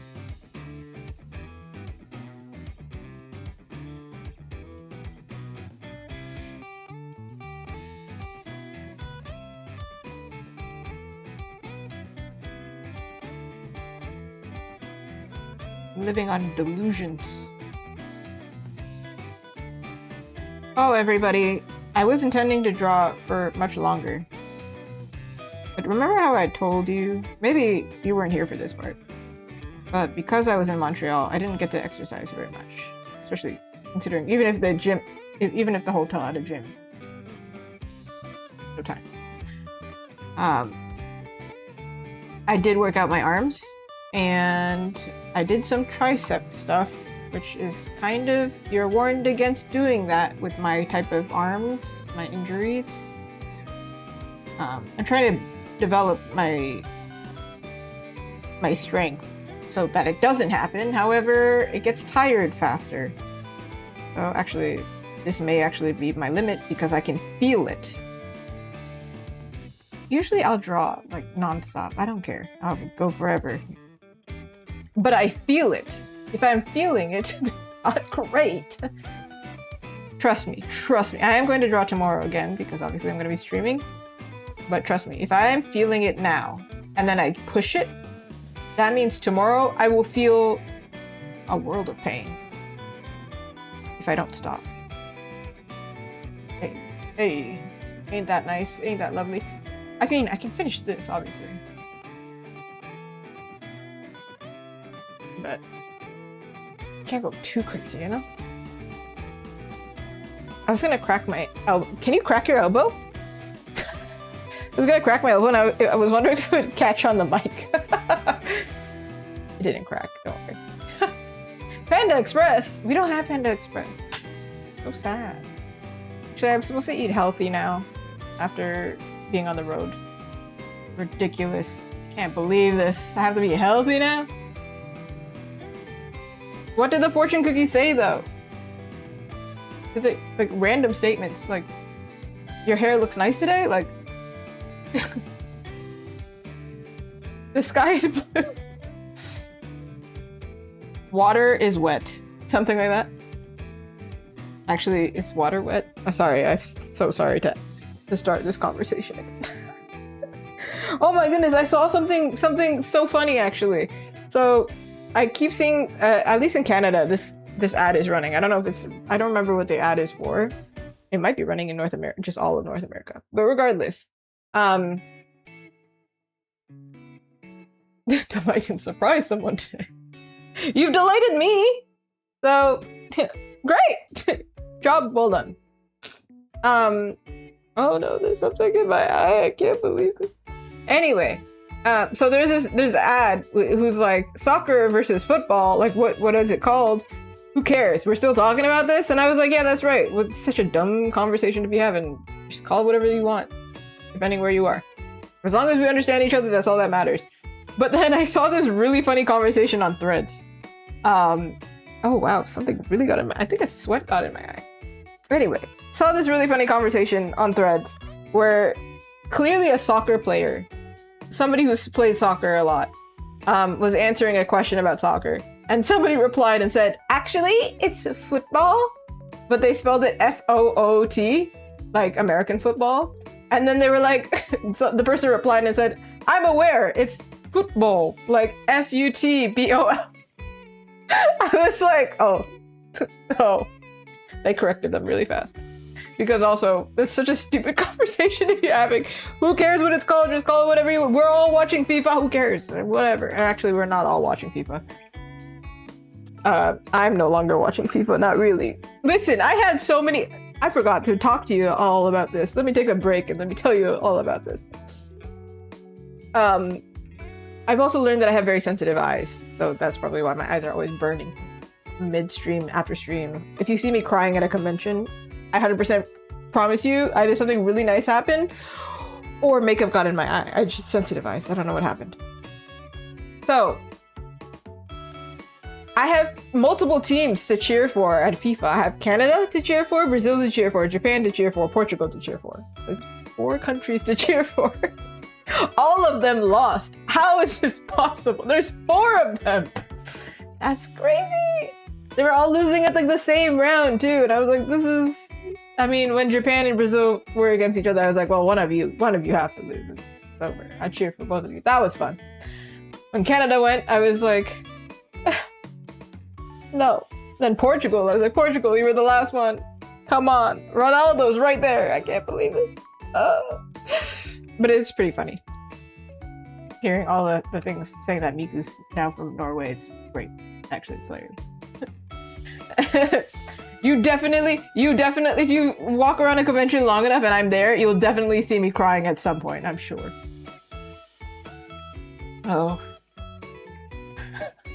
I have not seen that. That is actually really funny though. The curse. The curse. I've actually seen that with a celebrity where it was like anybody who's dated this one celebrity has had financial or like career ruined. And I'm like, wow, that's so cursed person to be dating. Goodness. I have the curse this year of the convention curse where it's like no matter where I apply, I get rejected everywhere. I just a really unlucky year. I've heard of other people who have the opposite, where they apply to everything and get accepted into literally everything, and then they're like, oh no! Opposite struggles, suffering from success. Which is pretty funny. Opposite ends of the spectrum, we're waving at each other. That's the only curse that I can think of that I have this year. That's so funny though. I didn't watch all of the games. I only started watching when I started getting serious. I was like, ooh. Somebody came up to me during the convention and asked me, is it really impressive that Canada is in FIFA? And I was like, no, listen, it's impressive because nothing ever happens in Canada and people forget that Canada exists all the time. Like when we won, was it NBA several years ago? That was pretty crazy. I think I watched one of the games too. I don't remember. A long time ago. But it was like, whoa, Canada's doing something for once? This is craziness. Whoa. People keep forgetting that we exist. Now that we're hosting though, surely you can't forget that we exist, right? Right? Don't forget me. I'm over here in Canada. We're pretty much the same as America. In culture, at least. We have the same things. No! We don't have to talk about that.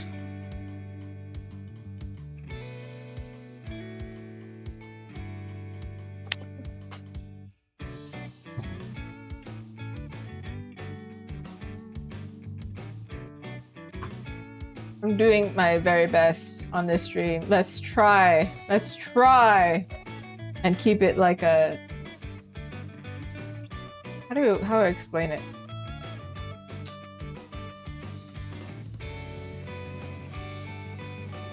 Not remind each other there's a divide. Everyone's welcome here. Let's keep it that way. Everybody has been terrible to everybody. But here, we don't have to do that. Let's keep it chill. That's what I'm trying to say. We know.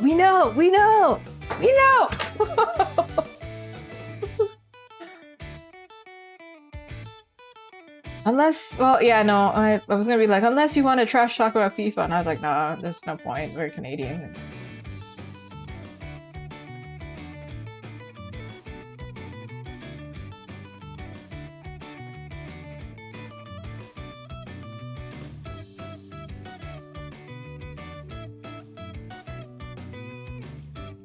I have people from like multiple countries in the stream. They lurk, they're whatever. Sometimes they peek in YouTube, wherever. That's why I'm kind of like... I already have the rule of let's not talk about politics, no mature topics, essentially. But I would like it to be more like... You don't have to remind each other that we're all separated in some way. It's chill. We're chilling. I am of multiple cultures. Everyone can be here.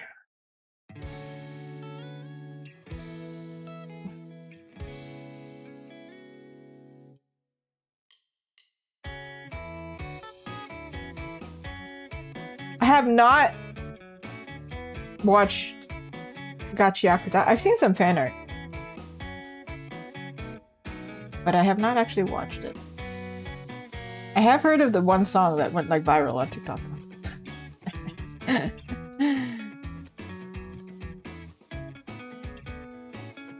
don't know much about it. I don't even know like the storyline. Like I don't nothing about it.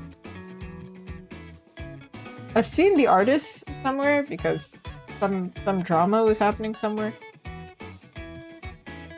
Aside from that, I'm like, I don't know.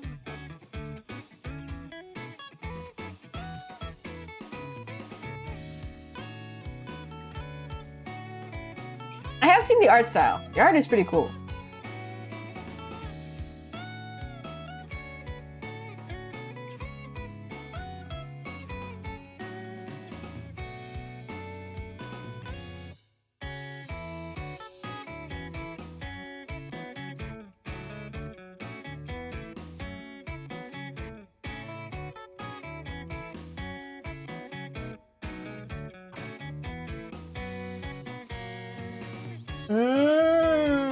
So like kind of dystopian kind of vibe.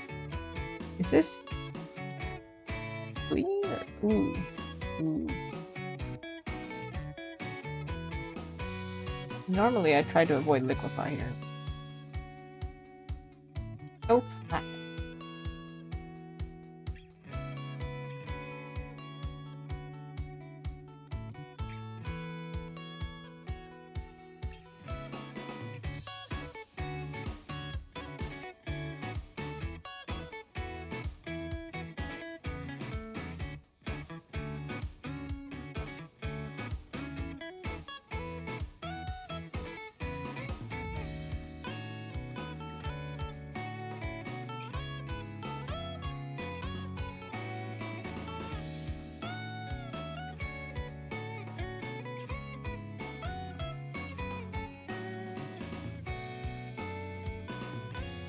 Ooh, you know, honestly, that seems very like, I feel like there's a term for it. I don't remember what it is. because it's not English. But like Japanese culture, they have a really strong culture of like taking care of things, like repairing things rather than replacing things.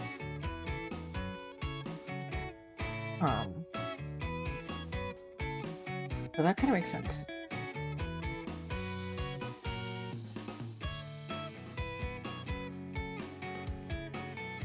I feel like there's a term for it. It's like one of those, I think they have something in German that's the same, where there's a specific word that doesn't exist in English, but this in their language, and then when you explain it, you're like, yeah, I know exactly what you're talking about. It's like deja vu, for example. We don't really have a word for it. So we just use the French word. She's bald! She's got no brains! Oh no! How are you gonna think with no brains, ma'am?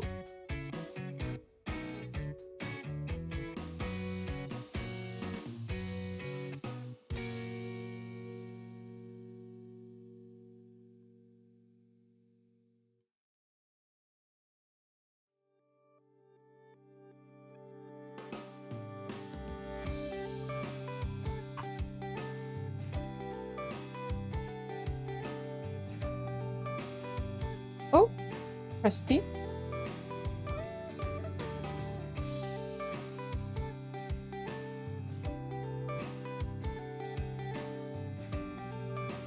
Okay. Okay, ma'am. Don't worry. Not for a long time. You're gonna have forehead in no time.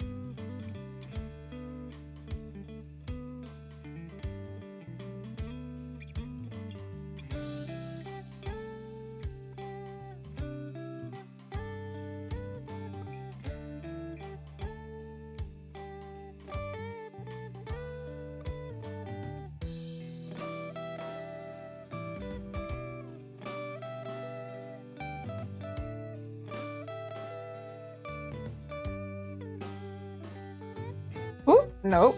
Hold on.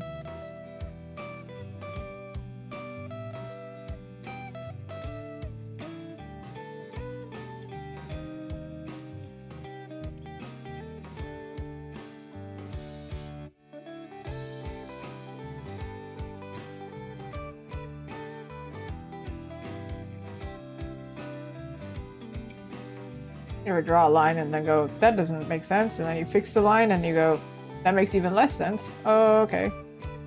Alright. I see what game you're playing at. But I'm the boss, so what? I'ma figure it out.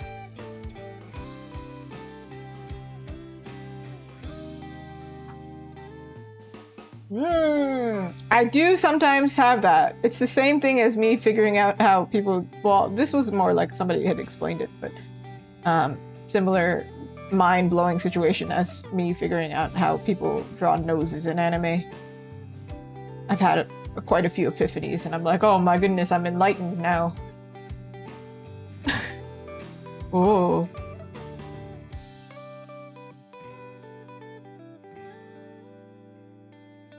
Feel like a monk who's been meditating for a really long time and then suddenly I've reached enlightenment.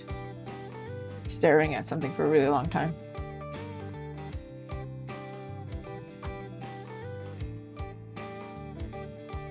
I do also find that I hold my breath. It's ridiculous. I find myself holding my breath when I exercise too, which is like the stupidest thing. You should not be doing that.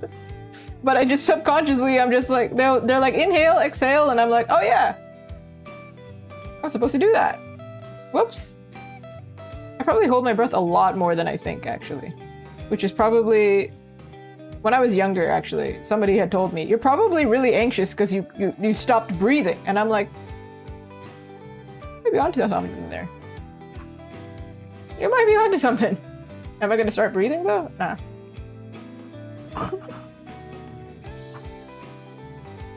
Yeah, it's terrible. I also do the thing, this is really funny and I think it's really relatable, and I feel like somebody is going to know this one. where you're going upstairs and you're passing somebody, and then you like pretend that you're not struggling.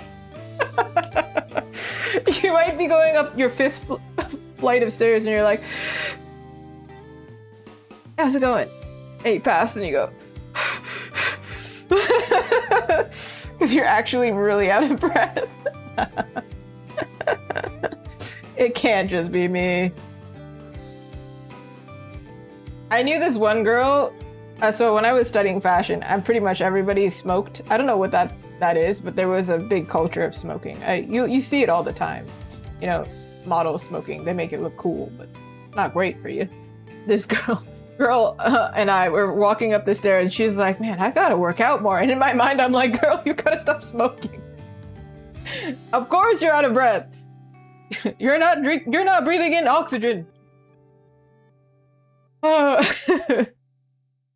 Your lungs are tired. Please take care of yourself.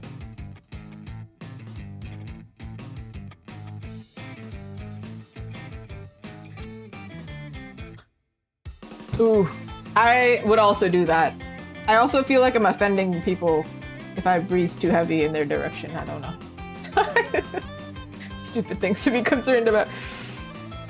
You know, it's the worst though? If you eat something crunchy at a movie theater, like you get nachos, and then like the trailers have ended now, and now you need to wait for it to dissolve in your mouth, or you need to be that jerk who's eating crunchy food at the movie theater. I'm sure nobody else is minding it. However, I mind that I can hear is so loud in my own mouth that I'm like, oh man, awful. I'm learning that we're very considerate people over here.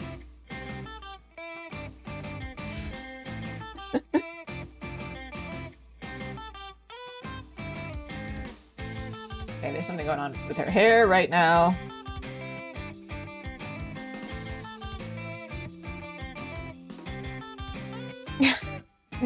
No, I've never seen that, but that's awful. The craziest one to me is when I was told by somebody who works in the hospital that they go outside and they see all the doctors smoking. That's weird to me. That's where I'm like, all right. I get they're stressed. They're probably like, my life is short anyway. I would just smoke. It's fine. They just don't care about themselves as much. But I'm like, you've studied this. What? Huh? That's a weird one to me. I don't know, but artists also, we have terrible habits that we all do, so I can't really judge them. I am judging them, but I can't.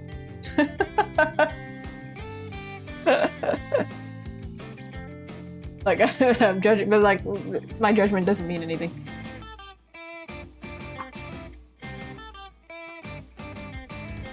One of the ways that I stop caring about other people's opinions as much is stop caring about my own opinion a little bit. Just throw it out, you know. If my opinion doesn't count, neither does yours. So they can do whatever they want to do. Yeah.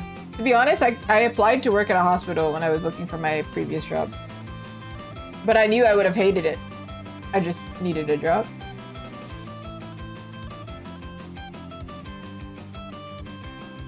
It was starting to get to a point where I was like, hey, I can't be picky about where I work now. We gotta find a job. I got a job doing something that I would never have expected myself to do, and actually it was pretty good. I was scared out of my mind though. I was like, where am I? What am I doing here?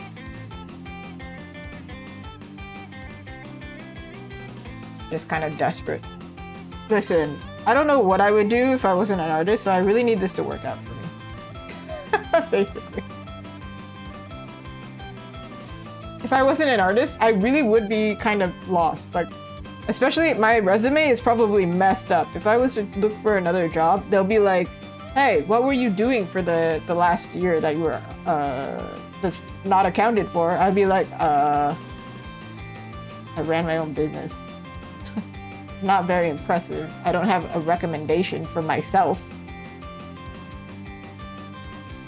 Anyway, yeah, so I need this to work. The pressure is on.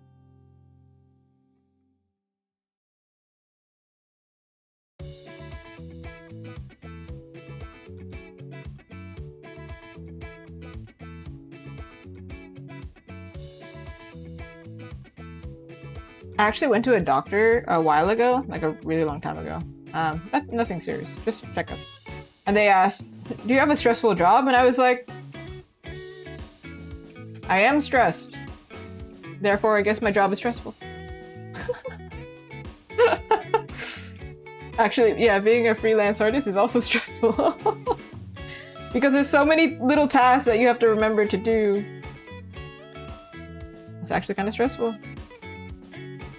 I think a lot of people make it out to be like, they romanticize it. They're like, oh, it's such a nice, easy job, so chill. It is easier than most jobs. Same with streaming.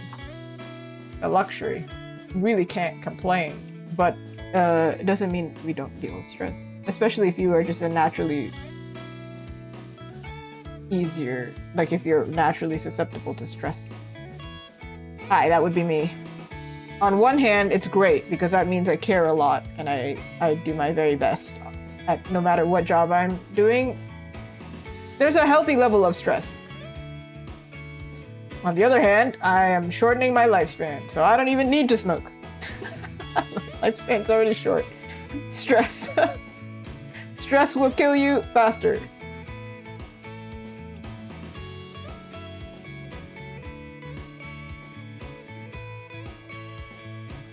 And that is why, if you're an artist right now and you're listening to this, you should exercise. My goodness, you should exercise.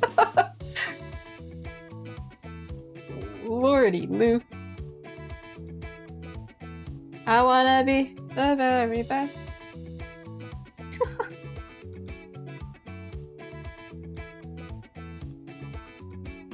Unironically, there was one event that I had. We were in the car and that song came on.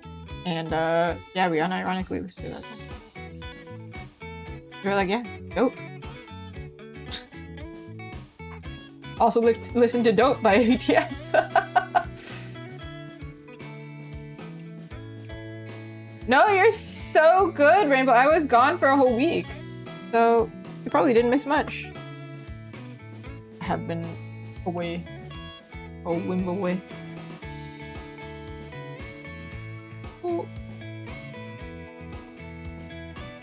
Okay, I've been gone for a week, right? But it's only like 4 streams for y'all. It was 7 days.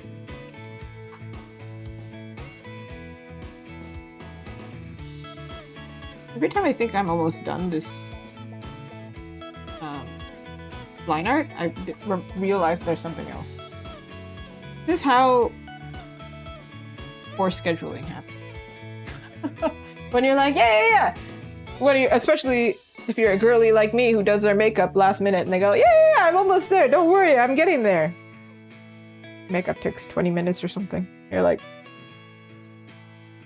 to be honest, because of these conventions and things like that, especially because of stream, well, not now. I've given up. But I've gotten really fast at doing my makeup, mind you. I'm talking like 7 minutes. Pretty fast.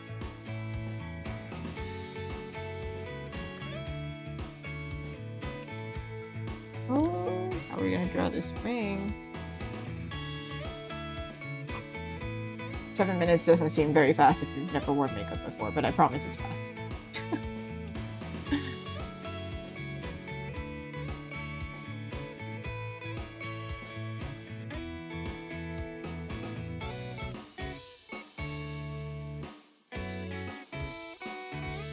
All right, we're almost there. We're so close, everyone.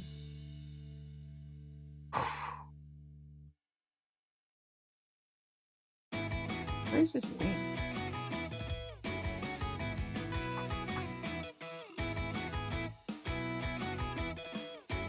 There's no other pose where her wing is...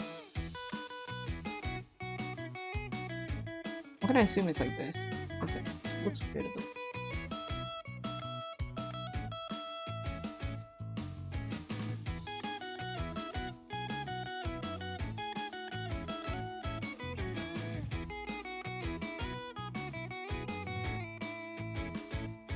Ooh. Today I'm drawing Abby from Good Tales for Bad Dreams. VM Saw's character. All these characters are going to be put in the book, or the same character, in different poses and different parts of the book. So her pose corresponds with happening in the story. Right? I've been working on multiple poses at the same time. That way there's consistency, so the characters look the same, or the character looks the same every time. Which is why there's like a whole heap of just line art, and then the next stream is a whole heap of just painting, you know? There was one stream that I did that I think was crazy, actually, where I did, like, line art for 4 characters, and then the next stream, like, I cleaned the sketch, did the line art for 4 poses, same character. The next stream, I did, all of the painting in one sitting. That I wouldn't recommend. That was pretty intense. That was craziness. Ooh, congratulations on making new C's. Always fun.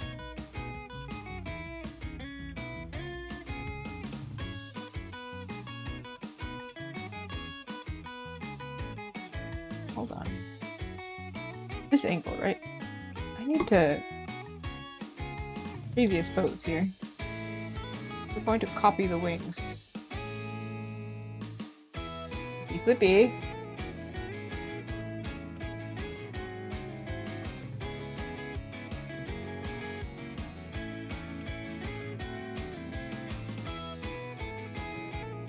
We want consistency.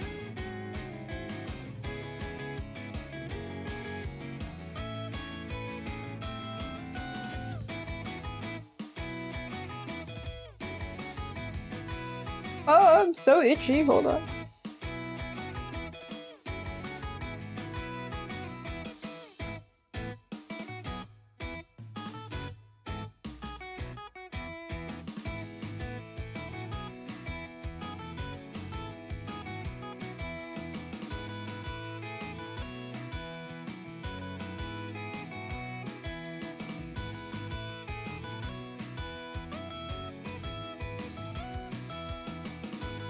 The shape a little bit different.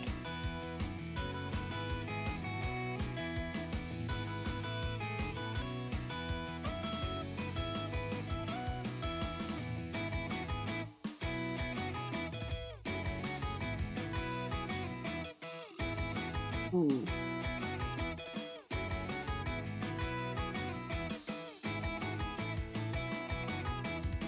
As in, you wanted to make like,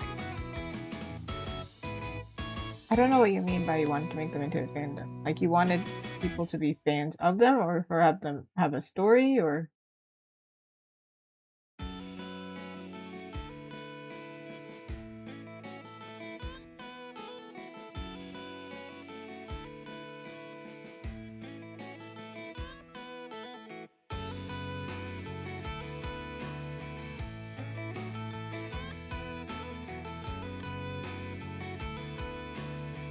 maybe I should have done this.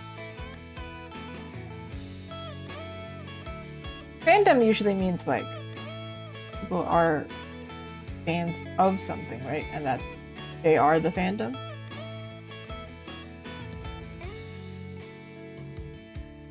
But then you can make characters that are part of like a creation, like part of the. How do I explain that? Part of the universe of something you're a fan of. Yeah. I'm not perfectly aligning it because I think the angle's a little bit.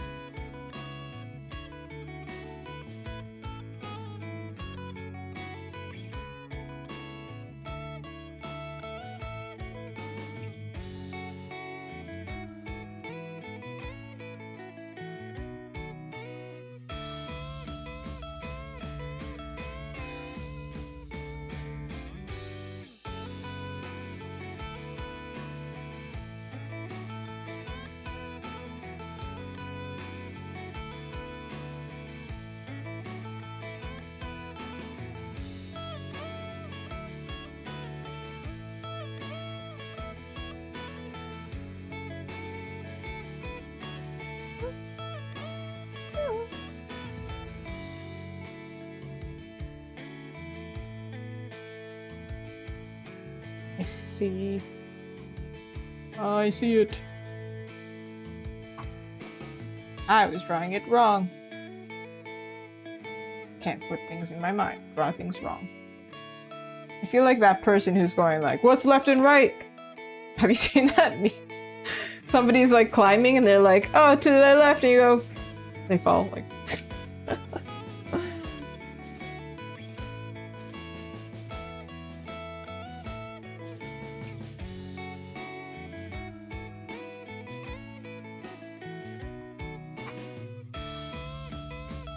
I see.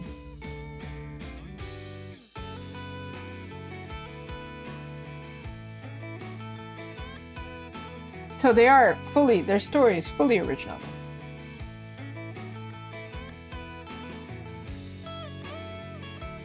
Hi, Gray, how are you? What's crack-a-lackin'? Whenever I say what's crack-a-lackin', I just think of eggs. I don't... Is that like part of a commercial? That has nothing to do with anything. Hi. Goodness. I've been away for a while. Nice catching you.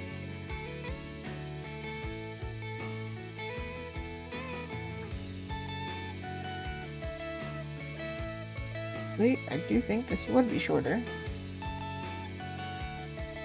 It would be. It would be. It would be. I'm not doing too bad. I have decided that I'm only going to do the line art for one more. This one. And then I have to call it quits because my arm is tired. I'm having a great time. However, my arm is like... No, I refuse actually. Because I haven't drawn in a while. And then I also exercise. So... Too much strain. Ooh, that seems fun. I will live vicariously through you. Please. Enjoy. We can work together for a little longer. I've seen some of the attacks and they look really cool.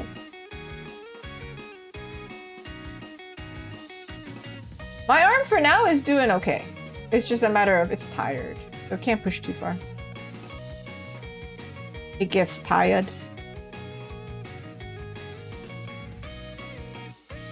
A notification? What is that?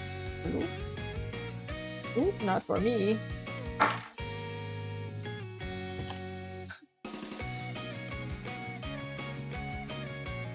Whee! Okay.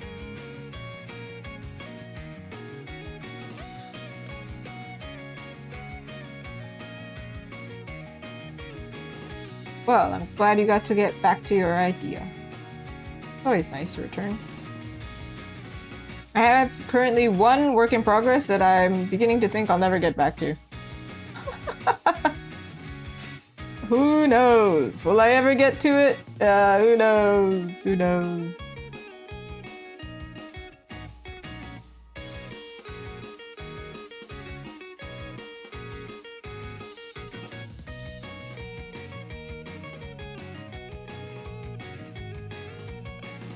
Like this is over here.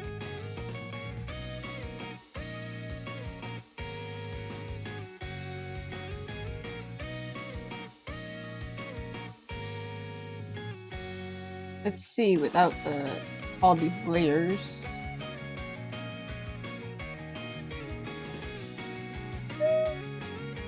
I still think this one wing is a little bit strange.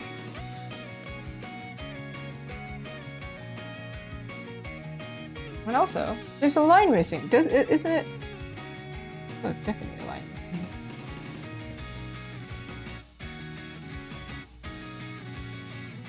Oh, sorry. Oh no. Drawing horses seems terrifying. But if you've drawn it before, it's locked in the visual library somewhere, I'm sure. I've drawn a bird one time. If you were to ask me to draw a bird right now, I'd be like, get yourself out. I don't need you to shame me in front of my subscribers. Why are you asking me to do things that I clearly cannot do? With a reference, I can do anything. Me and my references against the world.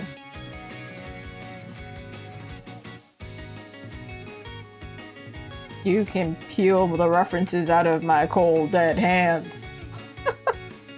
Rather, they won't be cold because I'll be in this room and it's really hot in here. But you get my point. Did you need the reminder? Yeah, it's really hot in here, alright? I need to keep reminding you because I understand that I'm shiny as heck. Listen, I can't avoid it. I am melting currently.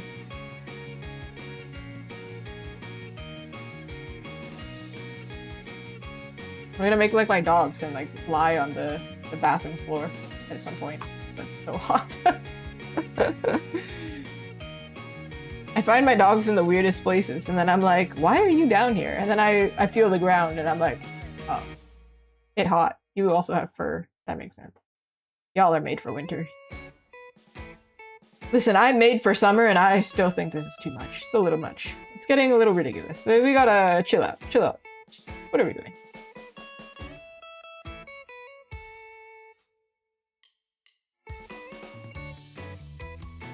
And when I said chill out, I meant that literally. Very literally. Okay. This one wing, I'm not happy about. I think it's like this way, you know? Maybe? I don't know. Do I look like I know what I'm drawing?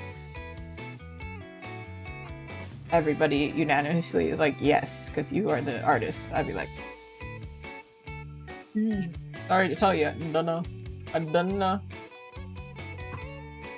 Okay.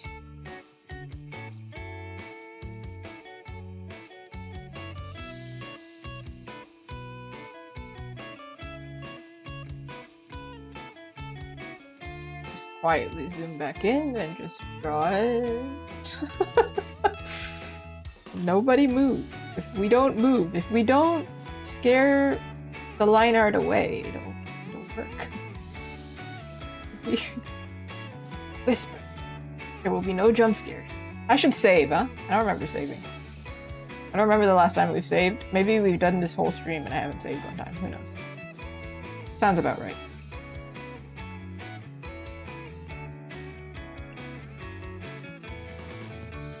Like to live on the edge.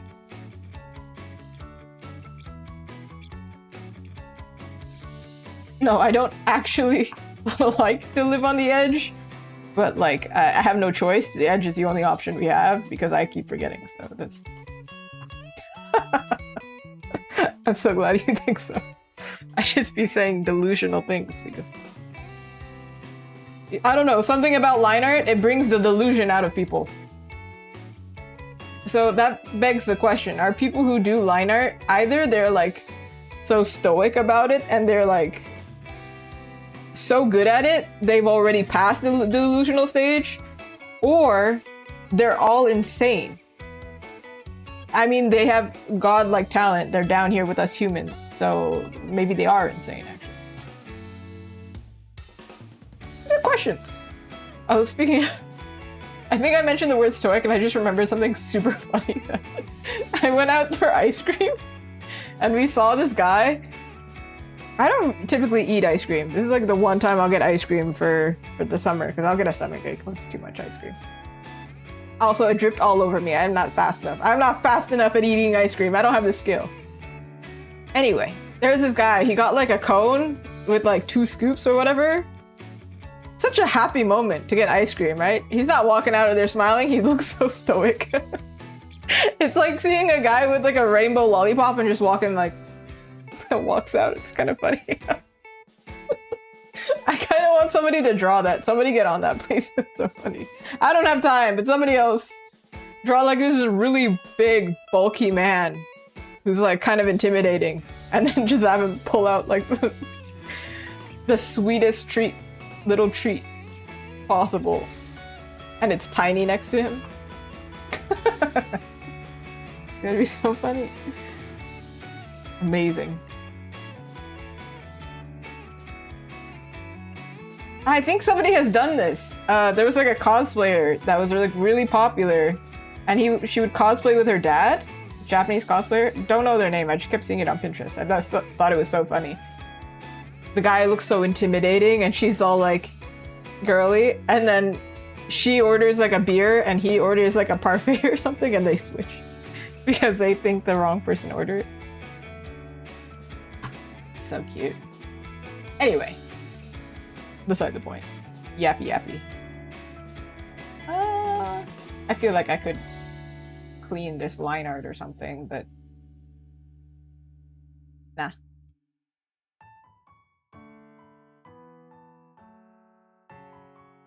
We're going to fix this though. I think it looks weird. You know, I actually don't need to explain myself. I could just say it just looks weird. I'm like, why am I explaining? You get that. If I'm fixing it, it probably looks wrong. That's...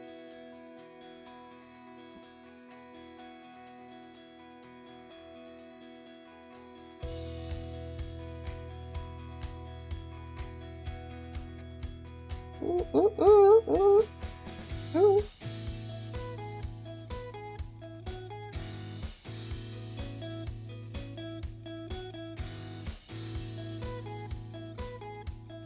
Okay.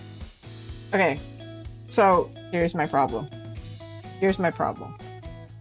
So, if this wing is like this, right? Okay, actually, maybe it should be longer, depending on the angle here. Hold on. Her back is here. Maybe it is longer. Okay, whatever. Anyway, beside the point. If this one is like this angle, right? Why is this one like this? Shouldn't it be like this? Shouldn't they be aligned then? Because otherwise, this one, if it's able to angle like this one should be like this. And we wouldn't see it at all.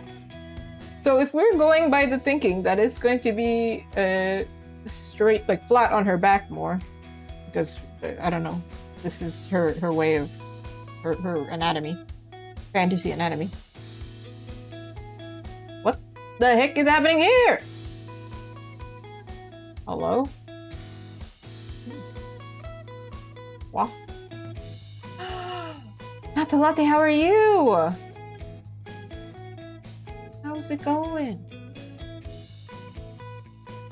You're finding me at this degenerate time? Time period. Why am I here?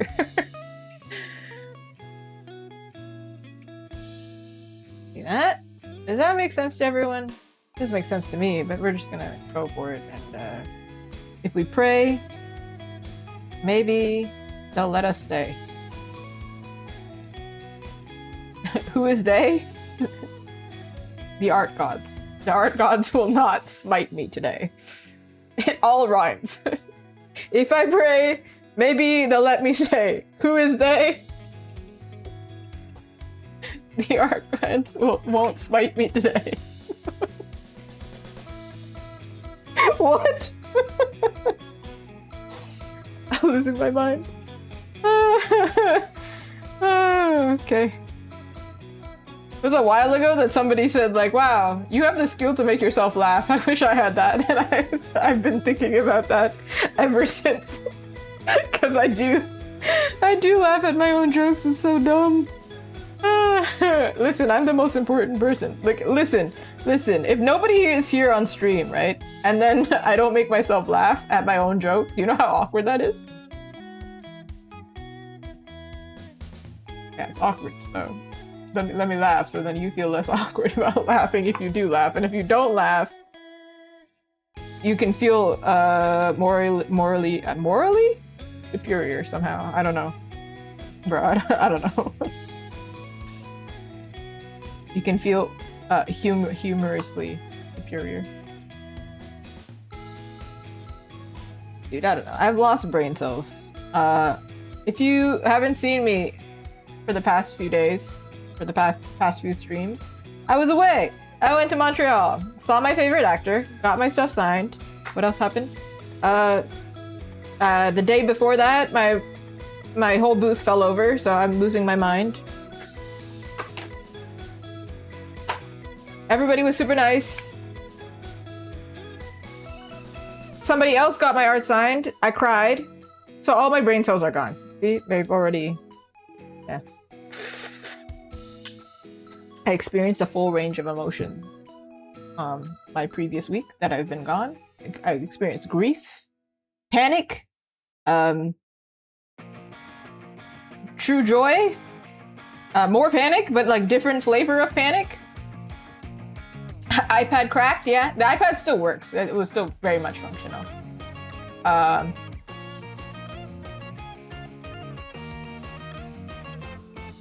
But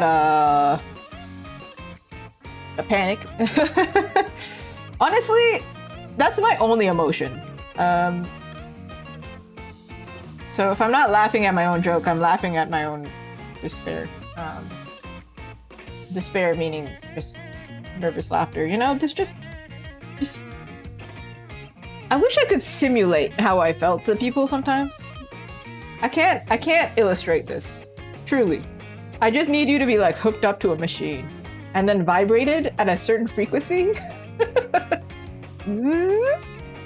That's me.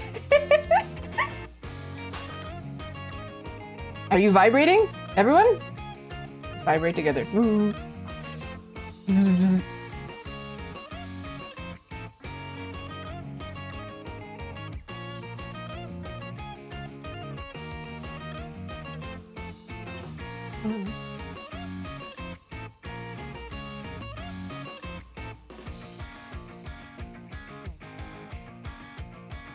This is not going to make any sense to anybody who's not played Baldur's Gate 3, but there's this little kid in the Act 1 that you go up to, and then you talk to him, and all he responds with is, or, like, just grunts, or like, you know, sounds.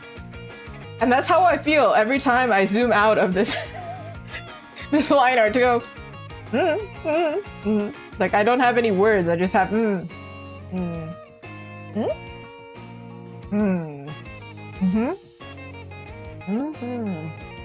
feel like a sim.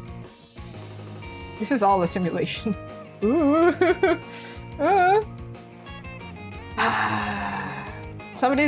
is the part where somebody asked, like, Suzuki, how much did you sleep? How much caffeine did you have? Something to imply something.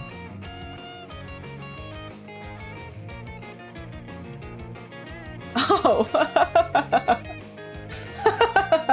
Do iPad babies get mad at their iPad?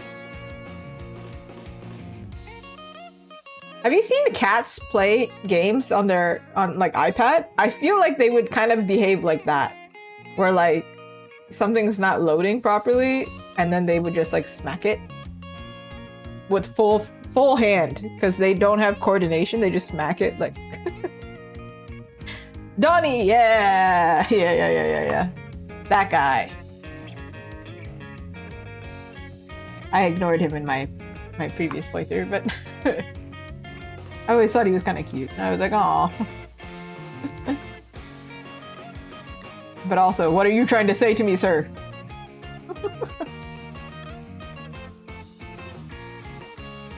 Listen. Right now I have to do commissions, but what's keeping me going is knowing that eventually we will work on an Astarian Sandy, everyone. We'll get there. He's gonna be so cool. But I'll get there. We'll get there when I get there, okay? There are things that I would like to draw selfishly. I don't have time to be selfish. He's so nice. Oh, wouldn't it be nice? Wouldn't it be nice? Song from like the 50s.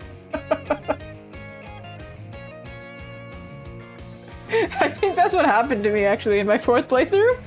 I was like, have y'all seen that really funny meme of like everybody fails a perception check and then Tab is like, I'm not gonna celebrate you. Y'all are useless, and they just start crying. I need to find it. It's so funny. I think about it every time I play with my friends and it happens that they all fail. I'm like, you're all useless!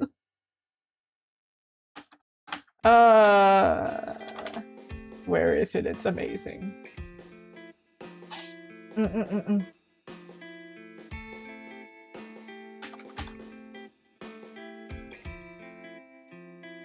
Can't find it.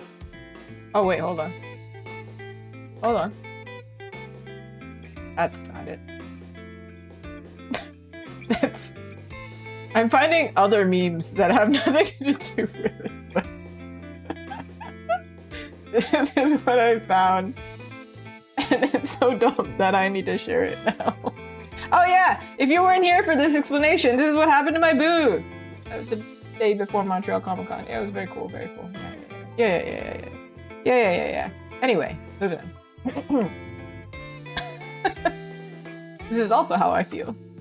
This is this guy right here. I made the joke when I posted this photo online, by the way. This one right here. I said I think I rolled a 1.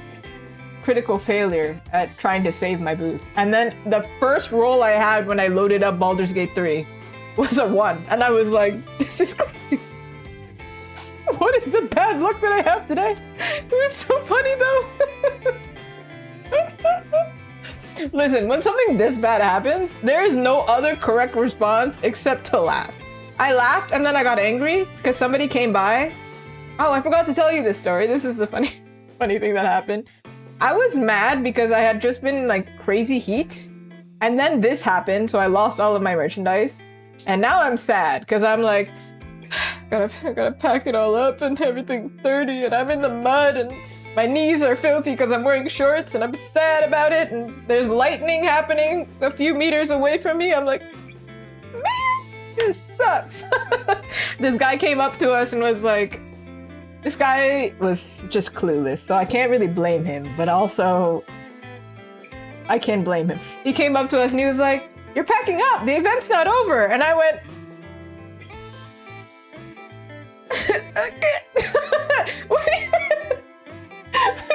I have to laugh about it now, but in the moment I was like, brother, do you not? All of my merchandise is on the floor. What do you mean? You're packing up.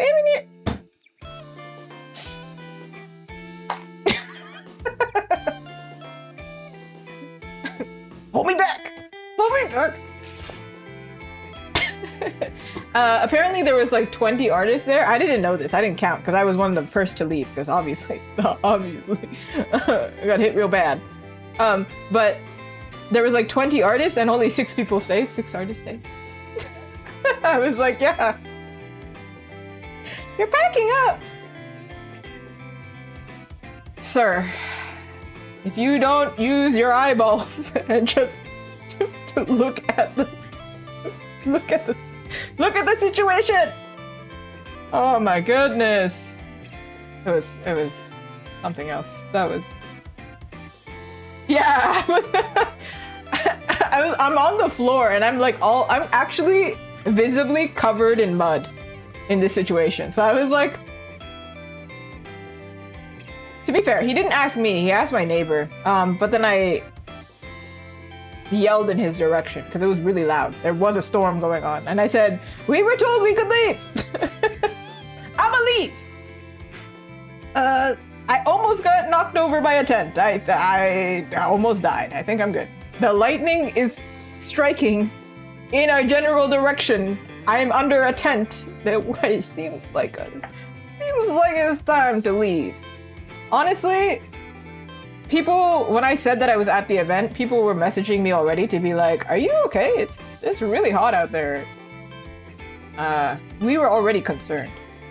So then I was kind of like, man, I should have listened to my gut and stayed. Actually, my gut was useless because I said, I'll just stick it out. It's fine.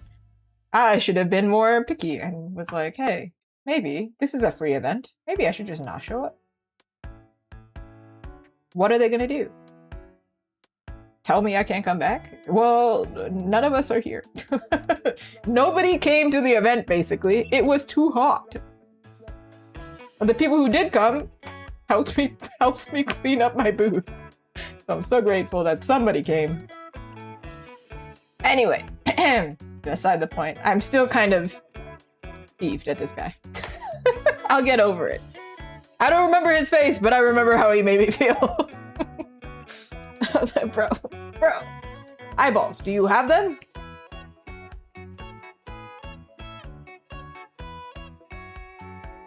to mentally like get the message, bro. Get the message. You missed the past 10 minutes, but the past 10 minutes had a lot of screaming and panic involved and people running. Anyway, it's okay. It's fine. I did say after the event that this day was so bad that something really good must be happening. And something really good did happen, so it's great. I knew. I was like, today had to be really, really awful, which means Montreal Comic Con is gonna be really, really good. Like, amazing. And it was! Bang on! So I can't be mad about it anymore. I think it's just a really funny story. But also, this guy has to be included in the story, so we can all go. Did that just happen? Together. Nothing bonds you faster than telling people about something crazy somebody else said in a crazy moment. So we can all go,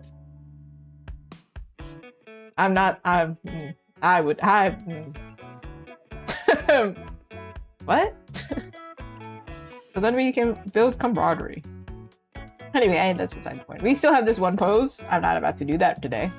This is also the most harrowing pose. No. This is like, she's dying, which is kind of dark, but it's part of the story, so I can't really avoid it. Sorry, everyone. But we could just pretend it's a cartoon death, okay? PG-13. The stream is PG-13, so it's PG. Get a parent. You're scared. This is what we worked on today. We have 3 different poses. Where's the 3rd pose?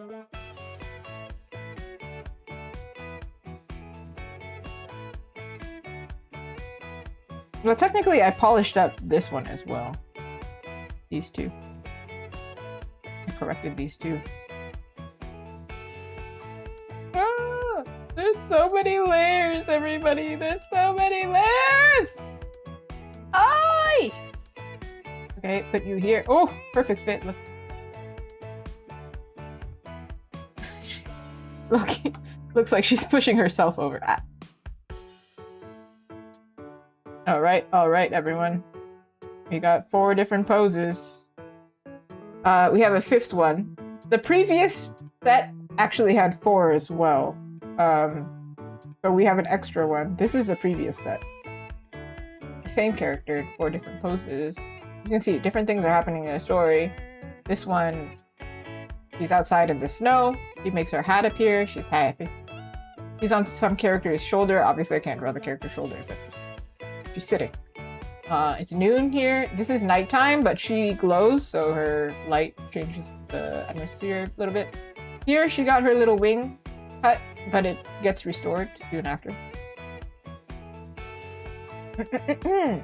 Here, something that happens. She's fallen over. She's getting back up.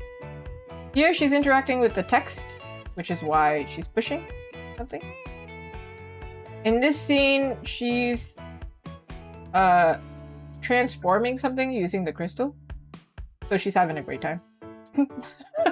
And here she's having a serious conversation with somebody. So she looks serious.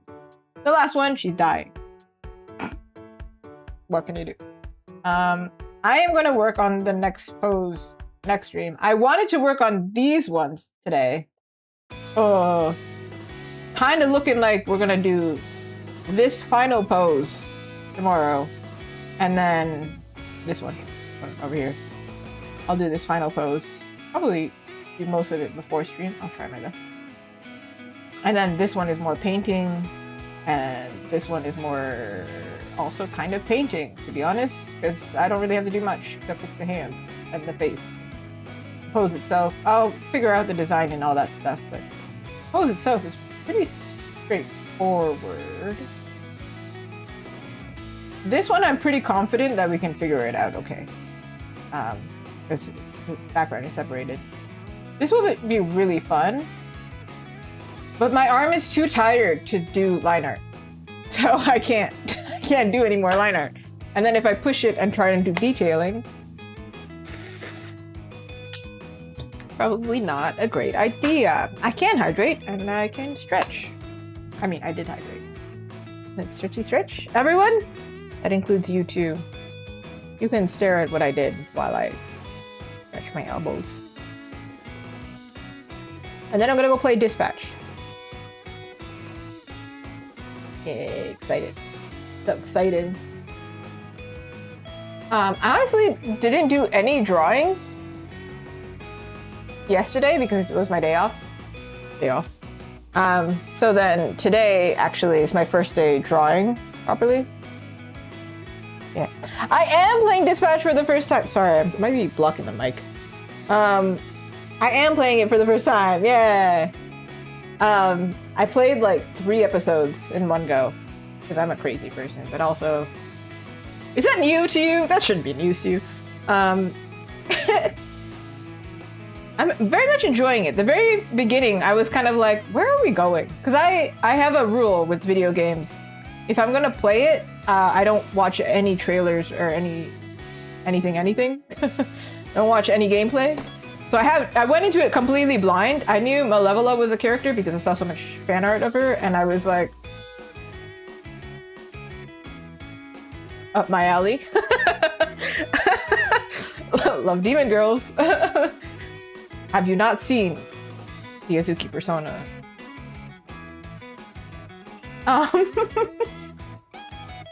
But the gameplay is really fun. It's calmer. So I was just playing Last of Us because I was planning on replaying Last of Us. And then I realized I'm stressed. And I don't know how the heck I played this game in my 20s. I was getting really frustrated. I actually needed to turn on accessibility because I was really struggling. And then I was like, if I have to turn on accessibility out of pride, I'm not playing this dang game. I was like, I don't want to play this on easy mode. I want to feel like I can't do this. It just makes me feel old because younger me could do it. So that means I should be able to do it. So then I was like, nah, I'm just gonna play Dispatch. So I was already planning on playing it. I don't know why I didn't immediately go into it. I think because I knew it was gonna be short. But then playing it, I'm like, I could play this more than once for sure, because there's more than one line that I could play. So I am very much enthused to continue playing it. I know a game is good if I want to hurry up and finish work so I can go play. Because otherwise I'll just work nonstop forever. That's the type of person. I would just keep working forever. So, yeah, very excited. I can't wait to see what's next. It's already getting very interesting. Obviously, can't play it on stream. That's not happening. It's another one of those. Well, if anybody was wondering, if you've never seen this game, it got like, they got in kind of trouble because Switch had to censor it and it changed the game significantly and people did not enjoy that. So this is very much a mature game that I can't tell you much about. Sorry. Become 18 and play the game, I guess. Just level up, just like eat like that mushroom from Alice in Wonderland and just become older. And then boom! Time skip. I don't know what to tell you. What are we talking about? I don't know. Anyway. Did I have anything else to share? I don't think so. This is what we're gonna do tomorrow, alright? Just pretend this is an extended stream and then I magically did it, okay? I'll do this one, this one. This, I'm gonna do the flat colors and the lighting, so we don't do too much. We gotta chill out. We can't keep doing the same project over and over again. The stream will die. But I'm so glad everybody came by to say hi. Considering I have been gone for like a week, I was really expecting the internet to punish me. Because you know when you're on with the algorithm with social media, if you ever take a break, they just kind of like don't show you to the air ever again. They just put you in a dark hole in a dark cave and they just put a lid over it. They throw you down a well and they're like, see you later, buddy. Good luck climbing out. So thanks. Appreciate it very much. Everybody was super, super sweet. Montreal Comic Con. So I feel very much recharged to keep drawing now because everyone had a lot of things, nice things to say. People did not notice me on the Instagrams, so I appreciate it. Seeing the real peoples and seeing people's chats. Okay. We need to rate somebody. If you're over there on YouTube, you will not see anything except for a thank you for watching, because thank you for watching. And then over here on Twitch, we're gonna raid somebody. We're gonna send people their way because that's a cool artist thing to do. And then I'll see you here tomorrow, hopefully, if you're free. Okay. Where is the freaking button for this? Okay, thank you for watching. Bye.